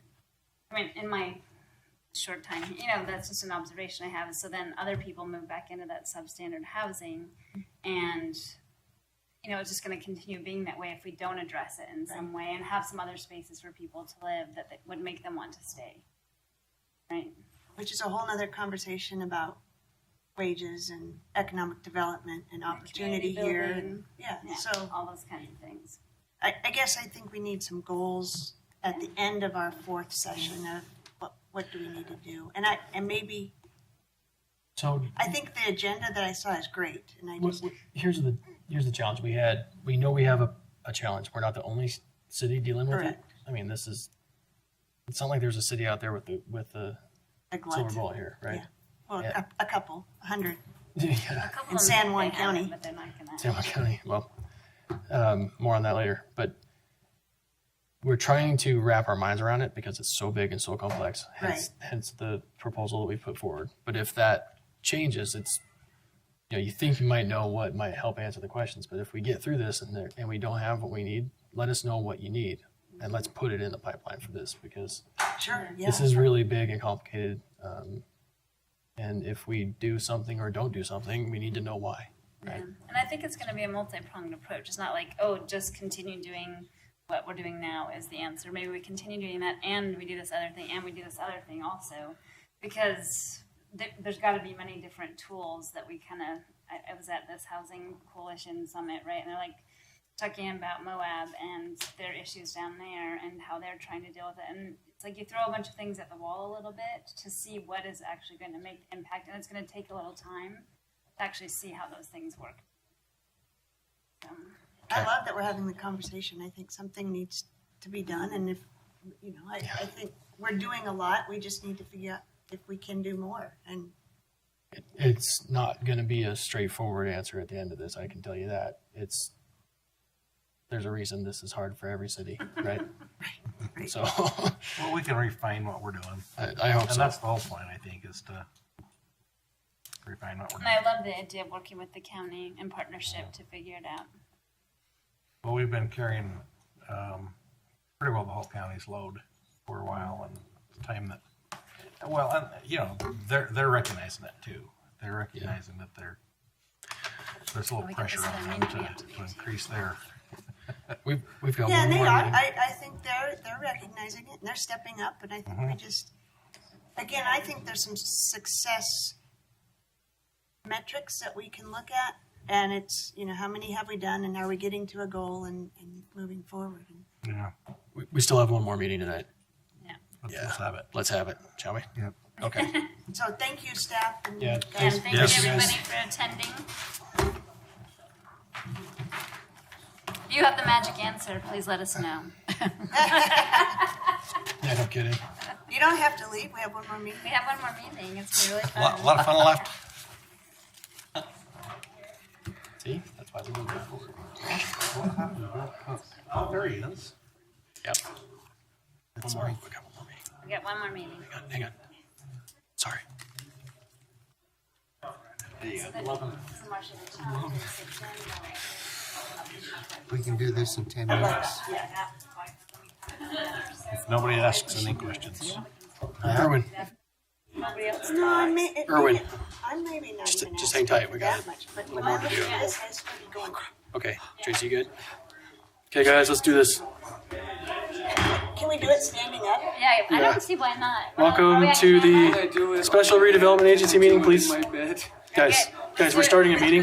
Yeah. Can I do it semi-am? Okay, but we had a meeting. Okay. Okay. We got it. Still here. Welcome to the Special Redevelopment Agency meeting of September 3rd, 2019. Let the roll call reflect that all board members are present. First item on our agenda is public hearing, acquisition of St. Anne's Center and Western Ice House properties. Can we take our conversation out in the lobby? Thanks. We're having a meeting. We got more business, sorry. We'll be receiving a presentation from Brandon Cooper on all of the items listed under 2A1, 2, and 3, and AB. If I got that right. Same one. So we'll hear everything in one presentation, and then we'll take action individually. That's what I was Great, trying thank to say. you. And I will pull Lisa Stout in to cover some of the budget amendment numbers. You've seen those a number of times before.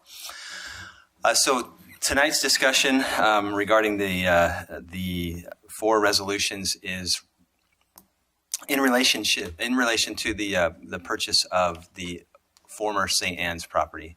That is adjacent to the Union Station campus, and we have some interest in purchasing or developing the Union Station campus over time, and the land to the south of the existing campus is important in terms of that future development. Here are the 7 parcels in consideration. That's just south of Binford. You'll see under the map there that the old St. Anne's building covers about 3 of those parcels, and then the others are vacant land, essentially. There's a picture for you to be familiar with the site if you're not. There's lots of reasons why this acquisition is important. Again, most of that is related to the development of the Union Station campus, which is a forthcoming process. We've yet to define what that actually looks like per se, but we do know that land in and around the area is important to the overall development. There's a number of considerations, as you've noticed. There's a couple of real estate purchase contracts that are related to the property, the actual property transaction. There's a budget amendment. There already has been council action on the budget amendment and the conveyance of property necessary for the loan. This is the Western Ice House property transaction details. $32,000 for a little tiny parcel, 0.08 acres. Again, this is contiguous to some of the parcels that the city already owns, so that makes for a nice contiguous assemblage there. The St. Anne's Center, which includes the existing building, those 6 parcels, a little under a full acre, $775,000 for those. And then this is the loan that is necessary to make those transactions, $729,000 with 119 monthly payments of $5,017 with a balloon of $467,142.70. And I'll let Lisa get into that for just a moment. As noted in the council meeting, there are 2 parcels of land that are necessary to be pledged as collateral. Those were conveyed to the RDA as of this evening, and so we will use those as collateral to secure this loan. Again, there are those 2 parcels. And here's how the budget is affected. So I'll let Lisa describe this. Brandon, can you go back to your other slide? I don't know if the dates on that is correct. This one here? We made the starting payment of $5,000. Thank you. Yes, this is an older slide deck. I failed to make that change. So that payment would be in September. Brandon, Okay. I think Vice Chair Berger has a question for you too. Oh, and I actually just building on that. So I know that one of our premises is that, this loan will be overtaken hopefully by someone else that will develop the property. So do you foresee that they would pay back on some of this money that we're paying monthly, or just the amount that would be left? They would most likely just take out the remaining balance of the note. we haven't structured any deals yet, so we don't know. I was But curious. that's just a I hadn't hunch. thought of asking that Yeah, before. given some of the gap that we would likely have to overcome in terms of the development cost. Good question. Thank you. I appreciate being here. The budget opening portion of this transaction includes the items listed in fiscal year 2020 for the purchase of St. Anne's Western Ice House. To cover the loan fees and the closing costs, the total budget opening in the redevelopment agency is $1,074,325. That is the proposal, the resolution before you for consideration tonight. The other amounts listed in fiscal year 21 through fiscal year 2030 was just a pro forma to show you the possible requirements for debt service. You don't have to lie. You don't really appreciate being here at this late of hour. I'm a night owl, so okay. I'd rather be here late than early. We don't pay enough, but it makes you feel better. Exactly. We make a lot less. But thank you. We appreciate you being here. Maybe Thank that's you. a better way to say it. They get dinner, though. Okay, so tonight is the night for action. So we request approval of the budget amendment for the RDA action to enter into a loan document with Golden West Credit Union, and then the subsequent action to buy St. Anne's and buy the Western Ice House property. So those are the actions tonight, resolutions 10, 11, 12, and 13. If you so choose, then we would move forward with closing the Golden West loan. That would be in the next day or so. Once we can route and get those documents reviewed and approved, then we would close the real estate transaction on both the St. Anne's and the Western Ice House. That would be a separate transaction.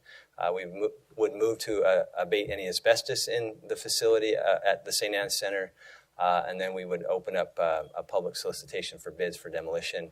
Once the building's demolished, we would grade and grass the area because we don't have immediate plans for development. We do want that to look nice. So in this case, we have included in the budget some money to actually put some turf down instead of just mowing weeds.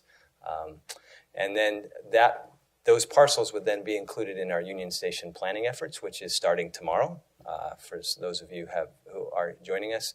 And then those future plans would be incorporated and presented for final approval. Lots of public outreach, and so that's all forthcoming. The reason I like to just address the question of why demo the building, why demo it versus keep it. That's always something that we look at judiciously on every property. There's some cases where we keep buildings vacant and board it up. There's other areas where we don't want to do that. This is one of those cases. There is a cost in maintaining a vacant building. The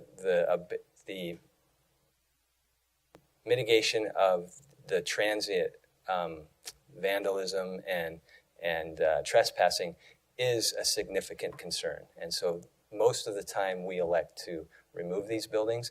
In the case of St. Anne's, where there is zero chance that it would be incorporated into any future development plans, and the fact that it could potentially be used for another type of a venue, those are just things, in terms of a cost-benefit analysis, those are just things that don't have a lot of weight. The building doesn't have an occupancy permit right now, and so it couldn't be used on any substantial basis in terms of getting a temporary tenant in there. There would be necessary upgrades to have a temporary occupancy of any kind, and those are just dollars that we don't want to spend. So we'd like to see it torn down. We can make it a nice area that we could maintain easily. Mowing grass would just get rotated into our other city lots. And it's something easy. And then once development happens, there are no impediments to that development to take care of at that time. Everything is solved now, and it allows us to move on. So those are the next steps, and I'll answer any questions if you have them. Any questions for Mr. Cooper? Okay. Thanks. Thank you, Brandon. That puts us to public comment. If you wish to address the council on these items and this proposal as a whole, now is your chance to do so. Travis, I think you know the routine. Travis Pate, I just echo the comments earlier. I know there was an attempt to resolve, but I think a temporary tenant, which is revenue generating versus just no revenue coming from the property, especially when we have a $5,000 a month payment. You could even just say, hey, you can rent all this property for $5,000 a month, and then you make your payment, and then we're at a month to month. So if we do get a contractor, here's your notice to vacate. And as far as updates to the property, we made Lindquist Field earn through tax sales and revenues to pay for lighting. And yet at the Solomon Center for the gym space only, we gifted $500,000 to EOS without even comparing, did Roy have to do a tenant agreement upgrade? And I know mock for the individual staff members that worked on it. But if it was important, then EOS should have been at that last meeting, as well as the person that actually negotiated the deal, instead of it just being hearsay, because it wouldn't have stood up in court for that aspect. And so I think that a lot of times when we just throw money here and there, it really does make a difference. $5,000 a month that we're paying for when we could have a tenant that could pay that, and that would easily be lease space that could be affordable. So not having an occupancy permit, that's just getting inspections down there and saying, here's what we need. So prior to just condemning it to demolition, it's a relatively new building. It was built with current standards. Again, the plumbing and all those other things are already there. And I think probably by the time we got the rail car done, it was probably closer to $100,000 to move that rail car, to put the art on it, to get the sewer and water right to, and yet we have something that already has all those amenities. And then we're going to put grass in that we now have to mow and mow and mow. And how are we going to water it? Oh, well, we have to get sewer and water there. Oh, but we've already terminated it when we demolished the building. So it really is a catch-22, but I believe a reuse would be the more appropriate cause. I'm not opposing purchasing the building and acquiring it for like I said, the intended use, but then also saying transients. No, if we have a tenant in there, then there's not the transient aspect, because there are eyes on the street, which we continue to talk about downtown. And so so that's the aspect to me, is saying, where are we? And then I did notice later there's not a public comment, so I don't know if that's later, if there's actually one on this agenda, but if it's just ending the meeting. So where there is at the end of city council meeting. But like I said, with regards to this, I think that finding a tenant in there for that reasonable of a price is pretty advantageous. Thanks, Travis. Thanks.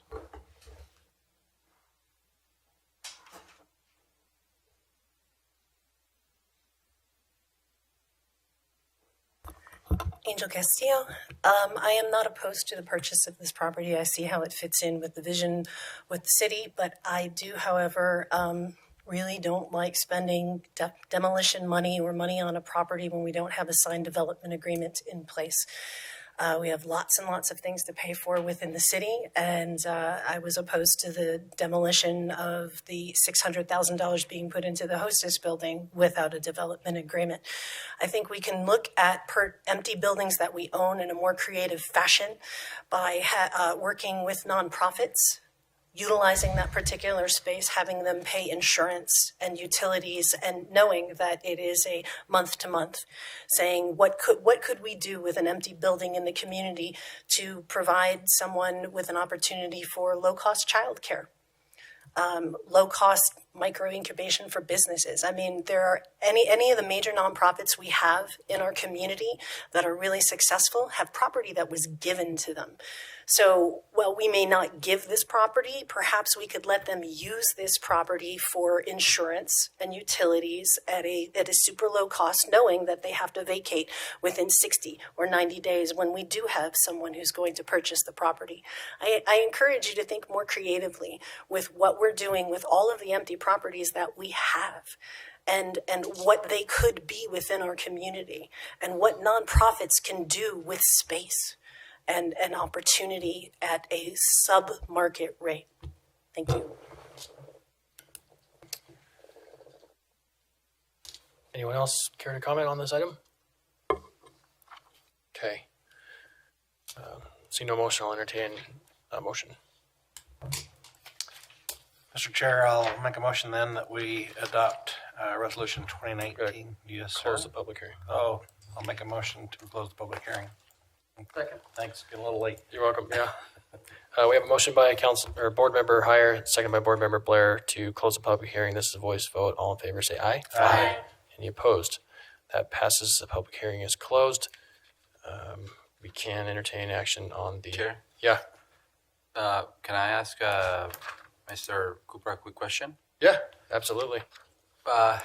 Could you address the comments of people that came and spoke about that idea, Yeah. please? Sure. Whenever we buy a building, we always do that analysis. Do we keep it? Do we let it go? The city is not in a good position to be a landlord, although we are in very few cases. The majority of the cases, we choose not to be a landlord. We're just not good at it. We're not set up to do that. Case in point, in terms of listing it for occupancy, we have what is now probably 40,000 square feet of vacant space up on 24th and Monroe that we own. I understand half of that is really old and would need lots of upgrades, but the other half was just vacated last year, and we've had that listed for probably 6 months with 0 takers. And so this building is about that same size, maybe a better location. So with the upgrades that are necessary, there's water damage. There are some improvements that would need to be made. We've taken our code guys and our building inspectors down there. We've had a contractor look at it. And so although they're not super significant into the hundreds of thousands of dollars, they're tens of thousands. And so when we look at that in terms of our desire to not want to be a landlord, the demand that we think is there, and the fact that we would be putting old wine in a new bottle, so to speak, if you understand that concept, meaning we know we're going to demolish the building eventually.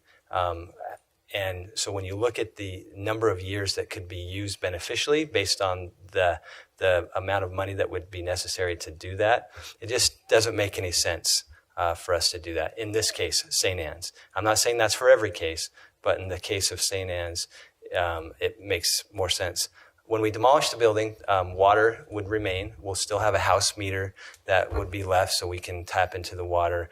The bill would come to us. We'd be able to water grass easily. There wouldn't be a need for the sewer, so that would be capped. Gas would be capped. Those wouldn't be needed. But we would have all the utilities there necessary to not only maintain the lot as turf, but also build the new building there in the event that we wanted to do that. So we've looked at it. We always look at these scenarios. We're landlords in some cases. It just doesn't work in every case. Thank you. If we did clear the building, would that increase or improve the value proposition to future developers? Knowing that the building is not going to be incorporated into the new plan, then yes, it's demolishing the building for somebody will be a liability, whether it's us now, whether it's a developer in the future, whether it's the RDA as an entity providing an incentive. The cost of that has to be borne by somebody.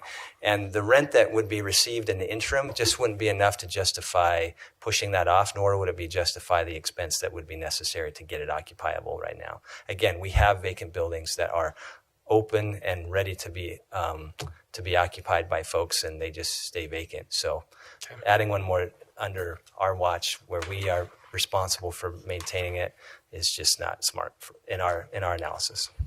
Mr. Chair, if I could ask another.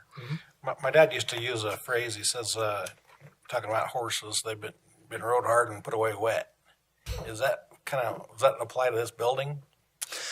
It's certainly seen better days. It's not as bad as some of the buildings that we see. Again, with some work, it could be occupied. It hasn't been, vacant for 2 years now, I think, is when they built the new center. So when no one's in the building watching it and maintaining it, those tend to take a hard nose. Okay, thanks. I think your dad used that one differently than my dad, but we'll go with it. I'm going to use that. Can I ask another question? I'm sorry. So do you have any sort of estimate about when a development agreement or when we might come up with the plans? You said we're starting this design planning tomorrow. Can you give us an idea of the time period? All I can speculate on is regarding the time that it's going to take to produce a campus master plan. So we've projected that out for the rest of this year. There's a lot of public outreach that we want to conduct to make sure that we're allowing folks to really participate in this kind of once-in-a-lifetime thing. Maybe for some, that's twice in a lifetime. So we project the end of the year, we'll have a master plan, and we have been inhibited on recruiting development partners and capital because there's just no plan. It's a massive undertaking when you factor in the historic renovation of the building, potential new development to the south on the vacant land, the incorporation of the UTA land to the north. All of that is what we have deemed the campus. So from 22nd down to 27th, that's in our minds the campus and the subject of the planning effort. So it's humongous and it will be amazing. But once we have the plan, then we'll start that process of recruiting a development team. One more question, I swear. Okay. Where would a person find out about how to get involved in this design plan? We are going to set that out tomorrow, and then we hope to launch it. Launch it publicly in the next few weeks. We're going to use the farmers market. I can tell you that we're going to use the farmers market as kind of the launch pad for what we're discussing internally as a stakeholder group. Okay. Thank you, Brandon. Yep. Ready for a motion now? Yes, sir. I'll make a motion then that we adopt Resolution 2019-10. Second. We have a motion by Board Member Heyer, second by Board Member White to adopt proposed resolution 2019-10. This is a roll call vote. Board Member Blair? Aye. Board Member Heyer? Aye. Board Member Lopez? Aye. Board Member Stevens? Aye. Board Member White? Aye. Vice Chair Traburka? Aye. Chair Nadolski? Aye. That passes.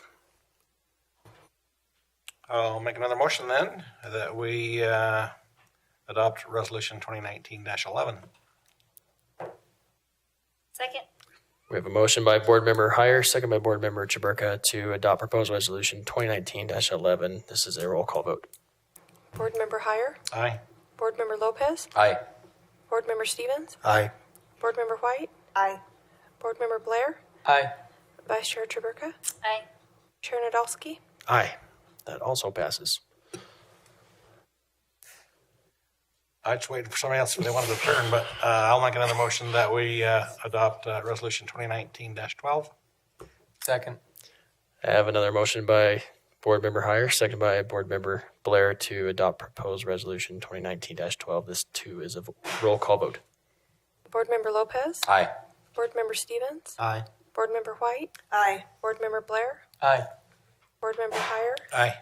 Vice Chair Traburka? Aye. Chair Nadolski? Aye. That also passes. And I guess I'll make the last motion that we adopt Resolution 2019-13. Second. We have a final motion by Councilman or Board Member Heyer, second by Board Member Lopez to adopt proposed resolution 2019-13. This too is a roll call vote. Board Member Stevens? Aye. Board Member White? Aye. Board Member Blair? Aye. Board Member Heyer? Aye. Board Member Lopez? Aye. Vice Chair Traburka? Aye. Chair Nadolski? Aye. That also passes. Next item on our agenda, comments from Executive Director.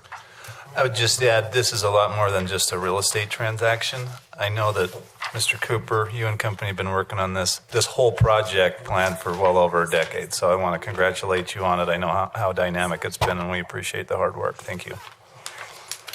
Comments from board members. Well, I just wanted to make a comment to sort of the constituents that made comment about the, keeping the building, not keeping the building. And I think in this particular case, I just decided to vote for that loan and purchase, the budget amendment, all those things. Just because of, the things that Brandon set out around the planning and the future prospects for that area. So I wouldn't always agree with that, but in this particular case, I did. Thank you. Comments from other board members? There are none. I'll entertain a motion to adjourn. I'll move. Second. Don't answer too quickly. We have a motion by Board Member Lopez, second by Board Member White to adjourn. This is a voice vote. All in favor, say aye. Aye. Any opposed? We are adjourned.